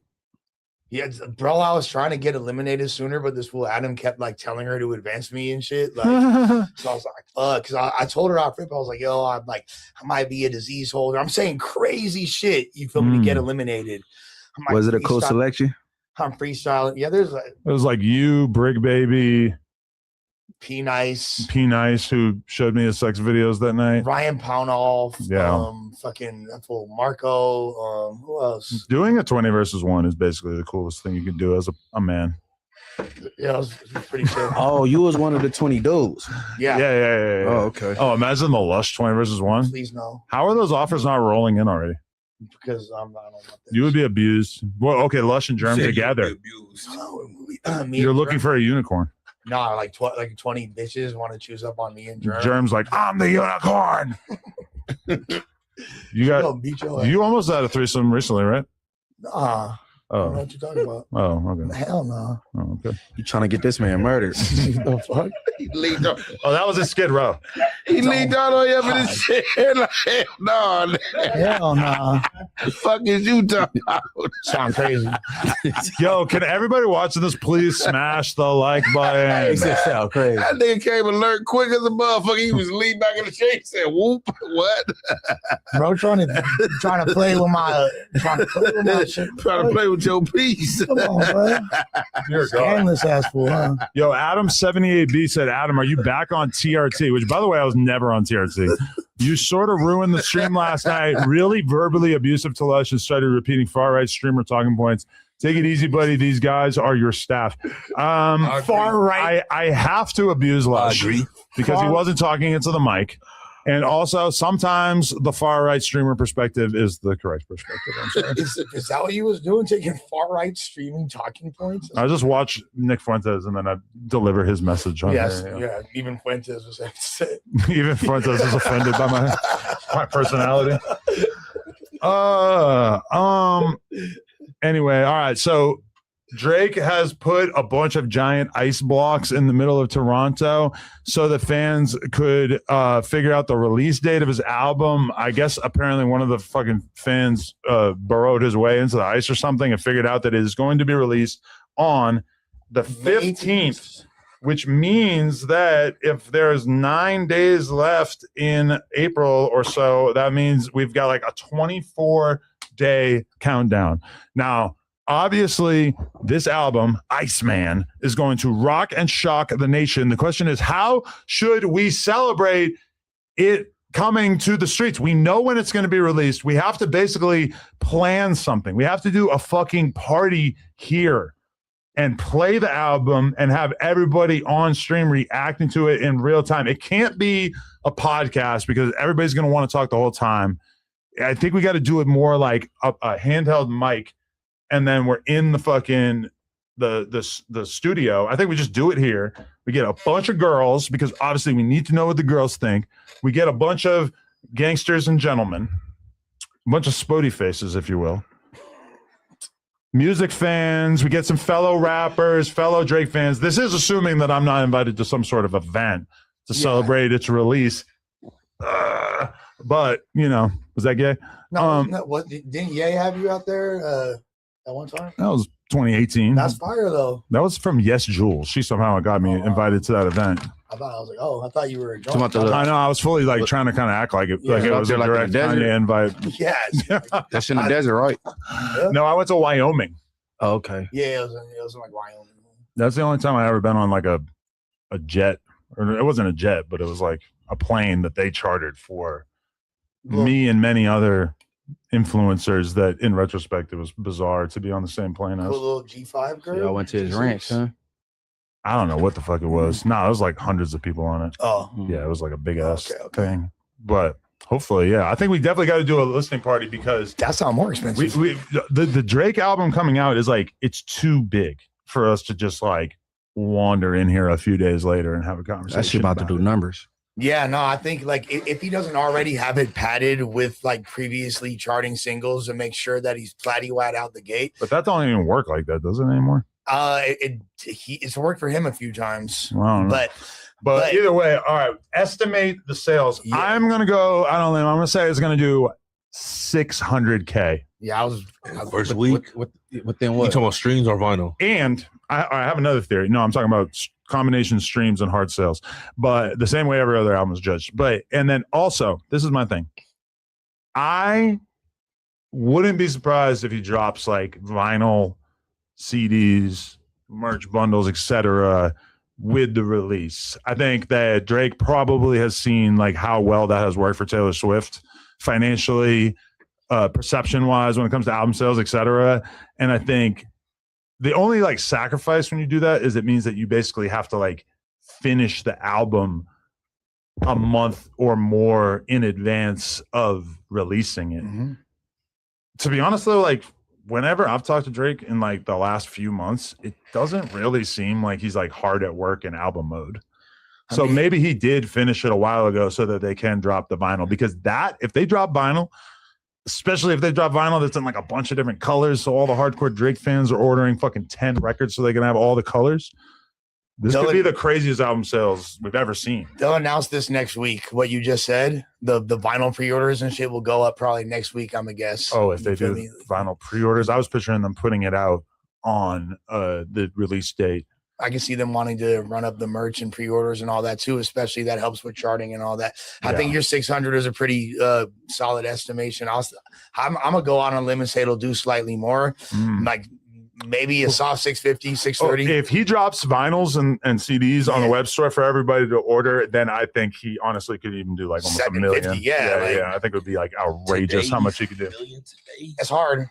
It's hard, and it's Taylor's the only person who does it because who has done like it. Playboy Cardi, like the last album in hip hop that had this much anticipation, low key was High End Music. I would say Cardi, huge, Drake, whole different world. Yeah, exactly. Because all these normal people that never fucking heard of Playboy Cardi listen to Drake. Correct, and he did 300 first week, and I know Drake will do at least twice that. Yeah, and everybody wants to hear the rebuttal. With Everybody Jay- wants with- to hear with- everything about what he got going on. Anytime Drake, Jay drops something, you know, you having them sidebar deals with the music streaming companies and stuff like that, cell phone companies, Verizon deals. They bought 1 million. He did 1 million down there in a day type shit. I mean, think about like if he gonna do something like that. Yeah, I mean, think about like the fact that Drake, like, remember with the weird thing that Rocky did, where like you fucking have this like weird bill paying app that's like synchronized with your album sales or whatever. Like Harlem scams. Okay, if Rocky did that, I just expect that Drake is going like he's just had so much time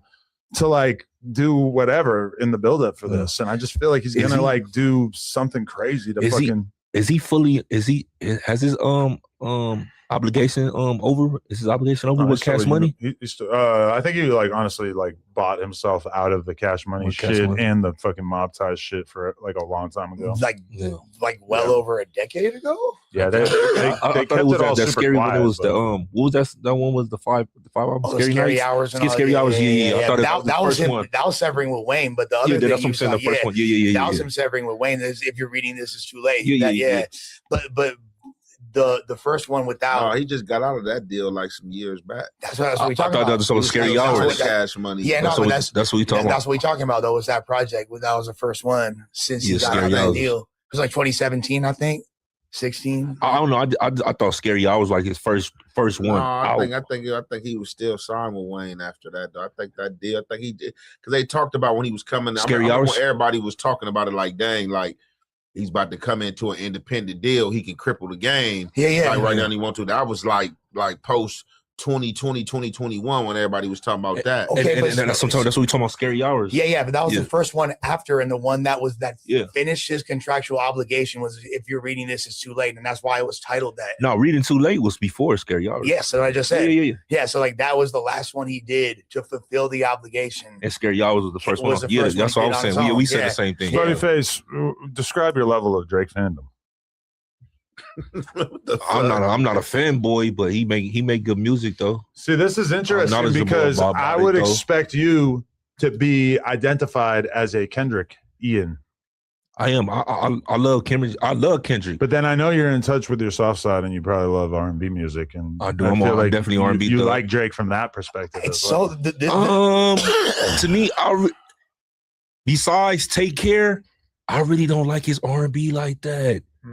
Take care. What was the first one? The So Far Gone. So Far Gone. To Take. Those was dope. Those was dope. Great. So Far Gone's amazing. I mean, is it fair? I kind of have this assumption that I had never really like specifically thought until now that this album is going to be like very hip hop oriented because of the fact that he just put out a entire project basically of R&B records. So it kind of like makes sense to me that Iceman, and even just the name just makes me think that it's going to be very rap and perhaps pop. I hope it's rap. He got rap up in there. And he concluded his contract with Cash Money in 2018 with the release of Scorpion. That's what it said. That's what it was. Scorpion. The double disc. So they didn't get no money off of nothing else. So he just he fulfilled his obligation. So he just with Universal now. He kept that okay, but it's on OVO. So you think it's going to be hip hop forward? I hope so. I'm assuming so because he got to touch on something. I'm assuming he got something in the banger. Like he was going after this, he just gonna leave it alone. I feel like he owe it to the fans. I think he gonna get the fans what they want to. Not necessarily going at dot, but like at least like addressing the issues. Probably around the people that remember we was all talking about how they headed for the hills. They left you for dead. You know what I'm saying? So I think he gonna probably touch on it, not too much, but a little bit. You know what I'm saying? So I think it's definitely gonna be some hip hop in there. What did I miss? I hope he leave the whole Dawson alone, bro. You know why, like, and I don't ever like get specific about any conversations I have with him, but one thing that he kind of said at one point is that him and Kendrick will never make records about each other ever again. I hope not. Like for sure, he's gonna sub this or like he didn't say this, but like he's always gonna probably reference it. He's definitely gonna have bars that people can construe as being anti-Kendrick bars, but.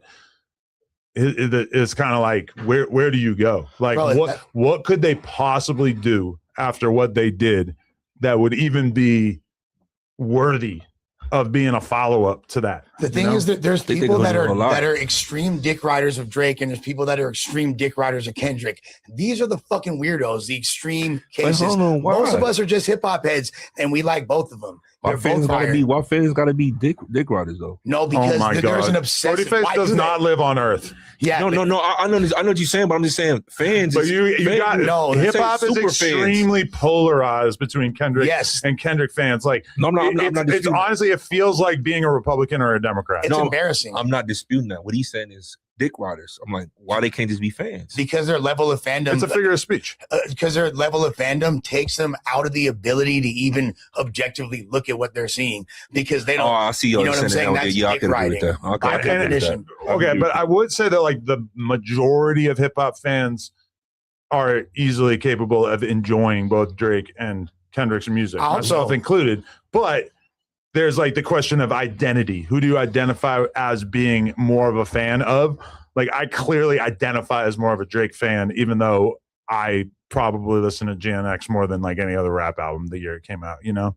Well, yeah, they're both great artists. Also, Anna's absolutely right. So what I got confused about was the album that I was talking about. The If You're Reading This Is Too Late. That got him out of the Cash Money deal. That was like he first leaked that on Jesus the Christ! OG. Why we gotta keep talking about this? Because it's like Let's talk about some current shit. Do we like give them correct information? Yeah, but you guys keep going back to this. Like, who gives a fuck? Oh, Yeah, I hope such a boring combo. Yeah, but I hope it's some hip hop on there, man. It ain't just all R&B. I think he ought to fans that. But that's what's up, though, man. He dropping. It's about time. And like they were saying, I think they should be scared, rightfully so. You got a dude that's indie. You know what I'm saying? From my understanding, it's a distribution deal. Ooh. What if he drops? What if Drake drops the album and Kendrick drops his album the next week? And I think Kendrick been sitting on it.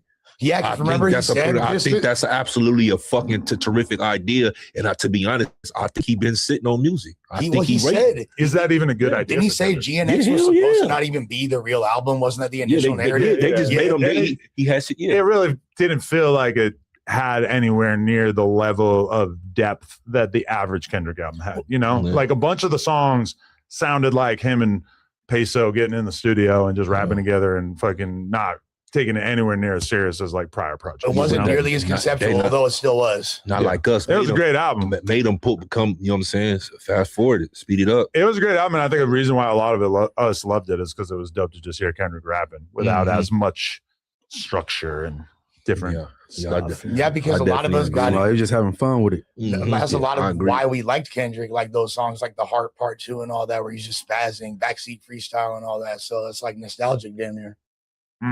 All right, yo, let's talk about the Gucci Mane image repair campaign that is currently underway.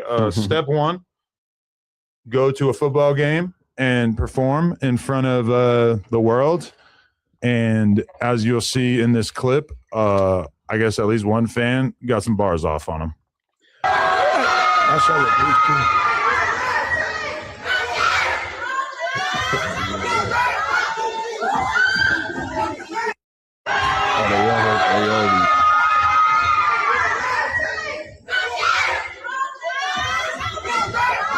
Look at a junior high school football game. Damn, he's probably never gonna stop dealing with that now. That's just gonna be his new reality, bro. They ain't gonna forget about that anytime soon. Damn. Rightfully so, though. It's the medication. Hey, didn't Fujiano just got out? That's the last artist he have, and he just got out, right? And how long is that gonna last? Probably not. Bruh.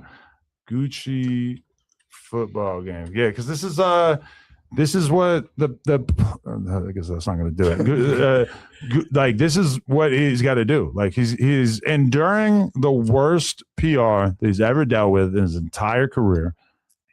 And now he's got to figure out a series of things that he can do to show the world that he is still beloved, that he's still a prevalent rap figure, and that he still has his respect.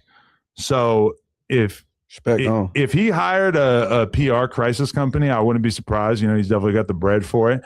And if you worked for a PR crisis company and you wanted to tell him how to manage his career, it's like, what do? You need to find ways to insert yourself into scenarios that make you look like you're beloved, right? There's another thing too where he like met up with this woman who I guess like saved him from drowning when he was a kid. So there's another thing, like, let's humanize you, you know, because Gucci, for the most part, you like don't really see him. He'll come out and put out an album, and then he'll like maybe do an interview or two. You don't really get to see like the real Gucci. You don't get to see him humanized, which is kind of part of the problem now, is that like he's not necessarily like coming off as the most personable dude. So now that he's got these horrible snitching allegations, it's not like anybody really, you know, people don't really feel like they know him enough to like want to give him a break, you know? You know what I'm seeing that I with Gucci that I haven't seen with a lot of Atlanta artists is that have allegations on them or to be proven or alleged with cooperating or just having bad paperwork. He ain't fighting it. He's not fighting it for one. I agree with that. He's not fighting it for one. And two, Atlanta turning on him, bro. Atlanta? At his own city. You don't see that with Thug. You didn't see that with Tip. You didn't see that. You know what I'm saying? So on and so forth. Gunna. What makes you think Atlanta's turning on? It's a lot of instances. Even the rappers are saying stuff. You know what I'm saying? Shit about that. You really didn't. The only person who they really turned on, I think from Atlanta was their city, and it was just other rappers. It was Gunna.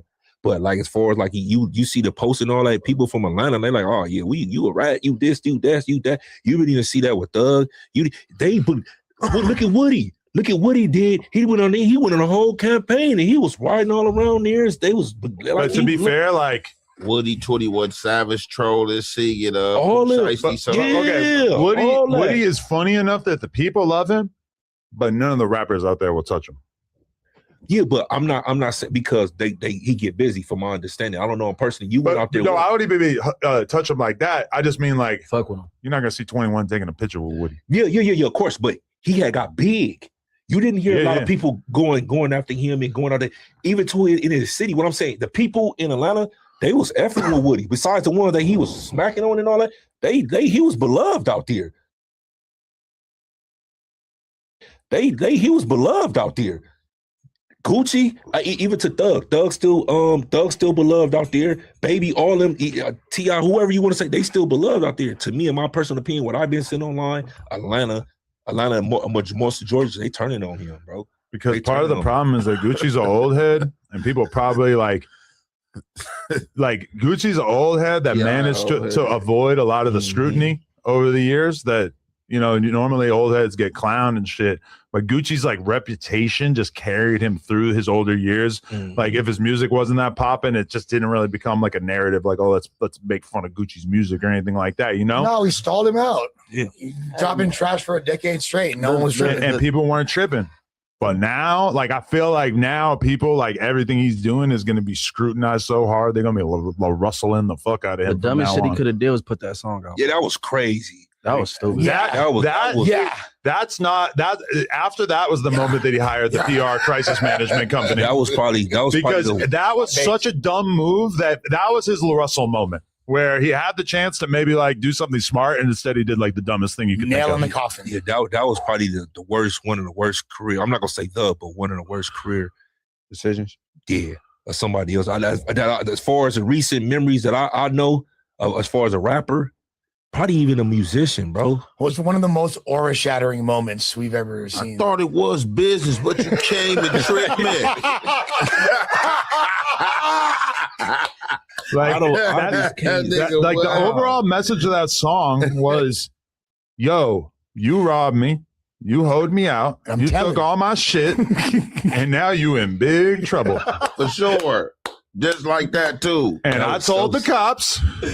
And they're gonna make sure your ass goes down. Bad boys, bad boys. What the fuck is that? Like you still signed to Burp. Yeah, and you're still signed to Burp. So it's like he's the evil genius, he's a snitch, and he's just the oh man. You're still signed to me would have been the hardest. But didn't he say in the song I want to say, he said, and you did it to yourself. What the fuck is you talking about, Gucci? Yeah, he lost. What you mean he did it to himself? Hey, after snitching, if he would have went quiet, it wouldn't be as bad. That song just made it. Besides 6ix9ine, who in recent years that you could think of that did some probably career ending self sabotage? Troy Ave. Oh well, you told a little bit. No, you said a little bit. You know, like I mean, Isaiah Rashad did some gay shit. I don't know how bad that was for him. Seems like he still got a fan base. That's crazy. Like it's just over. I don't think Gucci can do nothing no more, bro. He's showing they still booking him. He's showing up at all these events like they booking his ass. Yeah, that's that college or the high school thing out there. But yeah, he just lucky he rich. He don't need for no money for sure. So there's rappers that are going to be doing lengthy prison sentences or already are that have more lucrative careers than these fools. They fuck their shit completely up. Like Gucci has less of a prospect of having a rap career currently than Yada. Bro, at some point, Pooh Shiesty is going to fucking put out a phone call where he calls Gucci a rat. Like presumably like after he's sentenced or maybe when he's freed, hopefully. And that's going to be worse than anything. Like probably worse than the fact that we all read the fucking police report. No, that's a really good point because that shit dropped. That first interview, Jeezy though. Pooh Shiesty going off on him for a few minutes. Never mind doing a fucking 45 minutes in a podcast. Also, Jeezy has a open fucking lane right now. Gucci should put out a song right now. And this is the thing. And this is the thing. I don't. And just like doing what was that? That was like doing COVID when they had the verses. Yeah. Gucci was just up in there, hopping up, doing the verses, talking about fuck Pookie, low dig your dead homie. Man, I know it was a verses, man. Jeezy should have slapped the shit out his ass, man. He was doing all that shit and turn around and go out ass backwards like this. Yeah. Our Cardi just brung Jeezy out. You know that? Yeah, bro. But like I was saying last time, I think Gucci was riding a lot of his that off of that. Like I say, his street credibility, because after that happened, whatever the case is, and he wrote it. But it seemed like he just not really. He can't be like that. I don't. You just can't. No way in hell you like that doing that. And if you put out a song, that's just, hey, bro, it's the medicine, bro. I would have never thought. Gucci off the beds would have never told. I mean, this whole situation is bizarre. This Roderick. This ain't Gucci, man. This Roderick. You know what I mean? There's a lot of like practical reasons to snitch, mainly like about the jewelry, like about like from an insurance standpoint. If you don't file a police report and you aren't like open with the cops, I mean, it probably makes it like way harder to do the insurance claim or whatever. But that doesn't change the fact that like from an image perspective, I don't understand how he did that. But Adam, could you agree Gucci is not in the least a starving artist? Like he could have took that loss. He got hella money, hella money, and not only that, my whole thing is about like this. You didn't even have to snitch on him. You didn't even have to fuck all that jewelry and all that. They under contract. You could have just shelved him. You could have went about it the legal way if that's what you wanted to do. You know what I'm saying? Don't make no point. You could have shelved him. You own all this right. That would have killed him, hurt him way worse, way more than this couple dollars or whatever the case is. You said, "Oh, I'm still getting paid off." You could have still got paid off him. Just by you shelving him. Yep. I got your life in my hands. And if you're that scared of him, why even meet up to even have that meeting? Don't take his call. Like block him. I just don't. If you're that much Gucci of a mark, wasn't scared. I mean, no, he really was. That's why he like. I think he was just like thinking it was regular. Because like think about it, the security wasn't even like in the room when Pooh was there. If you've got like he probably always got security, but if you tell the security, yo, I'm meeting up with my artist, I think he might do some tweaker shit. He might try to get violent with me or aggressive or some shit. So keep me close, like you could tell your security that. That's normal to be like, yo, this situation might be a threat, so like be more alert. Like they want to know that. That's regular shit to tell your security that. Did I hear wrong? It seems clear that Gucci didn't do that.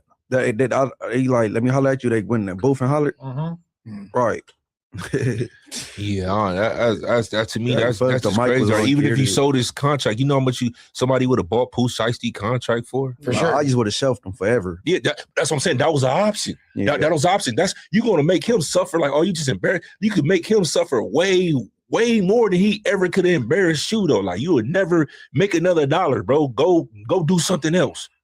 You see what I'm saying? Like, to me, and it's like you're not even hurting for the money. I get it, the pride and the ego, but you're not even hurting for the money. But Gucci up. We've also seen the way, but like he needs cultural capital if he wants to continue to make revenue. I know he don't need to make more money, but if he wants to continue to do so and like keep accruing generational wealth, then he's gonna have to at a certain point do something. And the only shit he got cracking is Pooh. That was the last thing he had to take that meeting. If you saw Pooh right now, you don't think Pooh, somebody would motherfucking yeah. For this contract, for sure. Ace Vane, who's a very, very talented YouTuber, everybody should check out his channel. He said Gucci worked with police when he killed Pookie Loke. It was overlooked because he caught a body. Good point. That's a fact. Good point.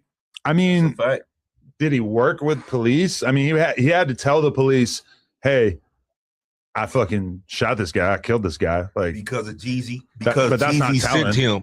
No, because it's telling if you tell the cops, yo, Jeezy sent this guy. And that's what he did.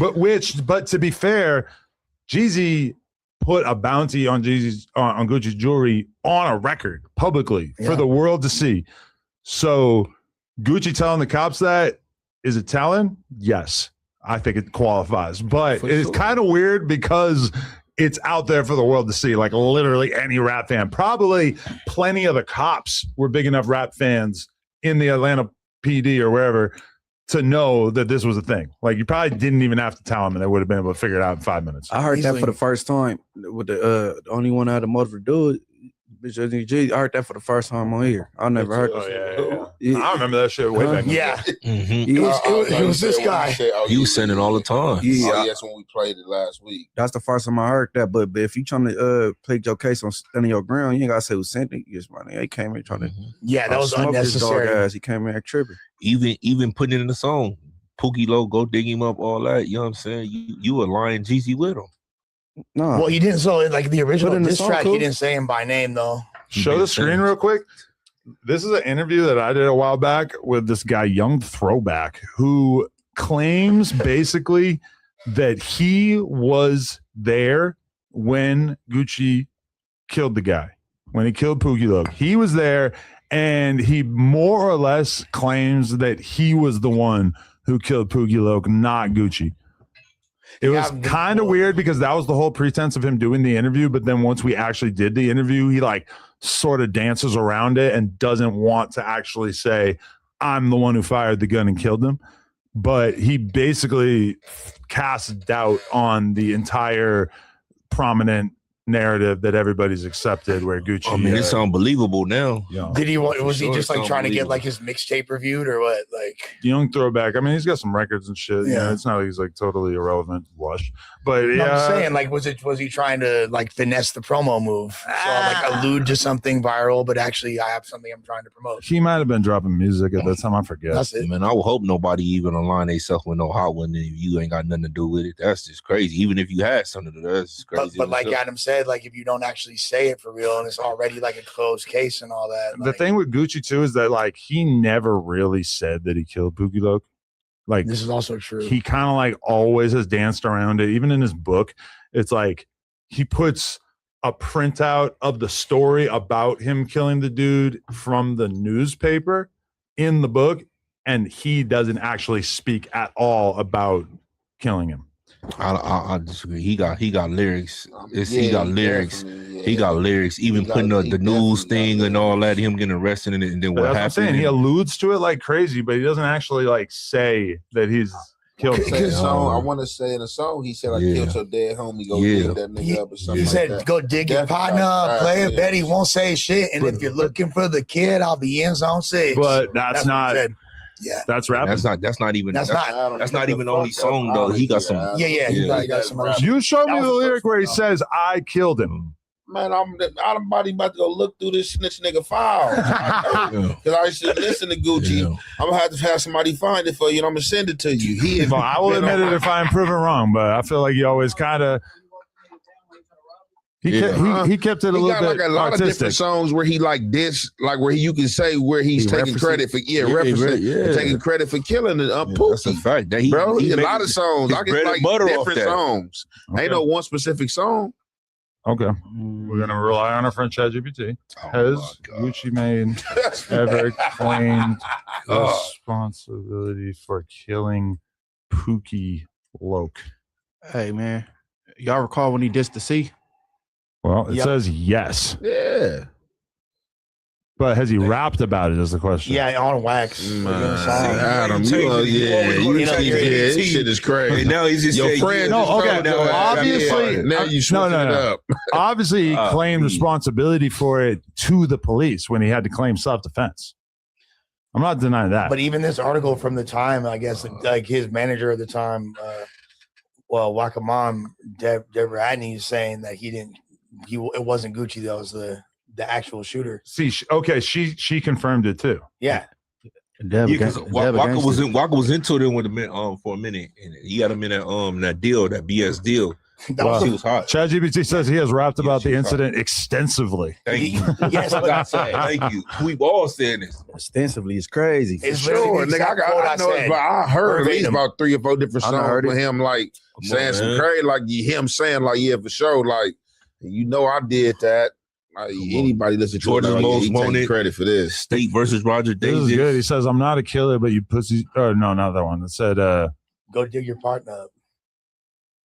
Oh yeah, this one. DA dropped my murder. Didn't have the evidence to prove it. I think my house is haunted. Yeah, by who? The ghost of Pookie. Which is, and he said that in 2022, by the way, 17 years after the incident. That's probably like about the same time as he. Yeah, it was probably right after the verses. Like right before the verse. I'm a murderer, N-word, but I don't promote violence.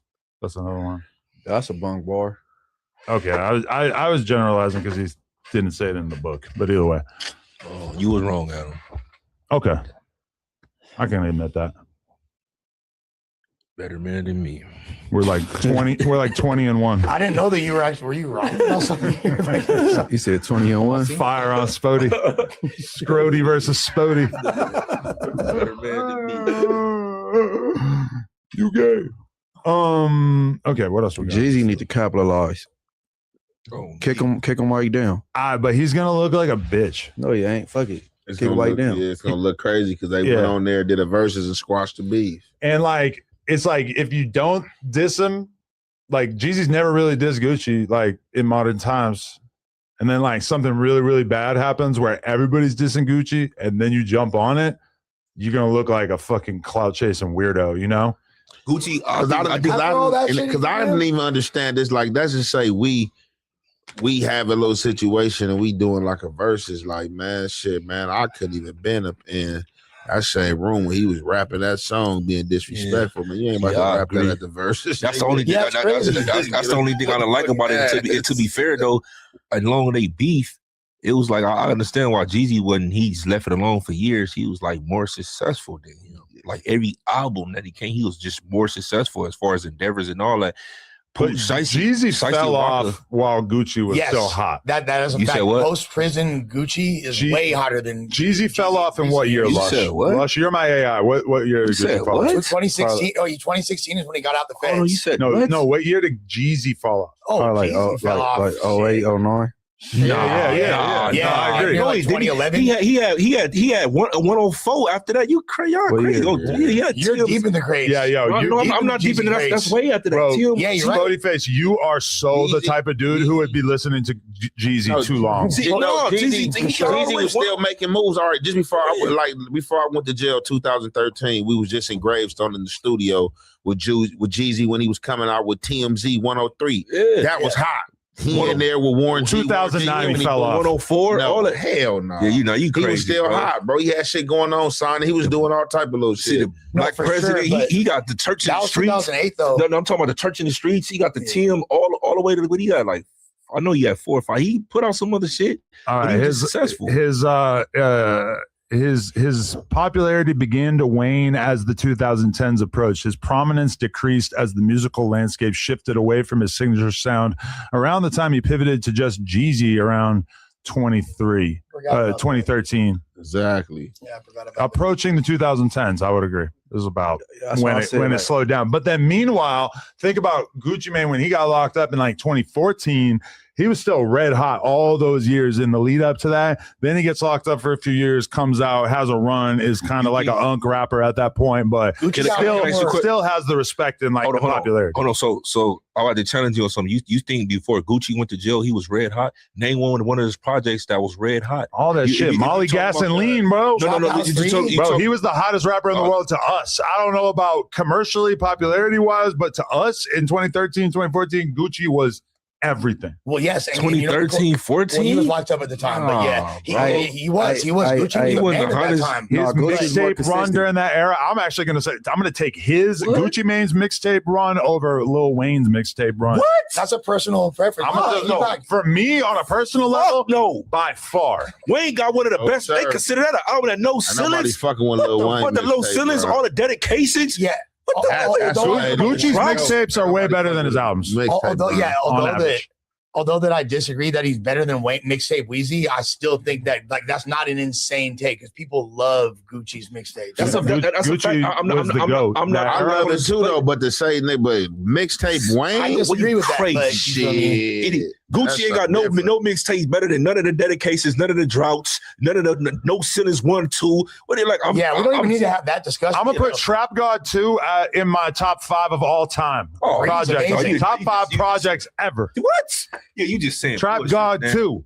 And You just saying bullshit. I will get a Trap God 2 face tattoo. You saying Do it. Man, I gotta listen to this Trap God too. Trap God 2. I gotta hear this shit, man. Gucci, I'm gonna get your ass. I'm gonna listen to this Trap God 2 shit and see what this shit. No, Jeezy was a way bigger star though commercially at that time. Way bigger. However, since he got out the feds, I guarantee you right now, Gucci got way more Spotify numbers than Jeezy do. Because Jeezy, I would agree because Jeezy not putting out much. Again, Right. I'll say he was more productive and successful than his there is. I'm talking about the cell phone company, all of the merch and everything else. Like, you know what I'm saying? Plus, he been had his corporation. He been had his company. 100%. You know what I'm saying? And then Gucci, We don't give a fuck about that. It's about the rapping. I'm just saying. What saved See, him? now, I'm that's gonna why- keep it bad that's was why- Waka and Pooh. That's why Brick said what he said. That's why he got man. money like that. Yeah, That's why Brick said what he said. He got good pussy. He's a prophet. Yo, Good. He Gucci got Mane some of that good pussy. pussy. Dead homies. I was so mad that Brick went on Cam Capone and dropped that fucking fire bar. I'm like, why are we parting every week and you're not gonna say Gucci got good pussy? Like, come on, man. Like, you saving that shit for fucking when you go on Cam Capone? That's crazy. I wonder how Gucci's pussy is. Fire, apparently. I'm just kidding. I don't want to find out. Anyway, Gucci Mane. Things will never be the same. I don't think. What was the mixtape circuit that he was doing and Wayne did before he started on his own? I mean, well, he was fucking with for a little bit. Squad up. Squad up. No, not squad up, not Wayne. Gucci. What was they doing the same? Brick Squad. No. The mixtape. Remember they was all doing a Wayne. Oh, you talking about Gangster Grills? Gangster Grills. Come on, man. Yeah. Gangster Grills. Gangster Grills. That Kinda, Gucci one. Yeah. With photo shoot and all that on there. Photo shoot. Photo shoot is one of the greatest songs of all He's time. spaz on that. He on there. He's Like spaz Tommy on that. Lee and Pamela, I'm fucking on the camera. Yeah. No stamina, most stamina than amateurs. Gucci Mane. Ja Rule the damager can't damage you or handle you. Actually, even better, J. Rue the Damager. Yeah. He's referencing an early '90s New York underground rapper. I know. So I see Crazy. game He used to like perform. He he used to perform. J. Rue the Damager used to perform at like hipster bars that I'll go to in Brooklyn. For sure, that fool is doing that. That's crazy. You know about photo shoot. Yeah, that's when Gucci was Gucci. That was that mixtape Gucci. All that. And they also, he was oddly on enough, fire that back did, then. I'm pretty sure it did actually come out on State versus Radrick as well. Yeah. I think that was on that So album. what was the one before the Gucci album right before Robert that Not the Gangs- Oh yeah, That was out. Pills. Yeah, on me, bro. Drinking straight pills. That was an insane run at that time. What's that song he had with Shauna? The Gucci, all that. See, all that 06, 07, 08. Yeah, Gucci. He was on. Yeah, I fuck with that Gucci. You got the name of your platform from Snitch, huh? No jumper. I know. It's crazy. Yeah. You think I should change it to something else now? No, it's all Gucci. Fuck it. I think it's fucked up. It's mine now. It's my bar now. I do a song called "That Ain't Gucci." That is not straight. I should have clout chased and put out like an Instagram reel where I like forsake the name No Jumper because it's associated with him. Hey, now I'm telling everybody right here, right now, anytime it's something like suspicious or you don't want nobody to think that you snitching or it's gonna be no snitch, say no Gucci. Like no Diddy, no Gucci? No Gucci. Damn, that's harsh. That's gonna catch fire. Hey, we about to go slaughter on these niggas. No Gucci. Yeah, bro. no Gucci. See, you know what I mean? On everything. No Gucci. No Gucci. No Gucci. Remember No Diddy? No Diddy was a whole era. That's a fact. I still be saying that from time to time. Yeah, Puffy Sons was running up on niggas for saying no Diddy though. Yeah. The homie cheating on his wife, no Gucci. Like, you feel me? no Like, Gucci. yeah. We ain't trying to tell Dude, Gotti won in the long run. For sure. Fucking so many people from that era are fucking dead or like just totally fell off. And like Gotti and Gucci had this like simmering beef for like 10 fucking years. And then who you talking about, yo? Gucci went out kind of sad. Kind of the boogeyman. I think before the snitching thing, Gotti had that beef beat already anyway, though. I mean, Gucci is very successful. Because Gucci hasn't had like almost any success in modern time signing artists besides Shiesty and I guess Fujiano. Like he just had like so many L's that really like outweighed the Pooh Shiesty thing. But then meanwhile, Gotti has come off like he's kind of got the magic touch. Like if you sign with him, he's going to make it happen for you. Everything going platinum over there. Yeah, I definitely agree. But to me, would you agree to Waka and Shiesty, his biggest artist, Gucci? I mean, back in the day, fucking Migos, Thug. No, I'm talking about actually. They actually put out music. With him. OJ, Walker. Yeah. OJ didn't really do. Yeah, you talking about Scooter? Young Money Scooter? Young Scooter was with him. Like some of these people seem like they were with like multiple Scooter artists. was signed with Young Money, bro. Young Scooter was on Young Money. Wrong. Scooter is wrong. Hey, wrong. I would bet you every dollar. What Scooter you talk? What Scooter? Young Scooter. It was a Scooter signed with Young Money, bro. Young Scooter. I don't know if we talking about I'm the in same love person. with the Colombian. Sporty face. Wrong. No, he wrong. used to talk about Little Mexico. I don't know. I just know it was a Scooter that signed. It was signing Young Money. I don't know. You talking about Scooter Braun? Talking about Lil Twist? Yeah, nah. Twist is. I ain't talking about the one with Hank Bieber. I know Lil Twist was signed with Young Money. No, you are so wrong. I ain't talking about the Scooter that be with Beaver. I thought it was a Scooter. Hey, you know, it's funny. I got a song with Chucky. Yeah, that's what you're talking about. The little nigga Chucky. Yeah, I ain't talking about that Scooter. I thought Scooter was signing Young Money. Yeah, bro was signed to Future. Free band. He was signed to Future and Gucci at like the same time. Yep. Like Young Scooter. He was like signed to like. It was weird. He was like signed to Future, and then all of a sudden he signed to Gucci, and it was like very confusing, and he never like explained it. But Scooter and Gucci did have a falling out at some point because Scooter had a bar on a song. He said, "I'll probably never do another song with Gucci Mane." Didn't OJ and him have a falling out? But he didn't too? say anything about why. OJ and Gucci, but they did music like sort of recently. Yeah, no, they squashed it, but there was a long period of time where they fell out because OJ didn't want to sign to Gucci. He thought he was too big, so he started 32 Entertainment and then proceeded to wear a 32 Entertainment chain for like 10 years after that. But he fucking. I love OJ.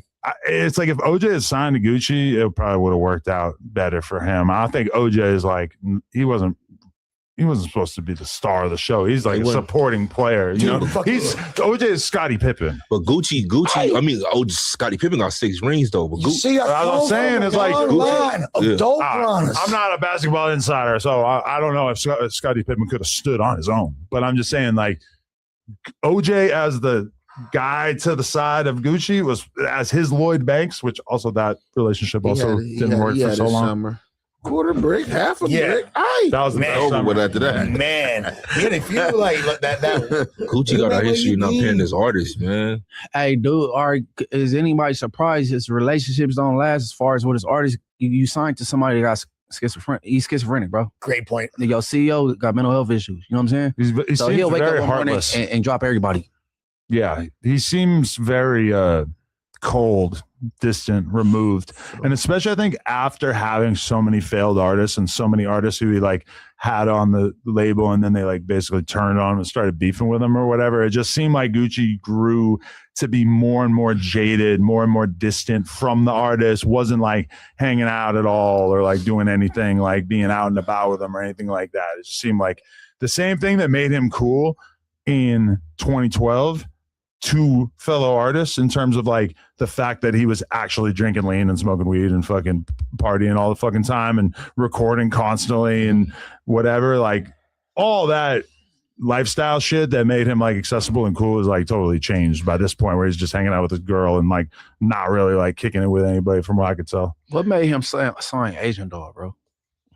Probably thought she was about to be big, and she was, but mostly on OnlyFans. He had way crazier signees than that. He had like. Bro, we did content that with Lil Wop, Asian Doll, Hood Rich, Pablo Juan, Z Money, and maybe a few other people. Like at the store one day, we did like a 10-17 day, and we filmed like little interviews with all of them and shit. Hood Rich, Pablo Juan, and Drug Rich Peso could have been big, low key. He got prison. Yeah, he got robbed. Were you fucking with y'all that weekend or some shit? Who? The Pablo nigga. Didn't he get robbed in Atlanta or something? Nah, he was out here around your store somewhere, man. You set him up. Yeah. Allegedly. Adam set niggas up. But they artists was more successful besides, and Kanye dropped all his artists too. He made them and all of them, but Common though, he dropped. He didn't make Pusha T. Big Sean, dope. And besides, I ain't gonna say he made them. You right? He had. He made a lot of artists. It kind of like pushed him and like revamped him. He pushed him, 2 Chainz when they came back. Nobody kind of helped their career and like gave them the push he they has needed. A career because of Kanye. Promotion. Yes, he had that's a huge catalyst. But remember, he definitely was an artist before him. He had hits, number one. Yeah. So I'm not gonna say he made him. But the second win, Kanye definitely gave him another. But I'll say, to me, in my personal opinion, all but Common. Common went over there just to rap. Common's for sure. But And then Tiana Taylor, Yeah. Big Sean, Mhm. fucking designer. Designer too. Things Yeah. of Tiana Taylor, boy. Yeah, designer too. And Kanye just dropped all of them. Tiana Taylor. Is Tiana Taylor still to front to that him? video, huh? Don't believe so. I'm not sure. Yeah, that's what I'm saying. She's on acting and shit, right? Yeah, that mental health shit to him. He just dropped all of these. So Big Sean and it's Big Sean. Nah, hell no. Yeah, that's what I'm saying. They Yeah. was talking- Your all CEO of them. can't be So- a J-Cat, long story short, Yeah, he right? just dropped Like, all of them. Like, I don't give a fuck about none of y'all. So we named 2 CEOs that got mental health issues. That's a fact. Kanye dropped all his artists and said, "Go free," And they was all platinum. They was all money makers too. Gucci shit. They wasn't doing Big Sean them numbers and Tiana Taylor. You know what I'm saying? That's all you gotta do is catch a body to get signed to Gucci. Yeah. Go slide on something and go to the studio. I'll be in Atlanta. He want that power in that backup. He did sign a lot of like sort of like drill rappers that people don't even remember, that like in retrospect is just kind of insane to like go to some random city and fucking sign some dude that's like all his songs are about fucking killing some dudes on the other side of town. naming them specifically. Yeah, it's just like Detailing the That's not the kind of energy that I want to like deal with on a consistent basis. You just want to interview him instead? Yeah, I'll interview you and then like we can like follow each other on the gram, but I'm not trying to be like rolling around with you, standing on stage with you when you talk about smoking this fucking 16-year-old from the down the street. If you rose to prominence like during when drill was like the main subject that you were covering, you probably would have been like a Buckingham type dude, front line outside with these dudes. I wouldn't have been with Lil Pump. I would have been with Lil Reese. Boom. Ooh, that would have been tight. That's a bar. Beat some dykes up together and with shit. the Weaver, the Grim Reaper. Go squabble some dykes. Me and Lil Reese swinging a Hellcat. Me and Lil Pump were doing Zans. Me and Lil Reese could have been squabbling dykes. You know what's sad though? The way Designer going out. Oh yeah, kind of he's sad for him, bro. I ain't heard about him in years. That's what I'm saying. To have Since that he number jacked off on that plane. To have that number one and just be just nothing no more. All right. So when I did the Designer interview like a year or two ago or whatever, he had this like very pretty black girl with him that he was like in a relationship with, and he was kind of describing how, you know, through her he was able to really you know, turn his life around and get focused, and like, you know, they clearly were like super connected, and now they're like going to war or whatever. Was it a domestic violence thing or Designer? Because he was residing out here in the valley, right? From my understanding. I believe so. Yeah. he was in- Okay. jacked off on the plane. Yeah, what drug was he off of when he did that dumb shit? Yeah, he threw the mother of his child to the ground. I think that's the same as the girlfriend that I met. So he popped one of them ecstasy pills, them Panda ecstasy pills. He was on his Bo Jackman up. On the plane though. You ever beat your girl? Huh? What? Beat your girl is crazy. man. Nah, nobody wants to come clean. Never got the fade with their hand. I don't. You got some type of evidence to sell somebody nobody. Hey, that was random. That's my girl. I might be a piece of shit, but what you Ever doing? beat your girl? I'm checking for wires. Hey, yeah. You think there's a sting? Everybody want to come Check for clean. wires. That's not going to be admissible in court. Let me see if you got the What you earpiece talking in. about? You want to come clean? That's the new one. They See, put this the is why earpiece y'all in. are not I as can good hear as him. at potting as T-Rail. T-Rail's fucking talked about him and Heather beating the shit out of each other. That's why you ain't on T-Rail's level. Yeah, shout out to him. Shout out to him, man. Yeah, the boxing match. Shout out to him. T-Rail. They're just running hands. Yeah, shout out to him. T-Rail. Yeah, yeah. Shit like that. Running manos, right? I mean, okay, but that's the weird thing is that T-Rail and Heather are probably like pretty equally matched That's crazy. in a fight. Like, Dang. because of the disability and shit. Like, if there was a celebrity boxing match between her and him, it could go either way. He's on high yellow. Is that what you saying? It could go either way. Hey, if he being serious, he'll still whoop her though. Yeah, man. Yeah. Honestly, I'm not sure at all. I think she kind of got it. Like, she got 2, he got 1. Man, T-Rail is a man. I am In a a way. man. But in another way, I think she got that.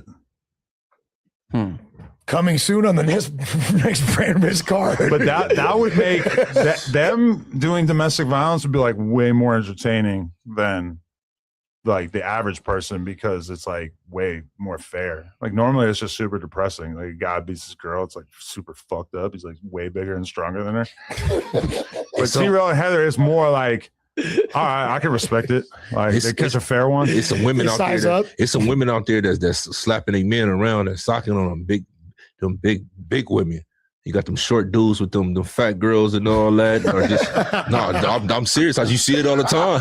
Like nigga, shut the fuck up. You think that's more even? Yeah. Huh? If you got like Lizzo and Kevin Hart.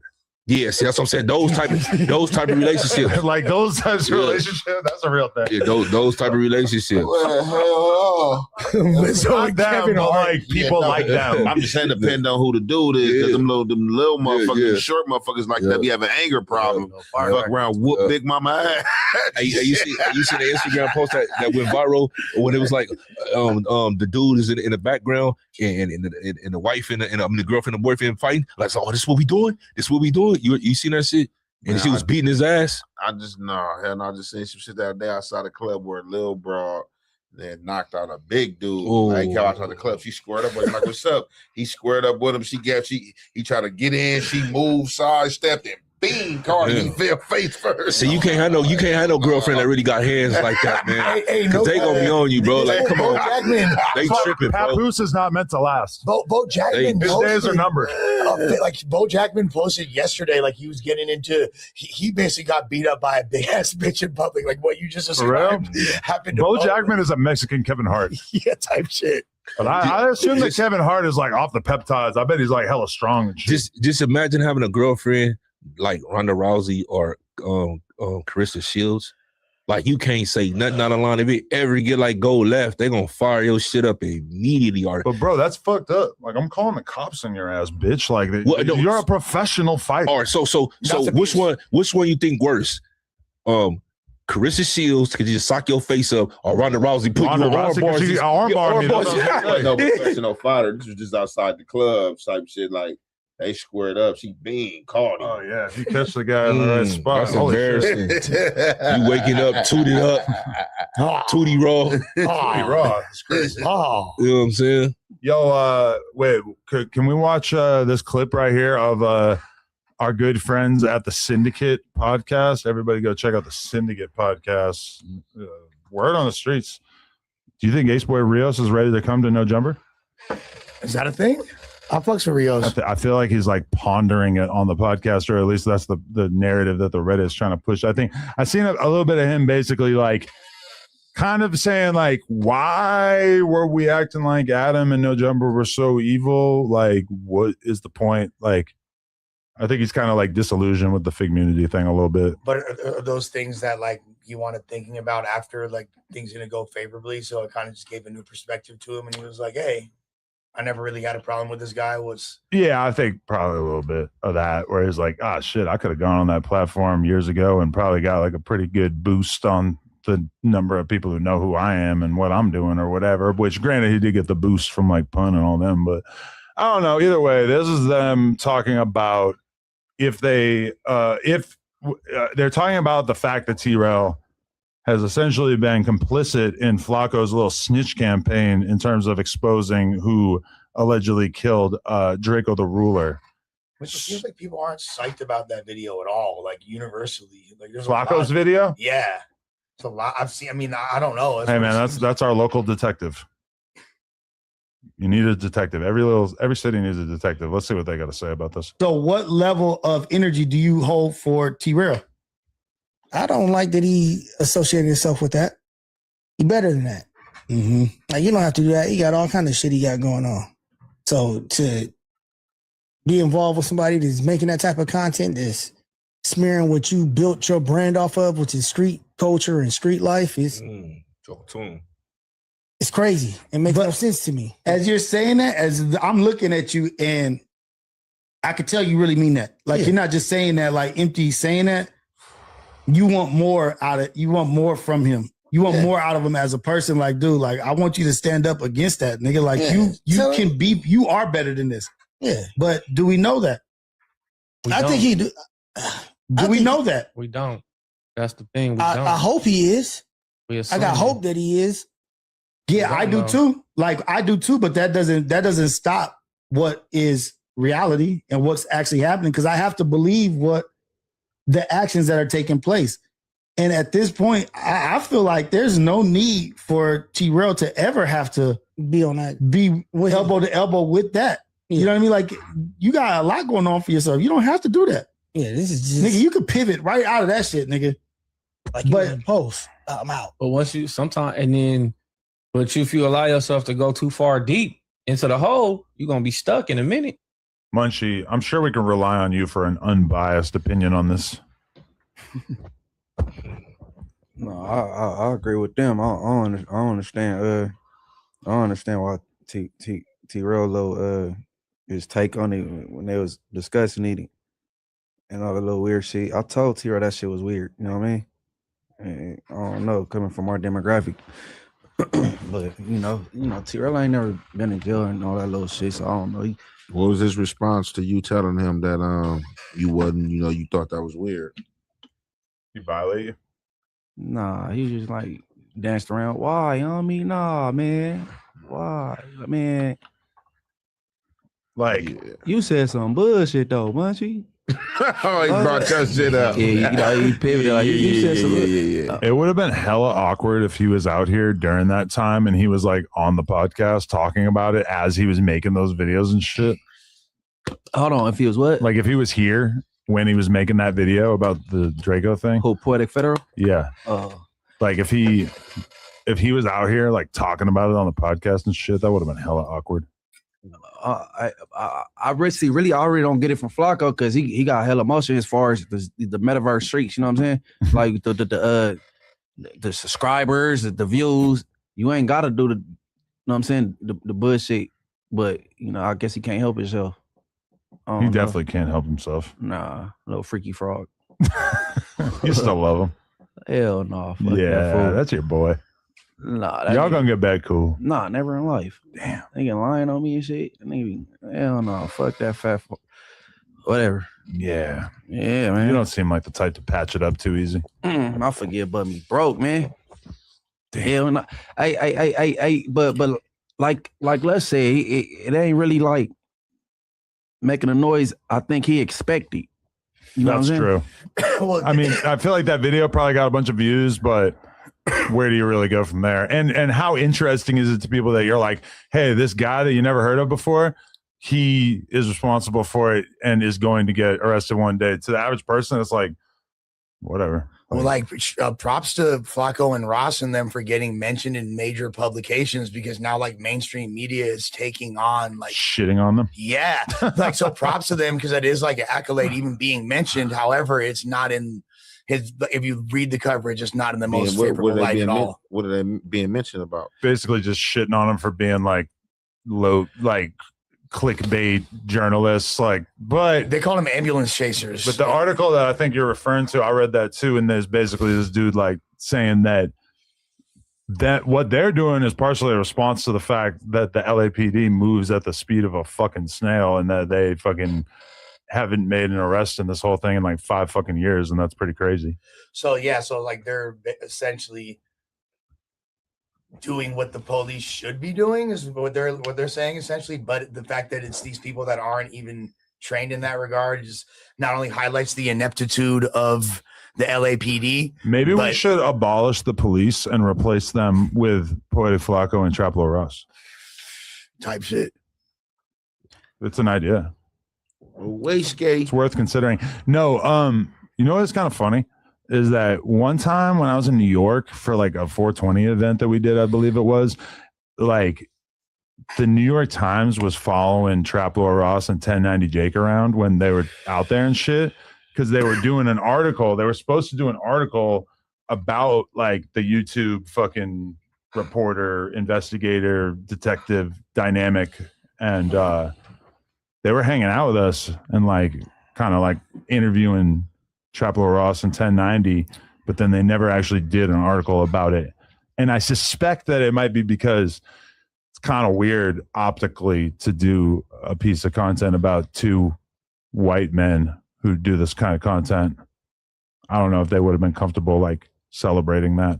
Well, yeah, it might not have been covered in the way they expected, especially it's such a liberal publication like the New York Times. They might not give favorable coverage to that.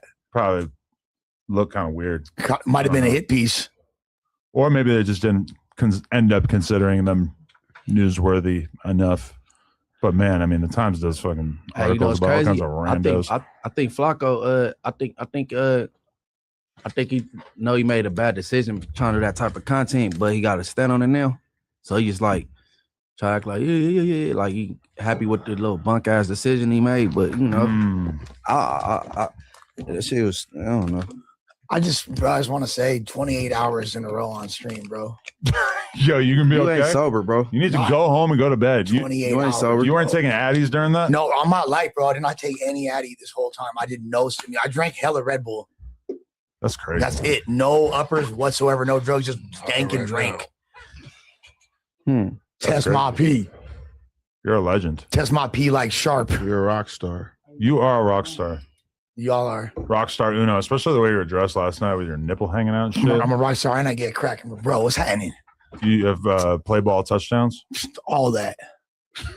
What do you think I should emphasize content-wise with Crip Mac on stream on Friday? I think that make it fun. You feel me? Have like Crip Mac like with the girls and see what ensues. And I think that's like a potentially really fun stream that could. I think I should have a grappling match with Crip Mac. It could be super chaotic without like having to do anything really crazy, and that feels so entertaining. You're gonna carry. That's crazy. You want somebody to mount you every chance you get on. I'll get mounted by the homie. Yeah. Hey, you and you Crip Mac, y'all should hop on a truck. You gotta record something here. Oh, we're definitely doing a song. Mm-hmm. Kenny is coming, and we're doing a song. That's right. A legendary song. Adam 22, Unk, and Crip Mac. I'm pretty. You know what? That's gonna be. And Lush is claiming that he's coming and is actually offering to stream while we're sleeping. Yeah, I'll do it when y'all sleep type shit, like for intermission. Because I gotta go to a party that night, but I'll call him to come at the end. So sleep for you is really optional, huh? No, I'm just not the cousin to death. Normally you sleep. Yeah, I want to Shut up, sleep. gang. I really want to sleep super bad. Good, because I'm fucking ending this podcast. I don't know if you can tell. For the love of Christ, thank you. I'm ending this podcast. We're done. I'm going to make sure that we did the last of the donations. No. Okay. 3S Please said, did anyone see the girl pass Munchie the bong when he asked for the bottle of liquor? Bro almost drank bong water. Thank you, Nathan. Thank you, Nathan, for keeping it real, making sure my guy. Hey, Nathan is Inglewood as fuck. He is down.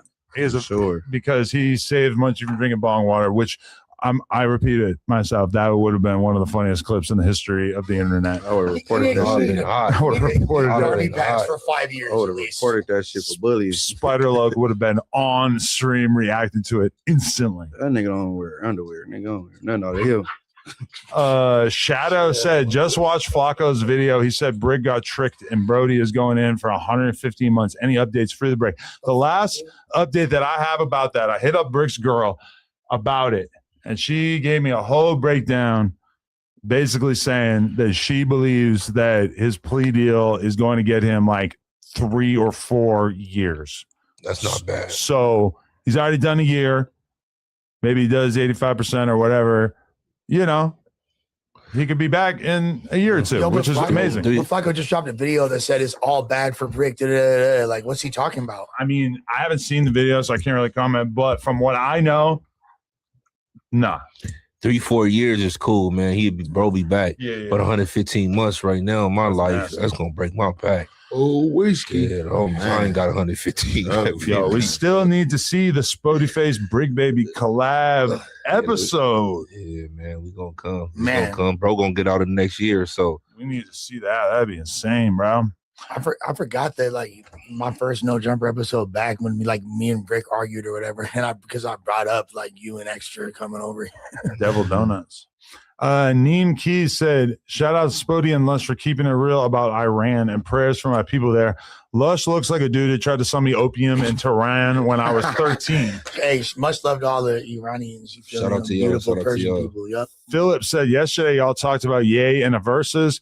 Drake can compete. The difference is Drake's hits are dated while Ye's music is timeless. Ye's old music could be hits today if they came out. Okay, but also Drake has like an insane number of hits.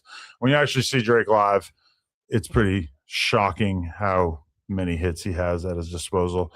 Dragonite Federal said, "Hey Munchie, it was nice meeting you at the homeless shelter. I'm glad to see you with family." And then the last one is Canoli VA says, "Shout out to Munchie B, the MVP." And then what's his name? Lewis said 24 hours was great and hilarious. Gerb, my Gerb. Shout out Munchie Lush and Spody. Did you finna Gerb my Gerb or not? I don't give a fuck about Doughboy's date on BT. On Plus. This was so funny, bro. And Miguel said, "Adam, I followed your channel since COVID in 2020. You once again have assembled a very entertaining set of podcasters. Free Brick and free Sus." Please. Bro. Sus went in already? I thought he had like a month. No, yeah, what are he you talking about? Sus is not locked up. Oh. 4 years is crazy, bro. Yeah. That's They crazy. go by fast. Hopefully the four better than 15 because wait. That's crazy. Hopefully, Hell yeah. Hopefully, Sus is all right, man. Wait. That shit is sad. as fuck. Sus gonna be solid. He's gonna be solid. For Time sure. do itself. You just gotta show up. It'll be all right. All right, let's let Lush sleep. We out. Shout out to everybody who watched this. Smash the like button, even though we are members only right now. This whole episode comes out Thursday. Make sure you smash the like button on that too. Appreciate everybody who watched this. Shout out to Lush, Spody Face, and Hefe, and Munchie B. Also, Michael behind the boards. Can't, it happens. They'll like you, and then one day they won't. And then they'll like you again. I had a couple weeks. Yeah. It gets like that. Little new confession though, to be in like a public facing person, it really still trips me out that people like comment on me. You know what I'm saying? Like, I get it. like motherfuckers You did still not get know used to this shit. who I was like a couple of months ago, and now people spend money to talk shit about me. Like, it's kind of wild. It's kind of a wild experience. Bro, I'm still getting used to this shit, nigga, and I've been doing this shit since 2016, bro. Yo. I'm still getting used to this shit. I've been up here, 3 years now? Yo. Man, this shit, you never really get used to it, Yeah, bro. like that's a wild. It's been 4 years now. Yeah. Basically, I think I was here a little before you. Yeah. Maybe like a few months. Same year, maybe. Because I was at the old building. The first couple days, you were still like calling me my dog, my boy. Facts. Then you found out my name. Facts. And now Mikey, one of my favorite people up here. This is my nigga. Yeah, Mikey, my ninja, my ninja. Nah, that's my boy. We got one more and we can get out. One more correction. Munchie flaming David Dollar and Sus commentary was hilarious. Thank you, Boss Renegade. You feel Hell me? yeah. Because I was like, man, we got to spare my boy. We out here flaming him. Hey, it happens. Man, fuck your boy. What can you do? Munchie, What you can gonna do? smoke on the 420 stream? Yeah, He did man, say that. I don't smoke, but I'm go ahead. You've never smoked? I experimented, but that ain't really my thing. But I'm gonna fuck around. You know what I mean? Yeah. That's Yeah. right. You think you're ready for a moke? What the fuck? I don't know. Fuck no, he'll die, It's bro. weed and tobacco. What the fuck is He'll that? die, dog. Weed and tobacco. Out of Hell a bong, no. though. Out of a bong. No, What no, the no, no, no, no. fuck? I ain't that sick. I ain't I feel cold you. like that one. You saw out of a like the mask thing that nigga. Nah, like a bong, like a glass bong. no, I'm cool. Oh, and like not in what happened last week on Thursday. Man, I got sick, bro. I ate some. I ordered some bullshit from some chicken tenders from like some East Side ass man and shit. And then like in the middle of the shit, I start sweating. I'm like, I don't want to take off my shirt and all that weird shit. And I'm feeling the air. I'm like, the air's on. I'm like, bro, and I start feeling nauseous. I'm like, I got it.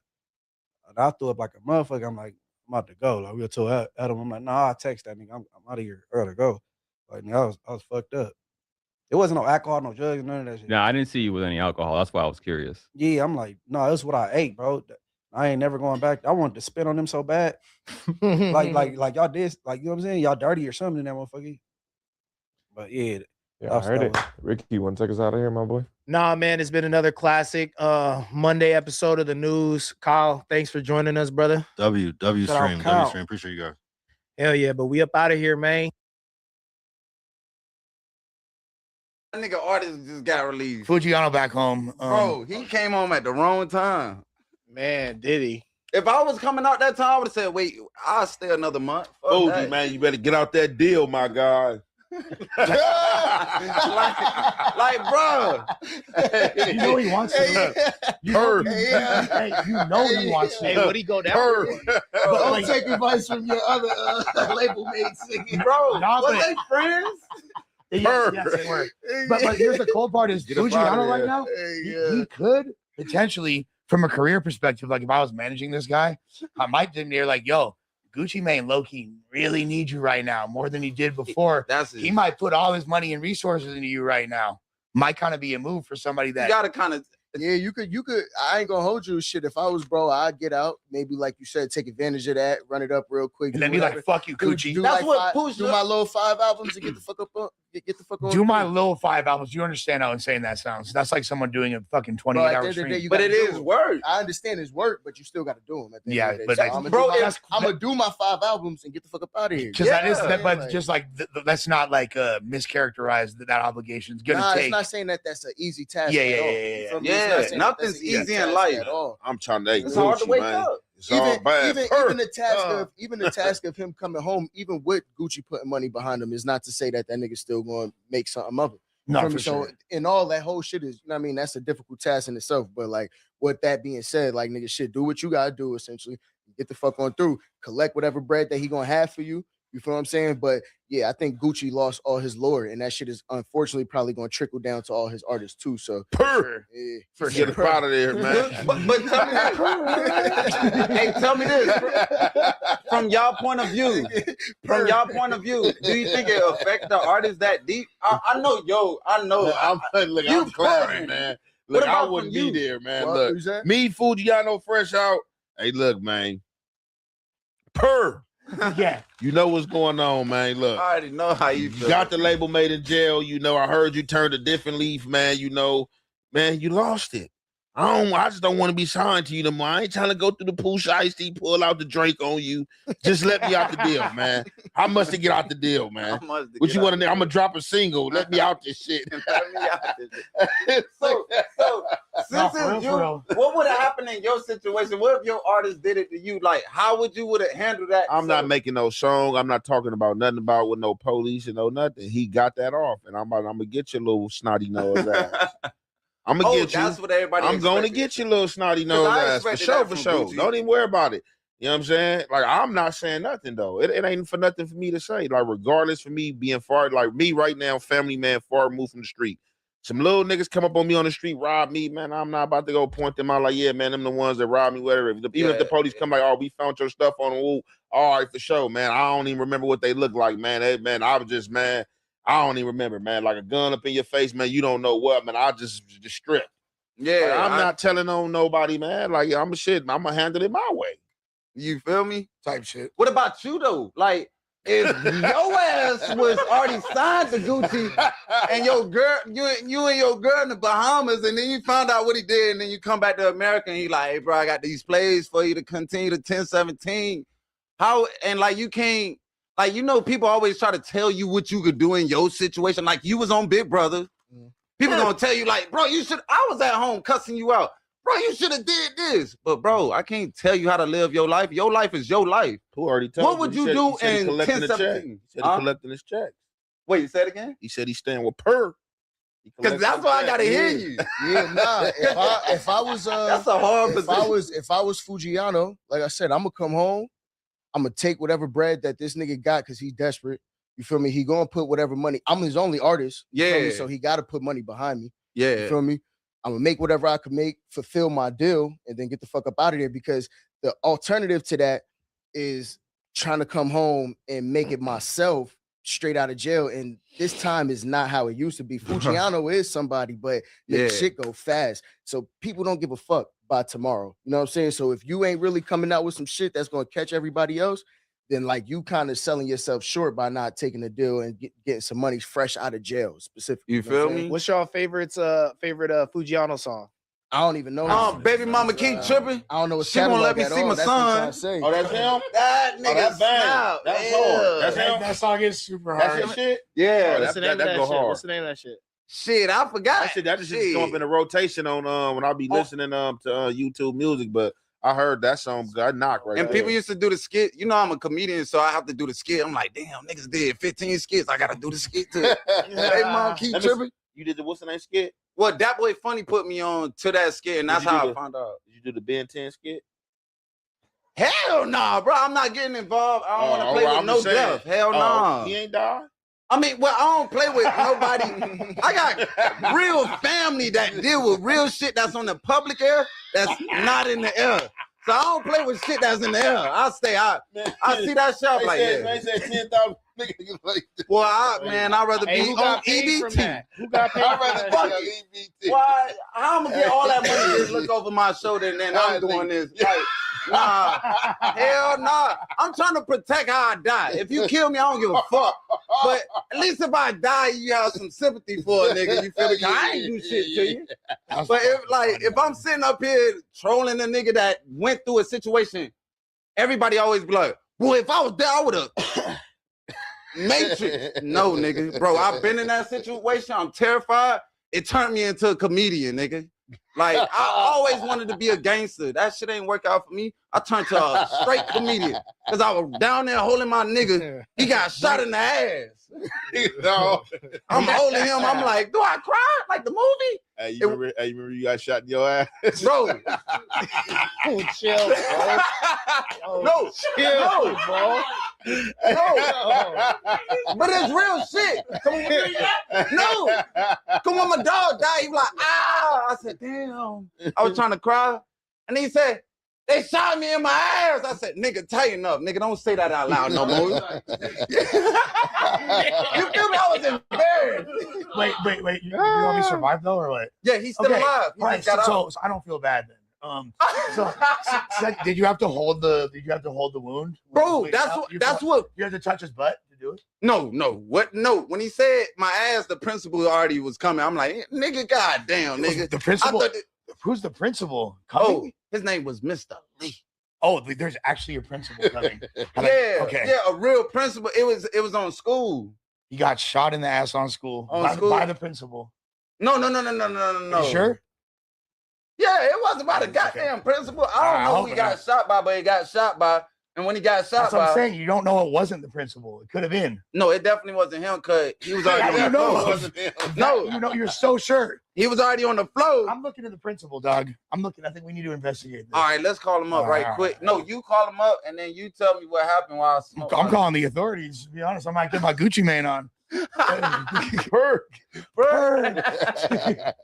All right, what else we got? Stevie Loco. Shit. You know what? I just found I was switching my little purses out today, my little bag. I found one of these right here. Look what I found, guys. The hell is that? Exactly. You got the junior shot. This nigga drinking that shit like water. Hit the junior, the toddler shot. Oh, so wait. And they got that $2 holler. Or they got that $2 holler. Shot is Not that $10, that $2 holler. That is fun. That's lit. Yo, what y'all got? What y'all want next? NBA Ben 10 gets a shit patient while in a hospital bed. Oh, pause. Boy, y'all got yeah, gotta pause that. You cuffed to the bed? Okay. In the facial, the fucking hospital. Let him feel a banging, nigga. Feel the gunners. Scary ass. Him being in the hospital. No, it's funny. Into the health kit. But you know, in the facial, being 10 ain't playing. He and that motherfucker mad as a motherfucker when he killed the world. Bro, I ain't gonna hold you. These niggas He is going different. at it, bro. Hey, he different. Them Hey, niggas is he going ready. at it. No, he's ready to die. He said, man, look, before this even happened, he was like, look, man, I don't know why y'all tripping, man. He said, man, look, man, this is what they need to do, man. Everybody that want to bang, that don't care about life, just want to hit shit, want to kill shit, man, y'all just need to give us our own part of the world, our own state where we can just bang it out. That's what Ben 10 Oh, yeah, said. he did. That nigga think He's it's serious. That I'm nigga over here. serious. He said, Hey, I remember when I used to be, I passed that. Look, I ain't like he said. That nigga said, man, look, niggas give us our own spot. Nigga, we trying to bang it out. Nigga trying to die. Hey, Hey, bro. when we go to war, draft that nigga. Nigga, fuck, not me. Quit. That Nigga, nigga. I'm going to Italy to get Give him everything. Give him all the big shit, the M16s, all the shit. Give him all the shit. He the new Rambo. First. Draft that nigga Give first, him all bro. the shit. I fuck with him, man. He tough as nails, man. You know why I understand you? Because you understand me at this peak. Because I almost got there, bro. These niggas putting it on the internet, bro. Yeah, I ain't with Y'all that. ain't had internet, bro. But even if we did have it like back then, it was just. I don't think y'all would have did it. I can't say because we didn't Nah, have y'all it, probably. but it was just like no. But like even still to this day, I don't put incriminating shit on like the internet. I'm not with that. I'm not with pulling up the phone now. Not you. Yeah, this just Around the corner. Yeah.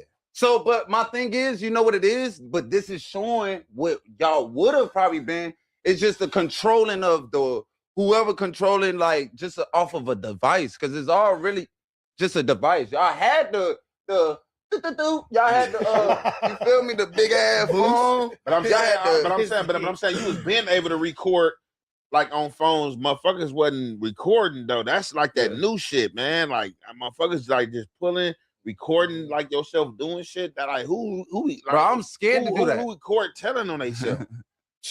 But that's why all the YNs. That shit is crazy. All the YNs. And they repping that shit. That I heard a nigga say, if you ain't got more than 5 hats, you soft or some shit like that. I was like, yo, You have more than 5 hats? no, it's something If you you know. don't got Yeah, more. You don't got more than 5. Damn, the standards are like you like deep into serial killer Like, territory. But you not know, Shit, serial killer only take you to do it twice. Yeah, 2 or 3. that's right? what I'm saying. Yeah. Over 5, over 2, over Same 1, act, nigga. same act twice. No, if you kill 2 people, you are by Same definition. fashion twice. I Serial killed the killer. lizard and I was sad, nigga. You talking about a human that was like, It ain't hard to be a serial killer. See, these It's fake not. killers just don't know. It's not hard to be a serial killer. No, you at get all. 2 of the same kills. You're a serial killer. a baby Oh, could that's pull what a I mean, trigger. like, does that mean like so? Let's say I shoot somebody, right? But then I shoot someone, but it's like a different gun in a different place or whatever, a different part of their body. Is that still considered serial killer just because it's by gun both times? Yeah. Okay. So then, But do y'all think that gang members could be serial killers though? yes. Fuck A lot of you. serial killer Any gang nigga- members. Any Most of nigga them- who got multiple You got- bodies Yeah, is a that's the serial whole point. killer. Them boy, Yeah. bro, you Gang seen Not by that? our definition, by Non-affiliated. technical I definition. always push back against the Vaughn as a serial killer narrative What? though, because He he for was, sure he was a is. gang member at war. Yeah, At okay. war with No, I another felt that. faction. Like, how are you a serial killer? But Vaughn used to Serial play killers games kill though. people and do weird sexual depraved things. Nah, that's and not all shit serial like killers. that. Not by- not- No, not- wait, hold on. We just said if you kill two. That's Hold not on. It's got nothing to do with sexual I know, depravity. hold on. See, you I know just used to hearing like What is it? you just used to hearing the news and these datelines Yeah, it's about, not all just, like, oh, she random was white attacked dudes. by a serial killer Yeah, because not just that. he got the name Those the serial main killer ones. because just like the dude Lonnie who was called the Grand Sleeper. That's a serial killer. Yeah, that dude. Because That he had dude a that's repeated a serial offense, killer. like Yeah. he had a description kill how he was doing it. Facts. Oh, I thought like, Jason so it's X not hard did like a it. game banger. Like even though you at war, I know you looking at it like a serial killer is like really killing defenseless people or people that probably don't have nothing going on. You just pulling up, just doing this shit, and you like a game banger. Like I mean, you fighting against other dudes at war. You know what I'm saying? Like dudes that's gonna come get you, but. It's just like the definition is like it's like a repeated offense, a description of the same type of killing, same thing. Yeah, to me, I feel like if you at war, then you can't really classify yourself as. I don't think you could classify people at war as serial killers. Hey, But Ricky, that's what war Ricky, is. you know this fool Vaughn? Ricky, Do people with war got big? If somebody came to your But block, for real, popped at you, but I'm gonna you tell get you back, though. but you get.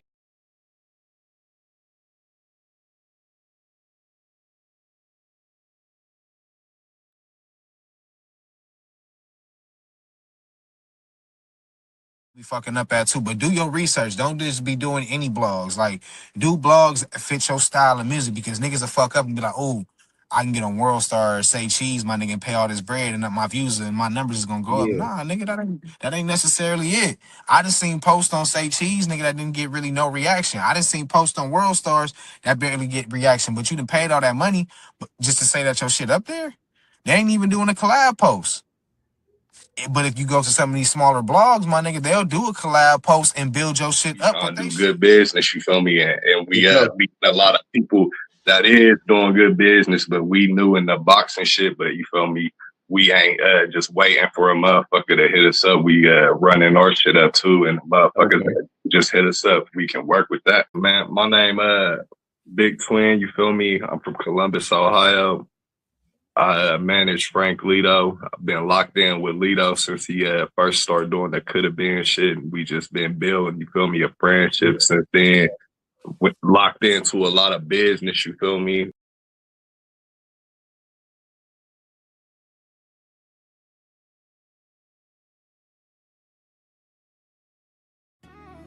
King True, Nick Knox on the block.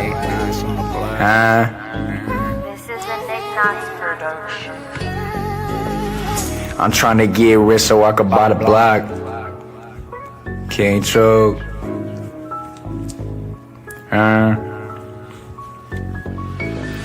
I'm trying to get rich so I can buy the block. While you still hanging on the block, go and get a IRA, go and get a stock, go and get a bond, go and get some guap. I'm trying to get rich so I can buy the block. While you still hanging on the block, go and get some cake, go and get some guap. While you still hanging on the block, that's what they want. While you hanging on the block, that's just what they want. While you hanging on the block, that's just what they want. I'm trying to get rich so I can buy the block. While you still hanging on the block, go and get a IRA, go and get a stock.